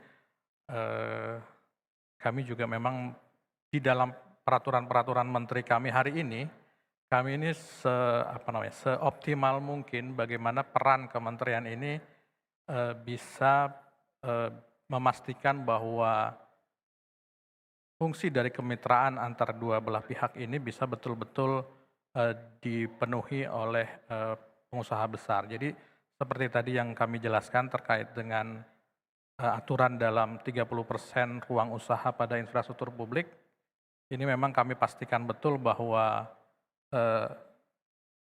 kontrak kerjasama antara UMKM dan pengelola infrastruktur publik ini betul-betul dipenuhi sehingga kami memang sudah buat betul panduan terkait dengan kerjasama kontrak, utamanya terkait dengan pemenuhan ruang 30% tadi. Jadi mudah-mudahan itu Bu. Nah harapan memang ini regulasinya nih yang perlu diperkuat kembali. Itu, regulasi dan koordinasi Pak, lintas sektoral.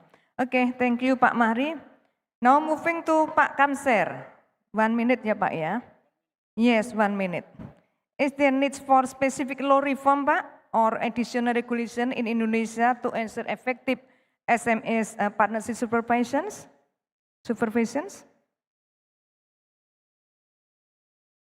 Ya, perlu nggak specific law reform or additional tambahan pengaturan di Indonesia terkait dengan kemitraan? Hah? 3.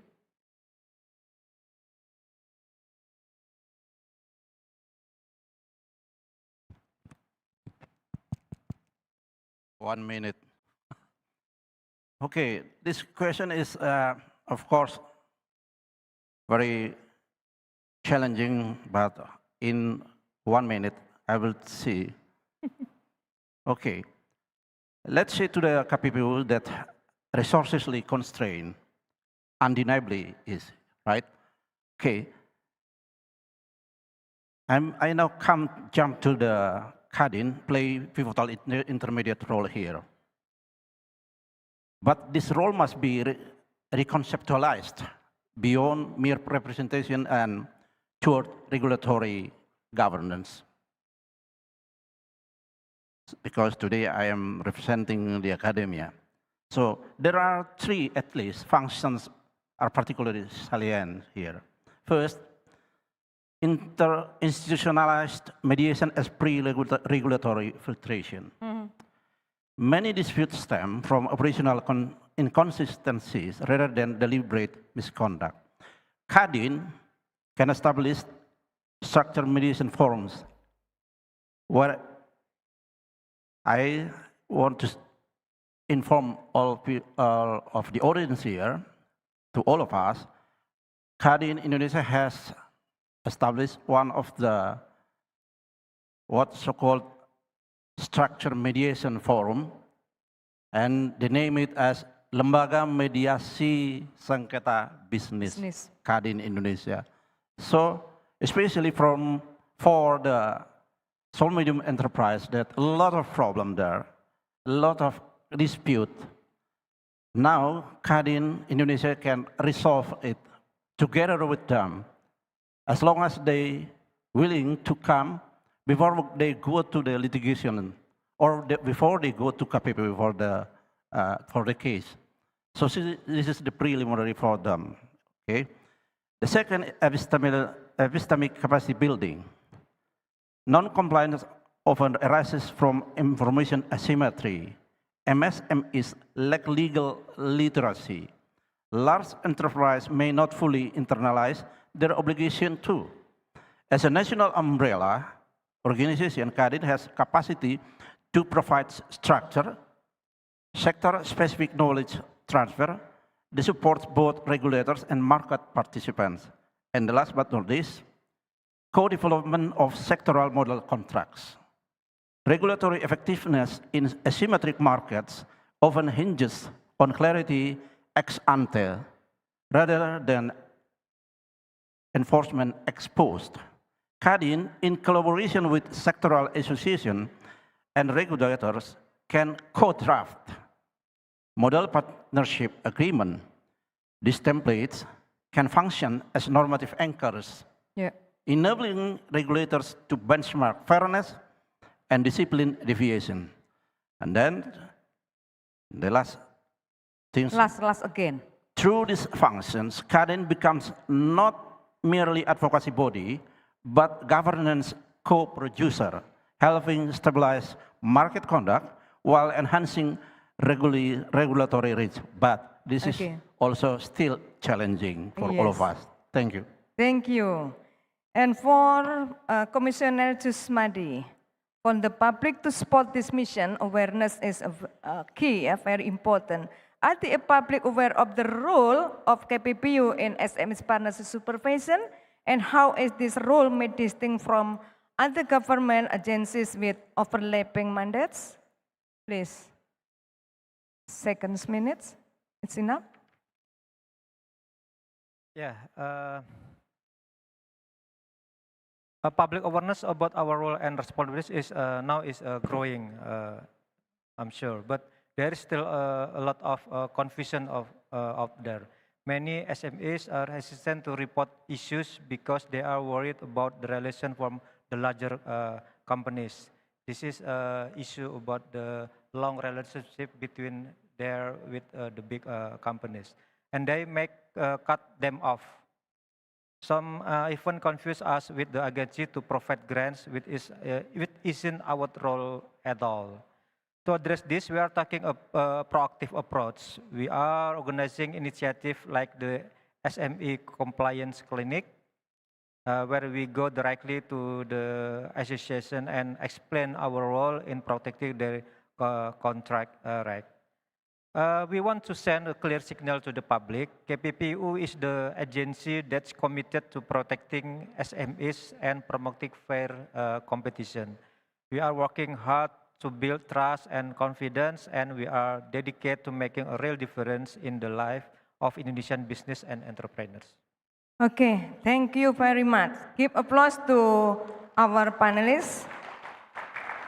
Yeah, actually, I have just one question for all the panelists, but time is up. Okay, thank you. All the conversation has illuminated the path forward, the needs for clear legislative support, proactive engagement with SMEs, and robust coordination between competition, contract, and sectoral regulators. Thank you again to our esteemed panelists, and thank you to our audience. Wassalamualaikum warahmatullahi wabarakatuh. Waalaikumsalam warahmatullahi wabarakatuh. Please rise, ladies and gentlemen, our panelists, to take pictures with our moderator, Professor Sukarmi.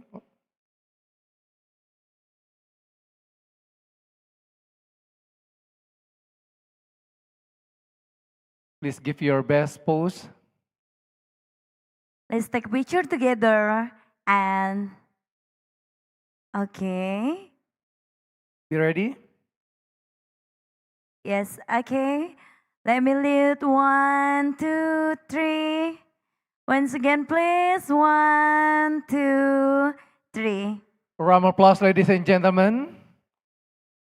Thank you so much, Professor Sukarmi, as lead the panel discussion 3. Along with our personalists, Mr. Marisha Rizal, Mr. Rido Jusmadi, Mrs. Rachel Burgess, Mr. Yota Fuji, and Mr. Kamser Lumban Raja. Thank you so much. Please return to your seat. Thank you for the all panelists and also moderator.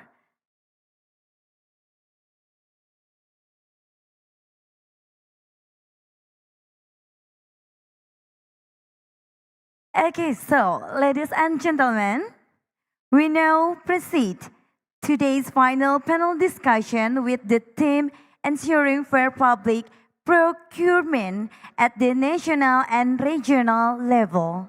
For that, we respectfully invite Mr. Budi Permana from the World Bank, along with all panelists, to kindly proceed to the stage to take their designated seats. And also, we would like to invite all panelists, Ms. Mariam El Gandor from Egyptian Competition Authority. Mrs. Dwi Riani Kusumaning Tias from province of Jakarta.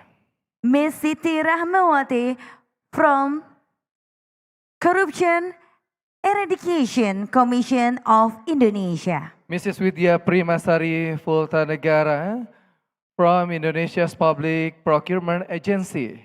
And also Miss Despina Pachno as OECD Competition Combat. Give a round of applause, ladies and gentlemen.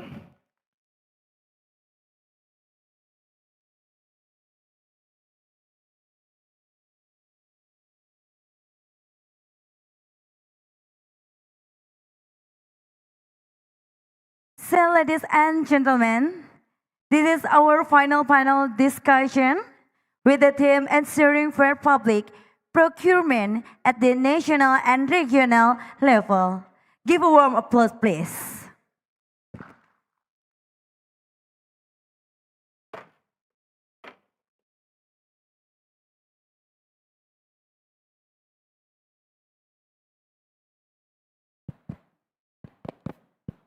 Halo. Assalamualaikum warahmatullahi wabarakatuh. Good afternoon, ladies and gentlemen.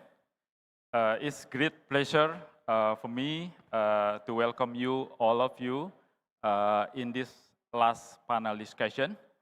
It is hard time, but we are trying to be more interactive in this last panel discussion. The topic that we are going to discuss is about ensuring fair public procurement at national and regional level. As you may aware that when we talk about the public procurement, it's not about the spending public fund, but we need also strategy. We need to have early market engagement, for example, and how to ensure that the core procurement principles are achieved during the procurement process. So the key question is how to ensure the integrity and competition in public procurement, both national and regional level.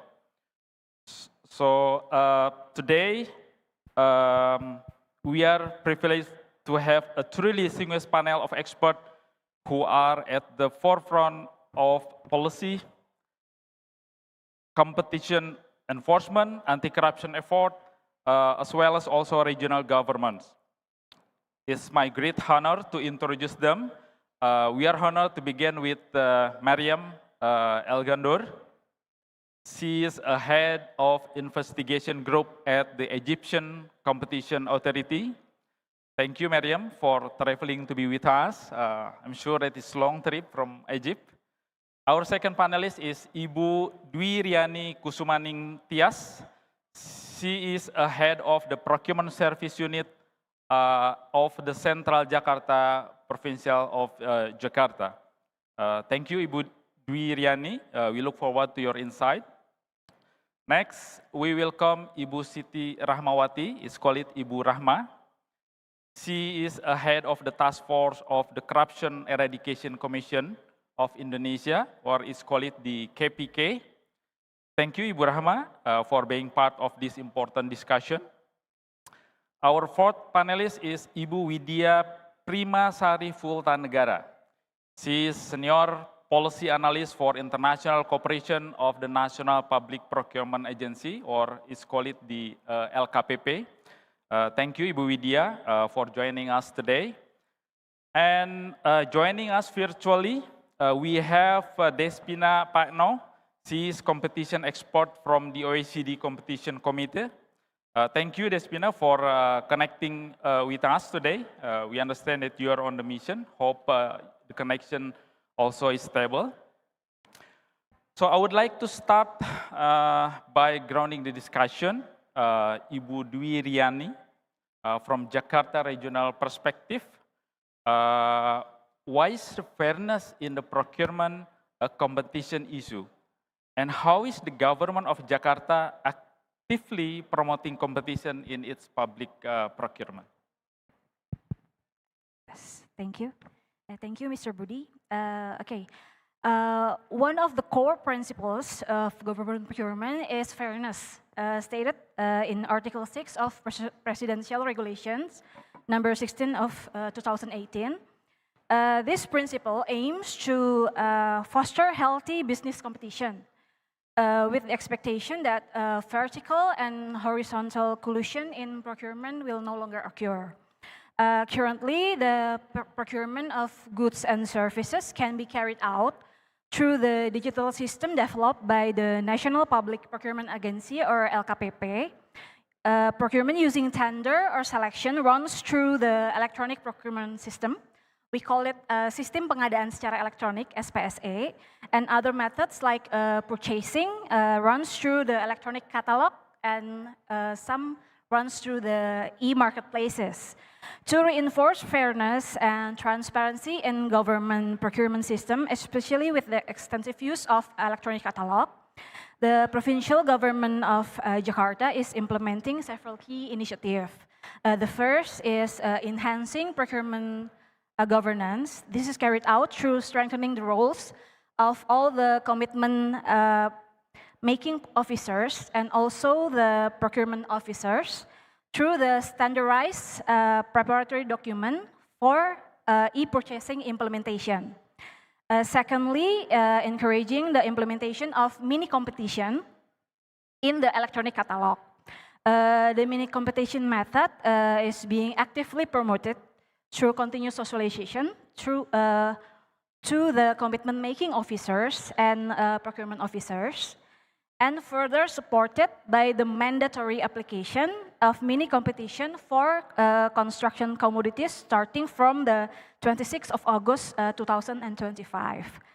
The result is the projected e-purchasing transaction from the 1st September to 24 of November 2025 have reached approximately around 266.5 billion, covering both goods and construction works. In addition, in our government itself, for conventional procurement, in this case tender, we has issued prohibitions against adding additional provider requirements that are discriminatory and non-objective, which may restrict tender participants, thereby ensuring that the tender itself remains fair and equitable. Thank you. Thank you, Ibu Dwi, for sharing from the regional perspective. I'm going to turning to the OECD, to Despina. I don't know whether, can you hear us? Hello? Can you hear us? Can you hear me? Despina? Yes. Okay, great. Yes, I'm just not sure how long I remain on the call because the internet keeps throwing me out. Okay, thank you. I just want to quickly, we understand that the OECD has many set of the global benchmark. So the question is, what is the brief map of the new OECD guideline, especially on fighting the bid rigging? And what is the core message the global community is sending to jurisdiction like Indonesia? Over to you, Despina. Yes. So the guidelines on fighting bid rigging are basically a collection of soft rules. It's a soft law instrument that group together OECD good practices. The main content of these guidelines is that it gives you ways where you can prevent bid rigging by structuring tenders better. So it has a list that is called the tender design list that details a series of measures that help plan and carry out procurement in a way that limits bid rigging. And it can help you identify bid rigging red flags. It has what we call a bid rigging detection list, which is a series of red flags to identify and report bid rigging. The guidelines also describe bid rigging forms, so ways that companies use to rig bids, and identifies markets that facilitate collusion. I mean, oligopolistic markets, concentrated markets, etc. They also refer to cooperation mechanism among public sector authorities. So these are general principles that may be adapted to each procurement process, and they're addressed primarily to public procurement officials, although some of the parts are addressed to competition authorities, for example, recommendations to provide training and advice to procurement authorities. The message that we have to jurisdictions and to Indonesia is that prevention is as important as detection, so it's good to make sure that to the extent possible, tender design is competitive and bid rigging will not occur, and that cooperation works, for example, through conferences such as this or international fora like the OECD. So that's it from me for now. Thank you, Despina, for providing perspective from global. Now we are moving to the coordination and data sharing. This is where the roles become critical. Coordination. Ibu Rahma, we would like to understand how is the coordination between the anti-corruption, KPK, and the competition function structure. Specifically, how is the jurisdiction clarified and how is evidence surely and reliably exchanged between the two institutions? Thank you, Pak Budi. Good afternoon, distinguished speakers and distinguished colleagues. It is such an honor to me to be here. So back to your questions about how the the cooperation between KPK and KPPU, actually it's already began since 2006. We have an MOU with KPK and KPPU at the time with the scope of working, we exchanging data and informations, and also we do coordinating regarding to the cases, and also we have a coordination with enhancing the capacity building. Interestingly, that I may say a little bit about what focuses about your questions is KPK will focus on the corruptions. It means that we have the focuses on public state official, financial state laws, and also corruption liability. While KPPU will focus on violation on competition business. It means that KPPU will focus on business actors. That's the difference with the area between KPK and KPPU. And the evidence of these collaborations has been proven with the case of IKTP, if you still remember about that case. At the time, KPPU gave us the initial informations about this case, and then they asked to KPK to further investigation for this case, and also KPPU did as well as expert witness for that case, and I think that's very interesting collaboration. It fruits for the result, and how the data exchange, because we have already MOU, so it means that between us can run smoothly. I think that's all. Thank you, Ibu Rahma. Now, going to the digital transformation.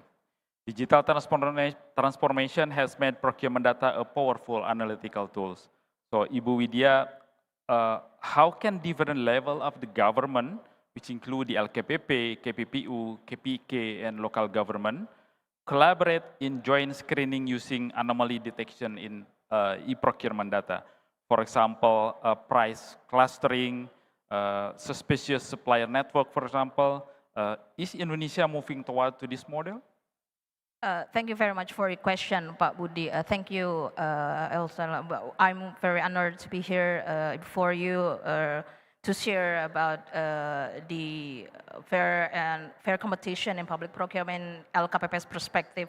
Before answering your question, I want to share that LKPP actually has provided procurement data for monitoring, evaluation, corruption prevention, as well as investigation and audit to relevant stakeholders. the government agency, even the civil society organization. I would like to touch on the procurement data utilization. The first one is e-purchasing transaction, has also been touched on by our colleague here from DKI Jakarta, that we have now e-audit in our e-catalog system to detect anomaly for the e-purchasing transaction. So there are some red flags that we could, auditors could further detect or further check. The first one is the repetitive transaction, the price changes, as well as the suspicious time frames. And then the procurement data has also been utilized for monitoring and evaluation by each government agencies across Indonesia. We call it UKPBJ, Unit Kerja Pengadaan Barang Jasa, which is Procurement Service Unit. They are obliged to monitor and evaluate all the procurement processes, statistic, participation of suppliers, etc. And also the data from, especially the procurement data from LKPP has also been used for the research by relevant agencies such as KPK as well, and also is used under the action of Stranas PK or National Prevention of Corruption, as well as investigation. Moving on your question, so based on our digital procurement transformation roadmap, that LKPP is now planning to develop anomaly detection using artificial intelligence. That's already in our roadmap. Especially in SPSA, Sistem Pengadaan Secara Elektronik or Electronic Procurement System. And we believe that further coordination and collaboration with relevant agencies like KPK and also KPPU is imperative, especially to enhance or to identify and reach the red flags or unusual bidding patterns and integrity filters. Thank you. Thank you, Ibu Widya, to explaining about how to use the e-procurement data to detect anomaly in the procurement process. Now, let's broaden the scope to international coordination. Mariam, from Egypt experience, what is the current nature of bid rigging in Egypt? And what are the best practice for effective coordination between Egyptian competition authority and other domestic regulator to prevent and enforce against bid rigging? Over to you.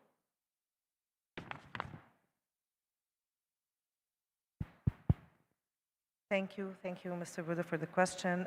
Thanks to the Indonesian Competition Commission for the kind invitation. It's an honor joining you today and contributing to this valuable topic. Bid rigging continues to be one of the most serious infringements we face in Egypt, not only because it completely eliminates competition, but because it also wastes public funds, raises prices while lowering quantity, and undermines the integrity of public procurement. The legal framework for bid rigging in Egypt is twofold. First of all, we have the Egyptian competition law, which explicitly prohibits all horizontal agreements that restrict competition, including bid rigging with all its different forms, such as bid rotation, cover bidding, market allocation, and coordinated withdrawal. Horizontal agreements are criminal offenses of an economic nature. They are punishable by a fine ranging from 2 to 12% of the product subject to the violation during the period of violation. Our bid rigging guidelines further elaborate on this and guide our enforcement work as well. To combat bid rigging, at ECA we have a dedicated bid rigging department with the help of the Economic Intelligence Department and Economic Technical Assistance Unit, which analyze data and flag any red flags, raise red flags. Second, there is the public procurement law. It also reinforces this prohibition through Article 33. It requires entities to prevent and report collusion or coordinated bidding. It prohibits bidders from entering agreements that distort competition. So in Egypt, bid rigging is recognized as both a competition infringement and a public procurement violation of integrity rules. So the most common forms we face in Egypt is all the forms that is known worldwide. However, in practice, the most cases we have seen were of identical bids, bid rotation and bid suppression. Okay, one important case from Egypt was in 2017. We had uncovered a collusion among 7 companies supplying heart valves and oxygenators, where they had coordinated prices to exploit a tender rule, allowing quantity splitting for identical bids. Key evidence included matching prices, exchange documents between competitors, and this led the Economic Court to impose a fine of 500 million Egyptian pounds. Later on in 2022, we had also found a violation of 4 companies colluding in the tender for a Health Research Institute lab project. They had pre-agreed on the winner and rotating the work. Identical submission patterns were also noticed, and evidence of one company covering all the expenses of the other companies were proved, confirming the violation of Article 6C under the Egyptian competition law. Finally, earlier this year, we found that 5 advertising companies had collectively agreed to abstain from bidding in tenders issued by one of the city development authorities. We also found correspondence between competitors and confirmed statements revealed the coordinated boycott, that they abstained from the bid. Okay, for effective coordination really depends on structure, consistency, and joint ownership of the process. We first rely on memorandums of understanding and clear institutionalized channels with several sectoral regulators and procurement agencies. This informs that information exchange happens routinely between us. Second, we conduct joint training and awareness programs to build a shared understanding of competition risks, to ensure that enforcement teams and procurement agencies speak the same language. Third, we leverage data sharing and digital monitoring, because when we have access to public procurement data, this allows us to uncover patterns across tenders, like identical bids and examples I've just given. Finally, we also apply early consultation mechanisms. So when a procurement agency is about to launch a major or high-risk tender, they can come to the authority and consult us, and we can review drafts in advance to ensure that the bid is going to be sufficient. Thank you. Thank you, Miriam, for sharing experience from Egypt about the collaboration and also about the current nature of the bid rigging. So going back to Despina, and from the global perspective, how can digital tools support the detection of bid rigging? And is there a scope for deeper cross-border cooperation among competition authorities in developing or using these tools? Over to you, Despina.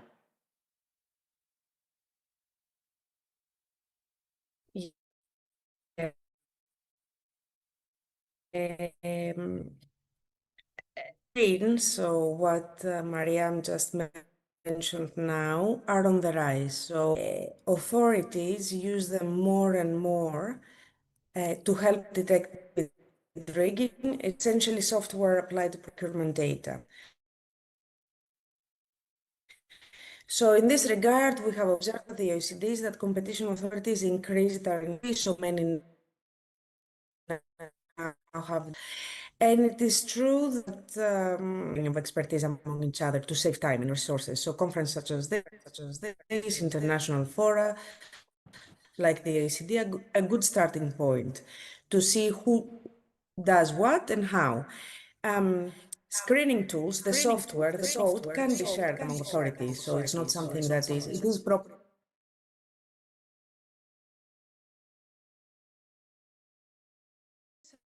Not necessarily successful. Maybe some connection problem. To work. Need good quality data. So even screens that are well designed will fail if tested on defective or incomplete data. And we know that big data, so procurement data, are not always recorded in a consistent way, or they may contain formats. So imagine if you have a company name that is not standardized across procurement platforms, that's difficult to check if it wins, if it bids, and how it behaves. Also, screens need relatively big data sets. to produce reliable results, right? So they need a lot of data. It's not enough to look at the data of one authority or 1 year. To the extent that there is not large procurement databases, this can cause the screen not to have very good results. Also, software and software results, they carry an inherent risk of false positive and false negatives. They provide only, so that's often a big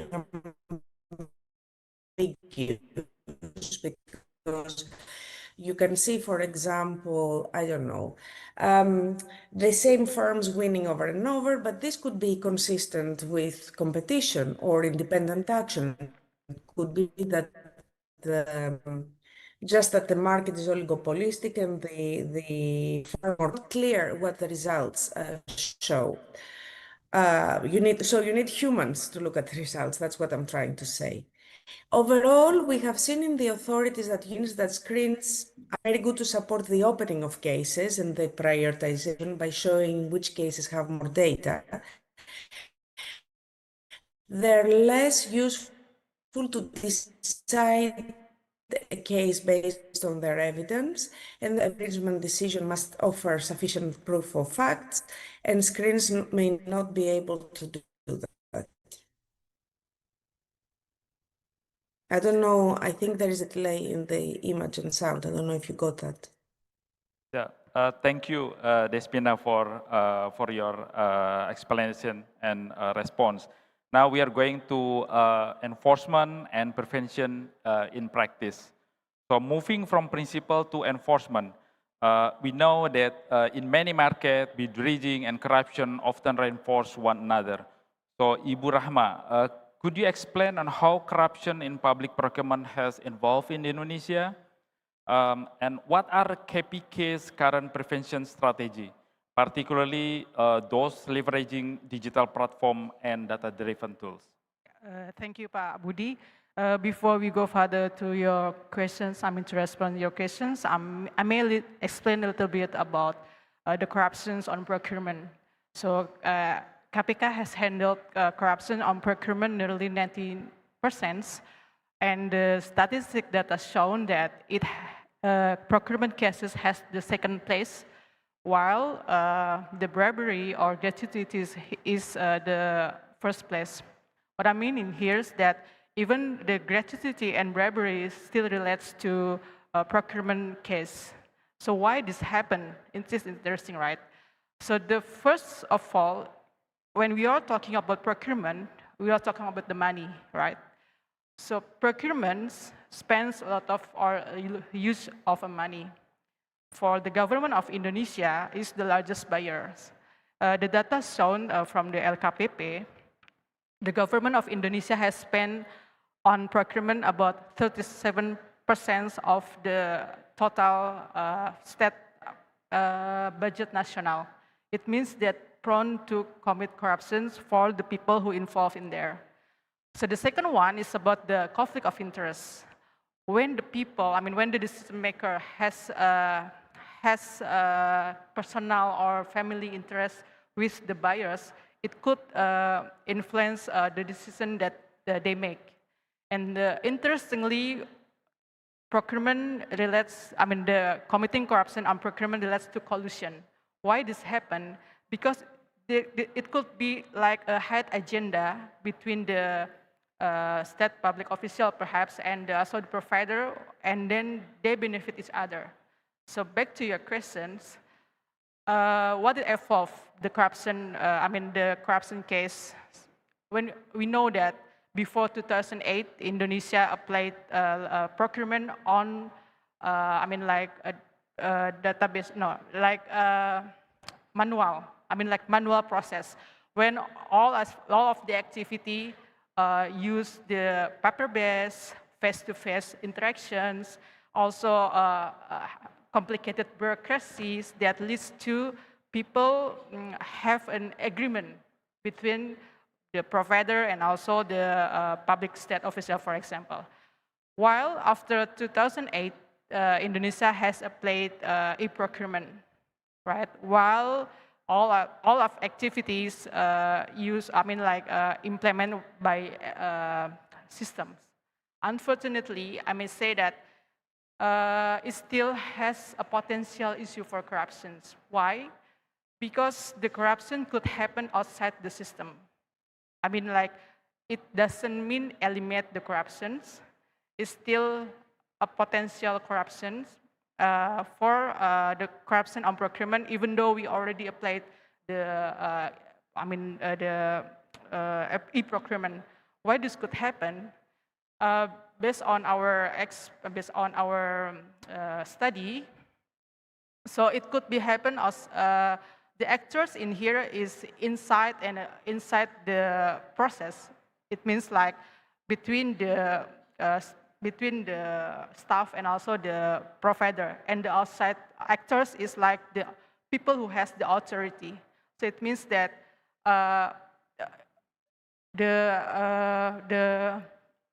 the corruption itself could happen when, for example, in the planning stage, the people could predetermine who will the winner, and also we also find about, for example, in e-catalog, we have found that there is still a potential communication between the provider and also the staff, like exchange each other for the phone number. Then when they agree to determine the price and also determine who's the winner. That's what I said in here. The evolved is only by the form of that corruption, but it's still there's still potential for the corruption. Thank you, Bu Rahma, for providing comprehensive explanation on the KPK prevention strategy against the corruption. So the strategy in here, so because we are in prevention deputy, I mean, like, we have several programs. First of all, you know, Integrity National Survey, right? Integrity National Survey, we map the potential corruptions not only nationally but also regionally, and we also cover with the dimension known as public procurement. Based on the result of SPE, we know in 2004, nationally, Indonesia is still prone to corruption because the index show us about 60.1 for the index of SPE. And also the other one, by having that SPE, we can prepare to anticipate about the corruption in procurement. And also we have the tools about corruption risk analysis. We analyze the regulations, whether it prone to corrupt or not, based on 4 aspects. The first one is admissions. The second one is implementation, compliance, and also corruption control.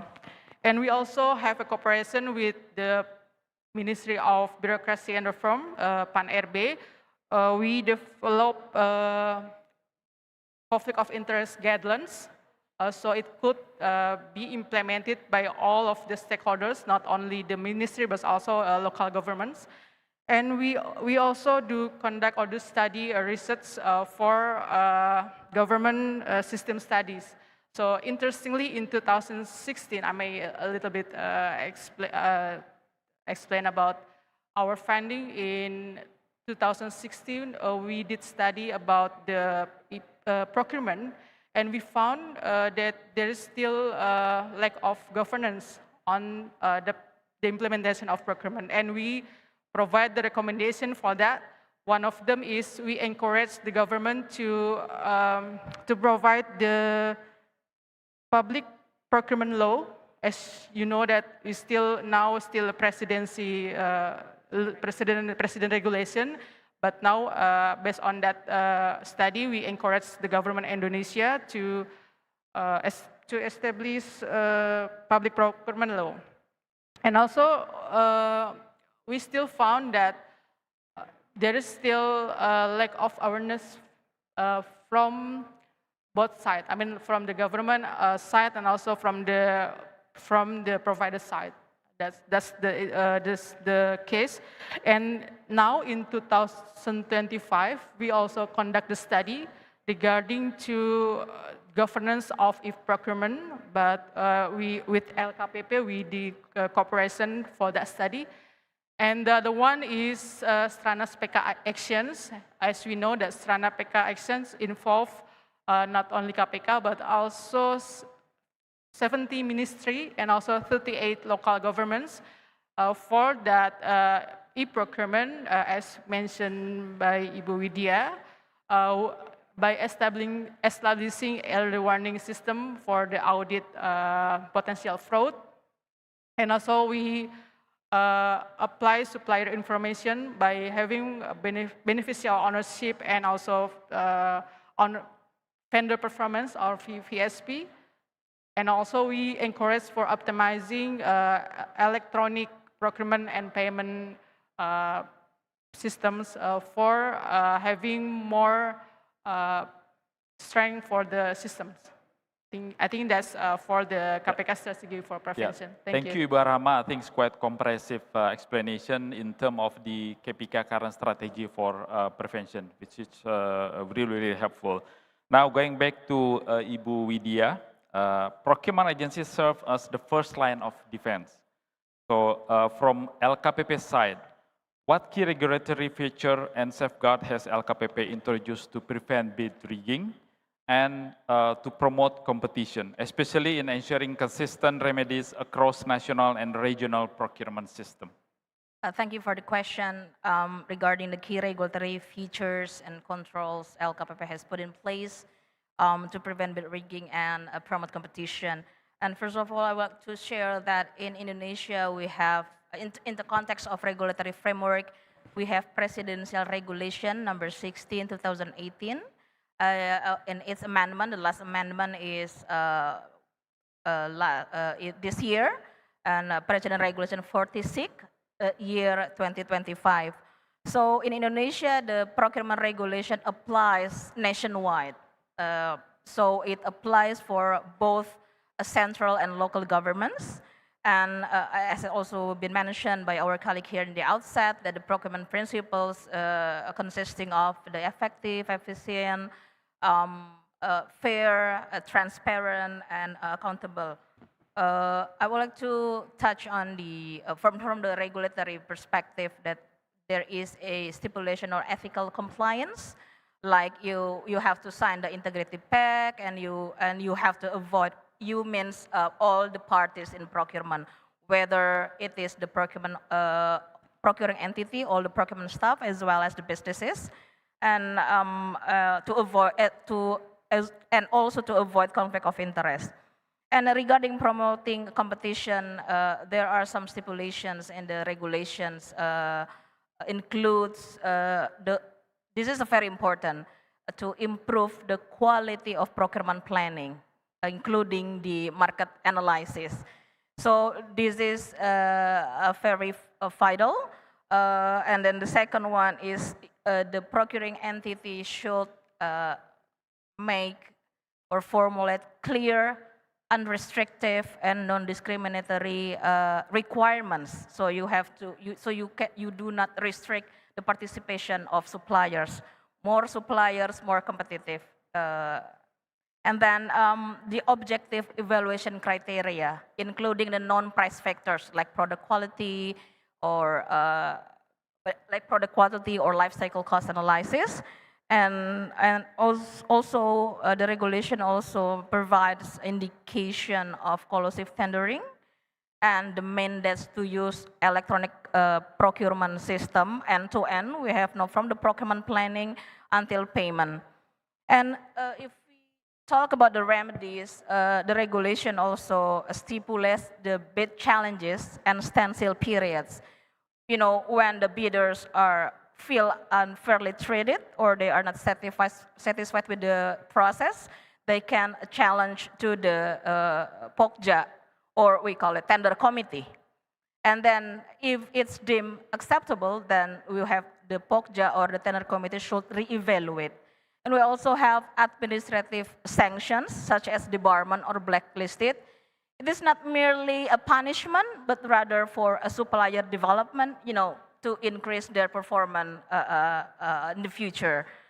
And aside from the regulatory frameworks, I would like to touch on the tools that we have developed that has been actually often mentioned in this session. That we started from the procurement planning. It is mandatory for all government agencies across Indonesia to announce their procurement planning ahead. We call it CIRUP. CIRUP is General Procurement Planning Information System. So one main objective to develop CIRUP or a Notice of Planned Procurement is, to provide information on procurement opportunities for businesses. Again, as I said before, more suppliers or more bidders, more competitive. And then the second one is the SPSE. This is the application for selecting suppliers. As also mentioned by Mbak Rahma before, that we have, together with KPK, we established the early warning system regarding the potential fraud, and also notification for similar managerial or IP address. And there is also notification should the bidders are blacklisted, as well as the integration with beneficial ownership system. And the last one is the e-catalog or e-purchasing transaction. As I mentioned earlier, that we have developed the e-audit features in e-catalog, to detect anomaly, the repetitive transaction with the same suppliers, suspicious time frames, and as well as price changes. And also, we are now in the early stage of using artificial intelligence in the e-catalog system for the curation, product curation process. Okay. Thank you. Yeah, thank you, Bu Widya, for explanation. Now we move back to Mariam. It's always helpful to learn from other countries, including from Egypt, for sure. So what preventive measure has ECA found to be most effective in combating bid rigging? And what is one key lesson learned that you would highlight for the colleague in Indonesia? Okay.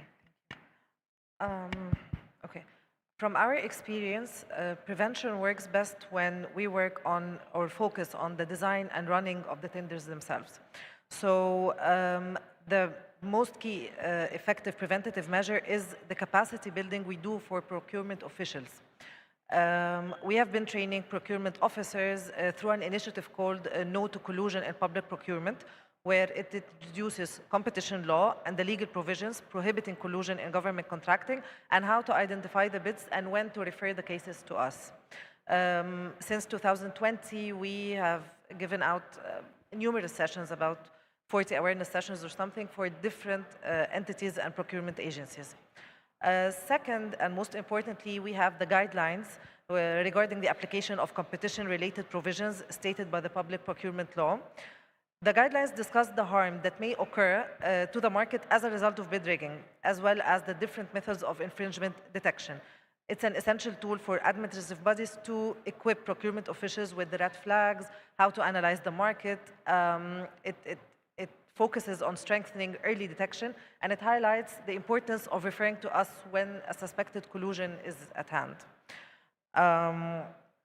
We also have coordinated with some procurement agencies to get the bidders to sign a form declaring that they are independently applying for the bid, and that they have not coordinated with any competitor, and that they have not coordinated with any potential competitor to abstain from the bid.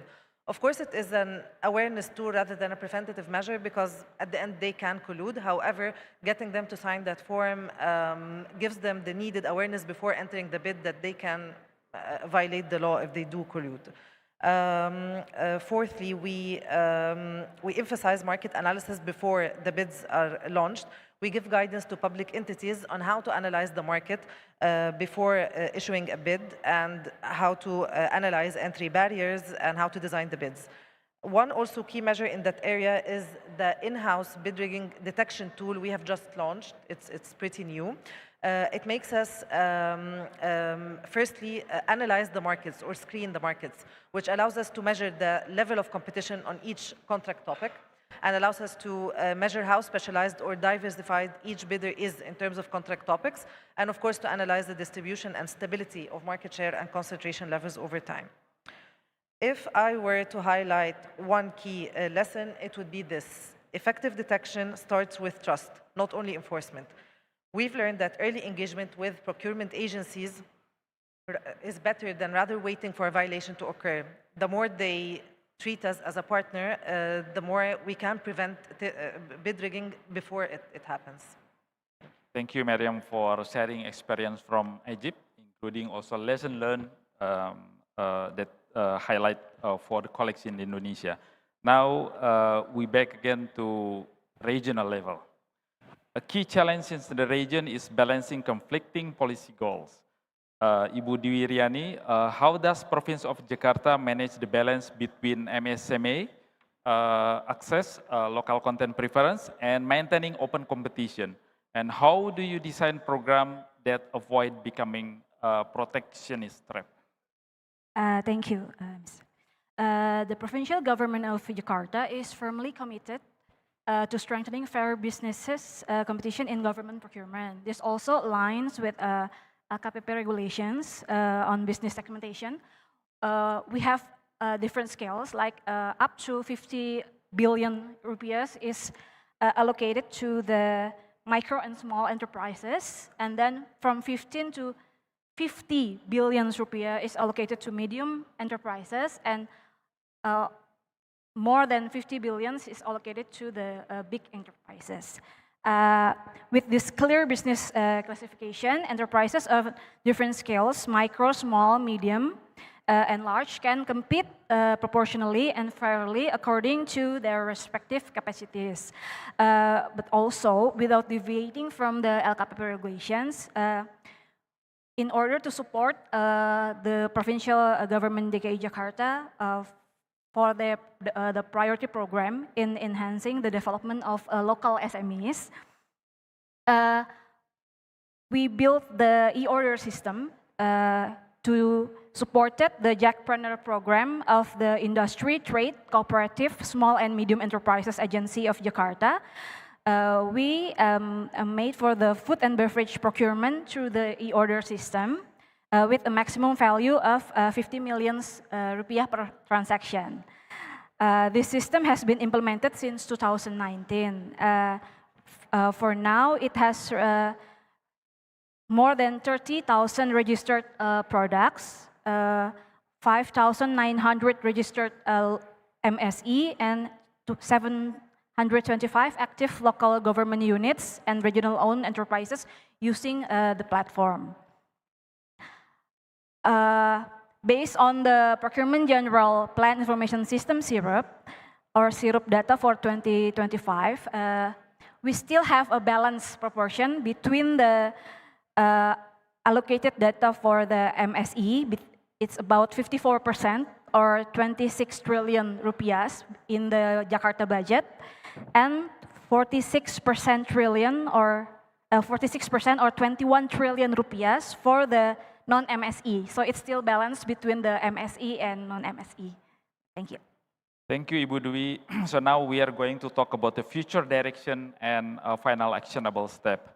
The human factor remains essential. Looking ahead, Ibu Widya, how is LKPP strengthening capacity building, particularly regarding the certification of competition-sensitive procurement officer or the requirement for annual market analysis in high-risk procurement category? Thank you for the questions. As we might be aware that the procurement actors actually are not only the governments, but also the businesses. But the governments, the procurement committees are vital, their capacity. So LKPP is committed to enhance their capacity, focusing on the capacity building as well as the strategic assignments. So LKPP provides trainings as well as competency standards for all procurement officers across Indonesia. So the trainings are quite flexible. There are classical, blended learning, and also MOOC, massive online course. And we also develop the competency standard for procurement officers. And so there's a like leveling. And then we are now in the process of developing what we call a national procurement talent management system. So the one objective is to map the competency of the procurement officers, because we are the National Public Procurement Agency, so we have to develop the capacity for procurement officers across Indonesia. So one objective is to map their capacity for them to be assigned in strategic and high-risk projects which required specific expertise. So we are now developing that, and will be piloted next year. So we are now in the process to prepare the assessment indicators, the toolkit, the mapping, and data collection. And we talk about as Pak Budi mentioned, about the market analysis. Actually, the market analysis or all procurement officers here are equipped with trainings, procurement trainings that includes market analysis. You know, the market analysis is embedded in the procurement planning stage, actually. So they are required to conduct market analysis, such as to analyze the availability of potential suppliers, the characteristic of markets of the needed goods and services, the history of the businesses, and the past performance. I think that's all, Pak. Thank you. Thank you, Bu Widya, for explaining about this, how to strengthen capacity building and the importance for having the market analysis. Now, to Ibu Dwi, decentralization presents both opportunities and challenges. How is Jakarta balancing minimum national procurement standard with room for regional innovation? For example, through pool frameworks or central e-catalog with locally tailored addenda? Okay. Well, I think this year, Ms. Widya, there's a change from the catalog version 5 to catalog version 6, where in catalog version 5, each regional procurement unit had its own product catalog. We call it etalase, tailored to the characteristic of its region and managed independently. But ever since the introduction of the version 6, the management of the e-catalog is now fully centralized under the National Public Procurement Agency, and all product catalogs now apply nationally. The total of 36 catalogs from our government have been successfully migrated to the national system. In principle, our government adheres to the LKPP policies regarding the management of the electronic catalog. But I think for further development, the local government will be given the user of curation products. I think, yeah, right? So maybe if the catalog version 6 is fully developed, our local government will manage the curation product from the local government. Thank you. Thank you, Ibu Dwiriani. To complement the national and subnational experience, I think it's valuable to look at international good practice. So I would like to ask Despina to explain about, are there any established international practices on leniency program for collusion cases? And what about framework for anonymous whistleblowing? Can you share with us your view on this? Yes. In fact, the ACT has worked a lot on leniency and whistleblowing, a lot more on leniency, actually. So we do have international good practices on what constitutes a good leniency program. And these are part of a soft law instrument, like the Fighting Bid Rigging Guidelines I mentioned before. This instrument is called Effective Action Against Hardcore Cartels. These instruments, by the way, and I will be very happy to share information later on, you can find them online, right? So it's not, they're not, we develop them with the countries, but we don't keep them for us. So basically, what is a good leniency program? We say that a good leniency program is a program that, in order to incentivize applications, it gives immunity to the first applicant. So the first company that applies for leniency and fully cooperates with the competition authority should get immunity. Subsequent applicants, those that come after, should get sanction reductions. We also advocate to waive or reduce sanctions for qualifying officers of the corporate leniency applicant. So basically the director of the company.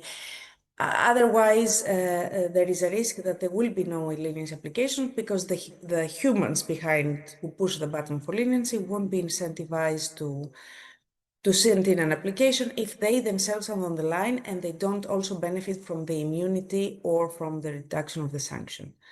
However, in the case of cartel coercers, those that coerce others into forming a cartel, so those that create the illegality in the first place, there should be no immunity. There could be a fine reduction for cooperation, but no full immunity.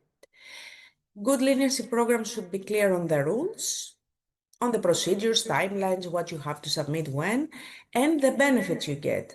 So if you get immunity, it should be clear that you get immunity. If you get a fine reduction, you should have a range. If the range is too big, the applicants won't know if they should apply or not. So the companies need to have a relative certainty that if they comply with all the rules and steps and what these are, they will get X sanction reduction. We say that in order to incentivize cooperation, the fine reduction should consider both the value of information. Is it enough to prove the case? Does it help to conduct a done rate? The timing of the submission, basically the earlier, the bigger the reduction, the more valuable the information. And have a very clear rules, very clear standards for the type and quality of information that qualifies. Finally, leniency documents should be confidential. And though not all jurisdictions have it, to have a marker system, basically a system that allows you to reserve your line in the queue to be like the first, second, third applicant to give you time to group all the evidence. So if you're in a rush to make an application, you can apply for a marker, reserve, be given a deadline to gather all the information and then send it in. For whistleblowers, because these are standards that have been developed outside the competition community to begin with and then imported in the competition community, the major considerations are to protect their confidentiality, to make sure that they don't have repercussion in their workplace, etc. And in some cases, and depending on the jurisdiction, there are monetary rewards. So you offer them a prize for cooperating with you. This is it. Thank you, Thank Despina, for sharing about the international good practice. We are approaching the end of our session, and I think the discussion has been truly insightful. Before we conclude, I have one final question to all panelists. Hopefully, you can complete not more than 2 minutes.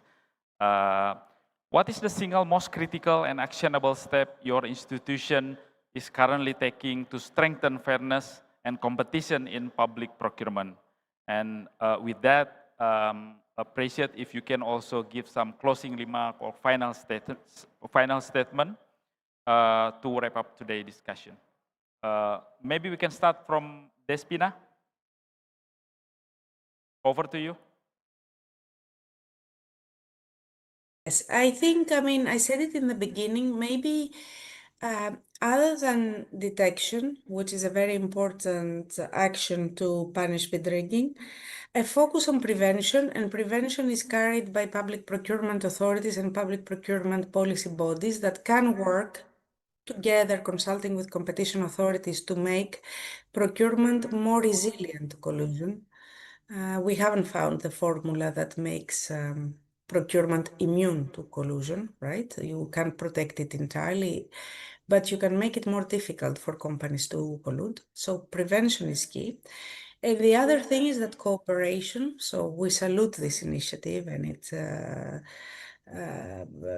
great to see how the Indonesian authorities have been leading in this. Different authorities should cooperate because, for example, an anti-corruption authority can have a fraud case, but in investigating the fraud case, they may find indications of bid rigging that they then should pass to the KPPU and vice versa. It's important to align mandates to make sure they know who does what. In case it's useful or required in the jurisdictions, have cooperation protocol to see how they can share their information. Organize conference such as this, which is everyone is represented, and try to educate politicians, the private sector, and other stakeholders that are outside from the operational agencies on the value of preventing, detecting, and punishing bid rigging. So that's the message. Thank you. Really helpful, Despina. Maybe next, Miriam. Our most critical step right now is the digitalization of the procurement oversight. Governmental entities are currently building joint platforms to ensure that all data will be available and shared between different entities. And when this is up and running, it will give us a chance to automatically screen bids in real time and detect potential bid rigging or corruption before it happens. The core of this effort, of course, will be our in-house bid rigging detection tool, as it applies structural screens as well as statistical tests and machine learning techniques. It gives us a powerful early warning system to prevent bid rigging before it happens. To conclude, ensuring fair public procurement is not just a legal obligation, it is a cornerstone of public trust and economic efficiency. Our experience in Egypt shows that when competition authorities work hand in hand with procurement agencies, we can prevent harm before it occurs more often. Today's discussion reinforced that our challenges are shared, but so are our solutions. By strengthening cooperation, embracing the digital tools, and maintaining transparency, we can protect the integrity of public procurement. Thank you to our Indonesian colleagues for this opportunity and to all esteemed experts for this fruitful discussion today. Thanks, Miriam. I would like to invite Ibu Dwi.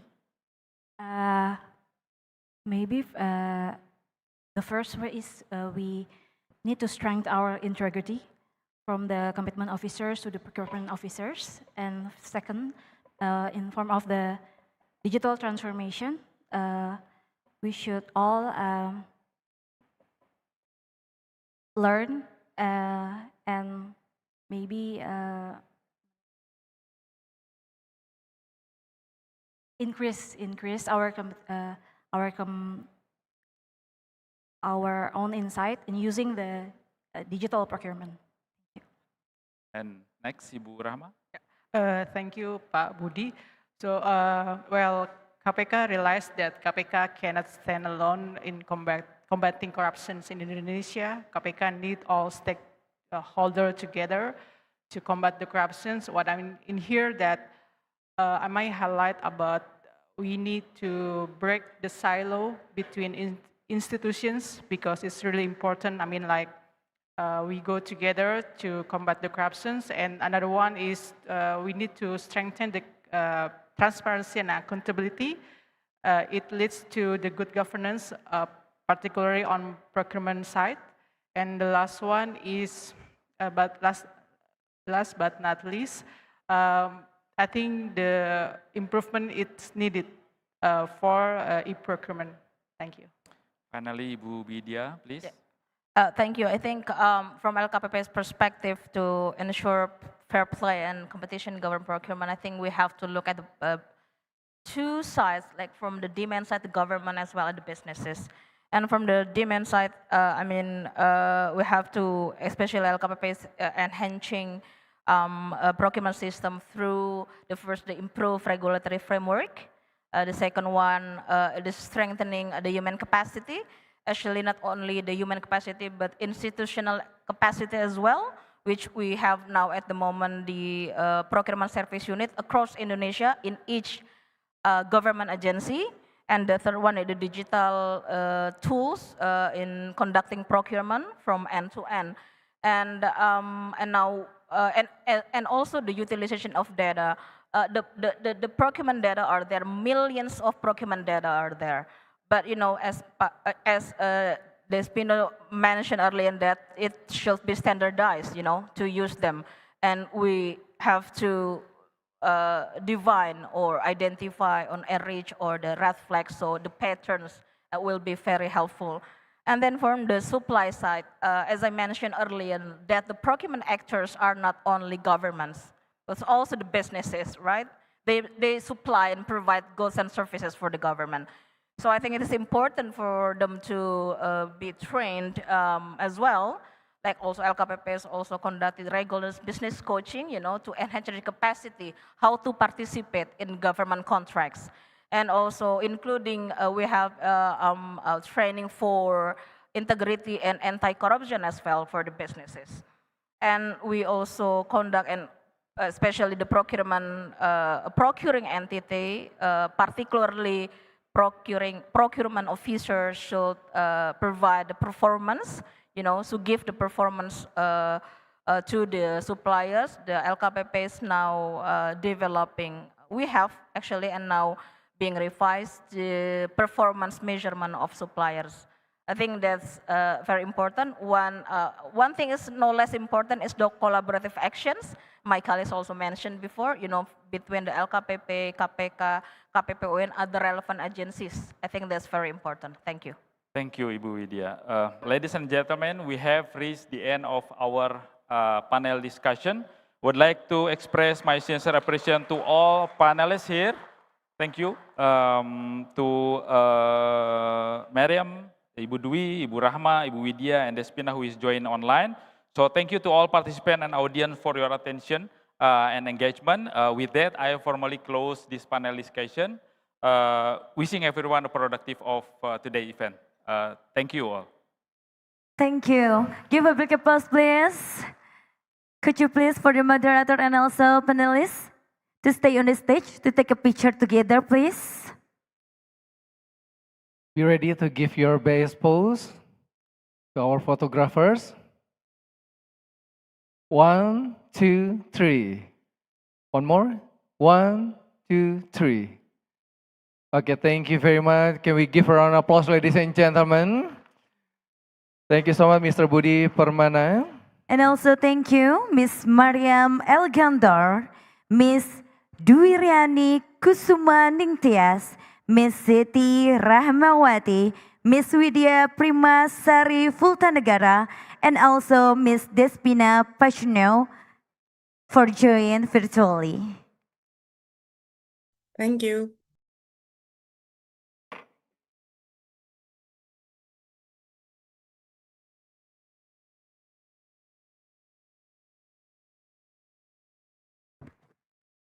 So ladies and gentlemen, as we said at the beginning of the event, the third GICF is designed as a credible policy platform that brings together national and international perspectives to harmonize competition, regulation, and enforcement.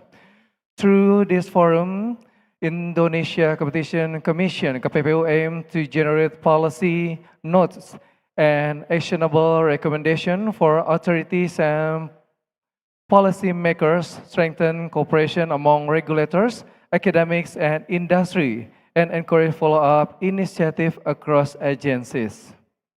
And ladies and gentlemen, the third GECF also seeks to accelerate the adoption of good practice such as bid rigging, detection tools, digital remedies, post-merger audits, and to promote SME compliance. So ladies and gentlemen, we have now come to the closing session of today's program. And last but not least, let us hear which will be delivered by closing remarks, conference summary, and next steps.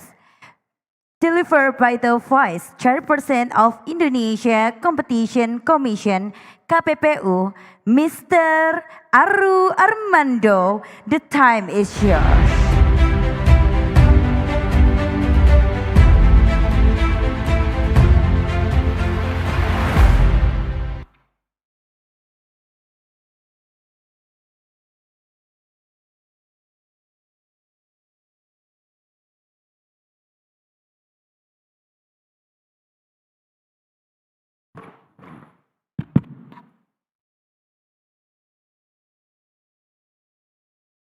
Bismillahirrahmanirrahim. Assalamualaikum warahmatullahi wabarakatuh.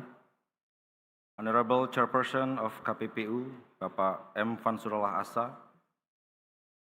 my fellow commissioners and former commissioners, distinguished speakers and moderators, our colleagues and partner competition authorities, international organizations, practitioners, and academic communities.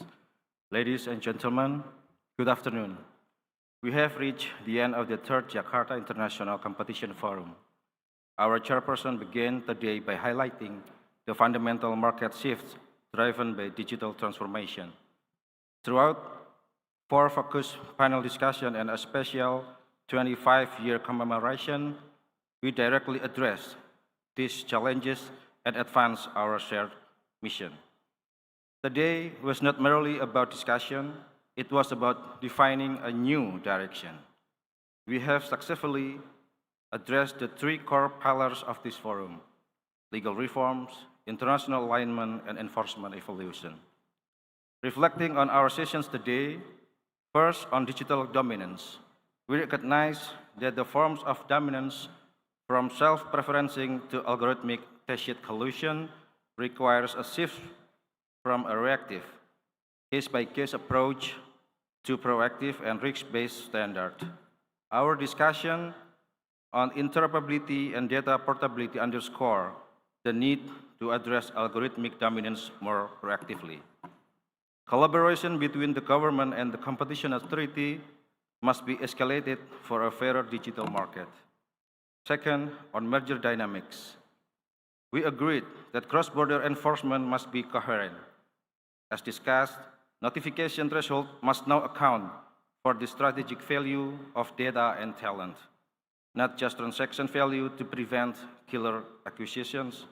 Moving to mandatory pre-merger notification through amendment of the existing competition law may be one of the answers for better prevention. Third, on MSMEs, we reaffirm that MSMEs are the backbone of our economy. The insights shared on unfair contract terms held today serve as a reminder. If competition policy fails to protect small players from take it or leave it practices, the benefit of digitalization will remain concentrated. Overseeing a partnership may be a cost incentive, but it will facilitate room for MSMEs to grow. Coordinated efforts between competition authority, government, and business community are important to pursue the public policy objective of these tasks.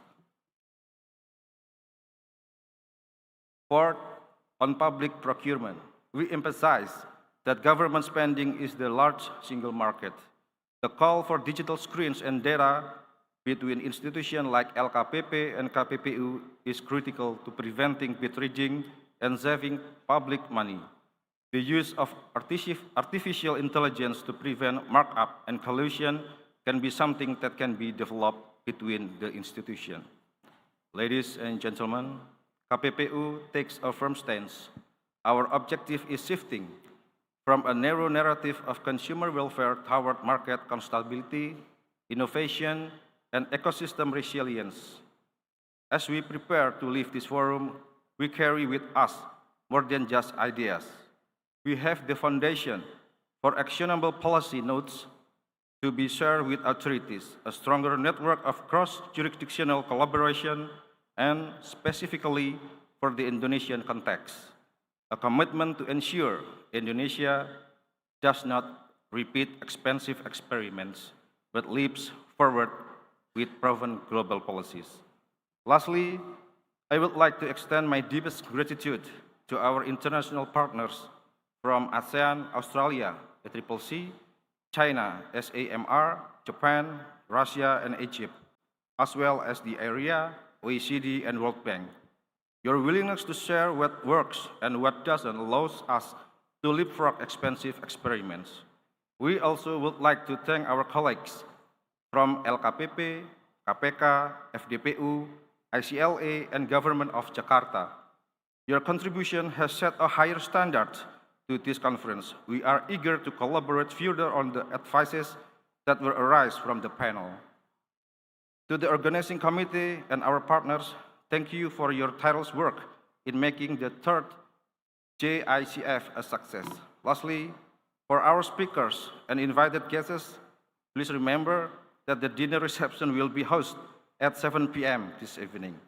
We look forward to continuing our conversation in more relaxed setting. With that, I officially close the third Jakarta International Competition Forum. Let us go forward and build a market that is not only efficient, but fundamentally fair. See you again at the next forum. Thank you. Wassalamualaikum warahmatullahi wabarakatuh. Waalaikumsalam warahmatullahi wabarakatuh. Terima kasih. Thank you so much, Mr. Aru Armando, for your closing remarks. So, ladies and gentlemen, we conclude the series of events at the third Jakarta International Competition Forum today. I'm Faizal Afrialdi Sutanmudo. And I am Sahna Milet, as your Master of Ceremony. We would like to say thank you for all participants, speaker, panelists, and also moderator. See you again and wassalamualaikum warahmatullahi wabarakatuh.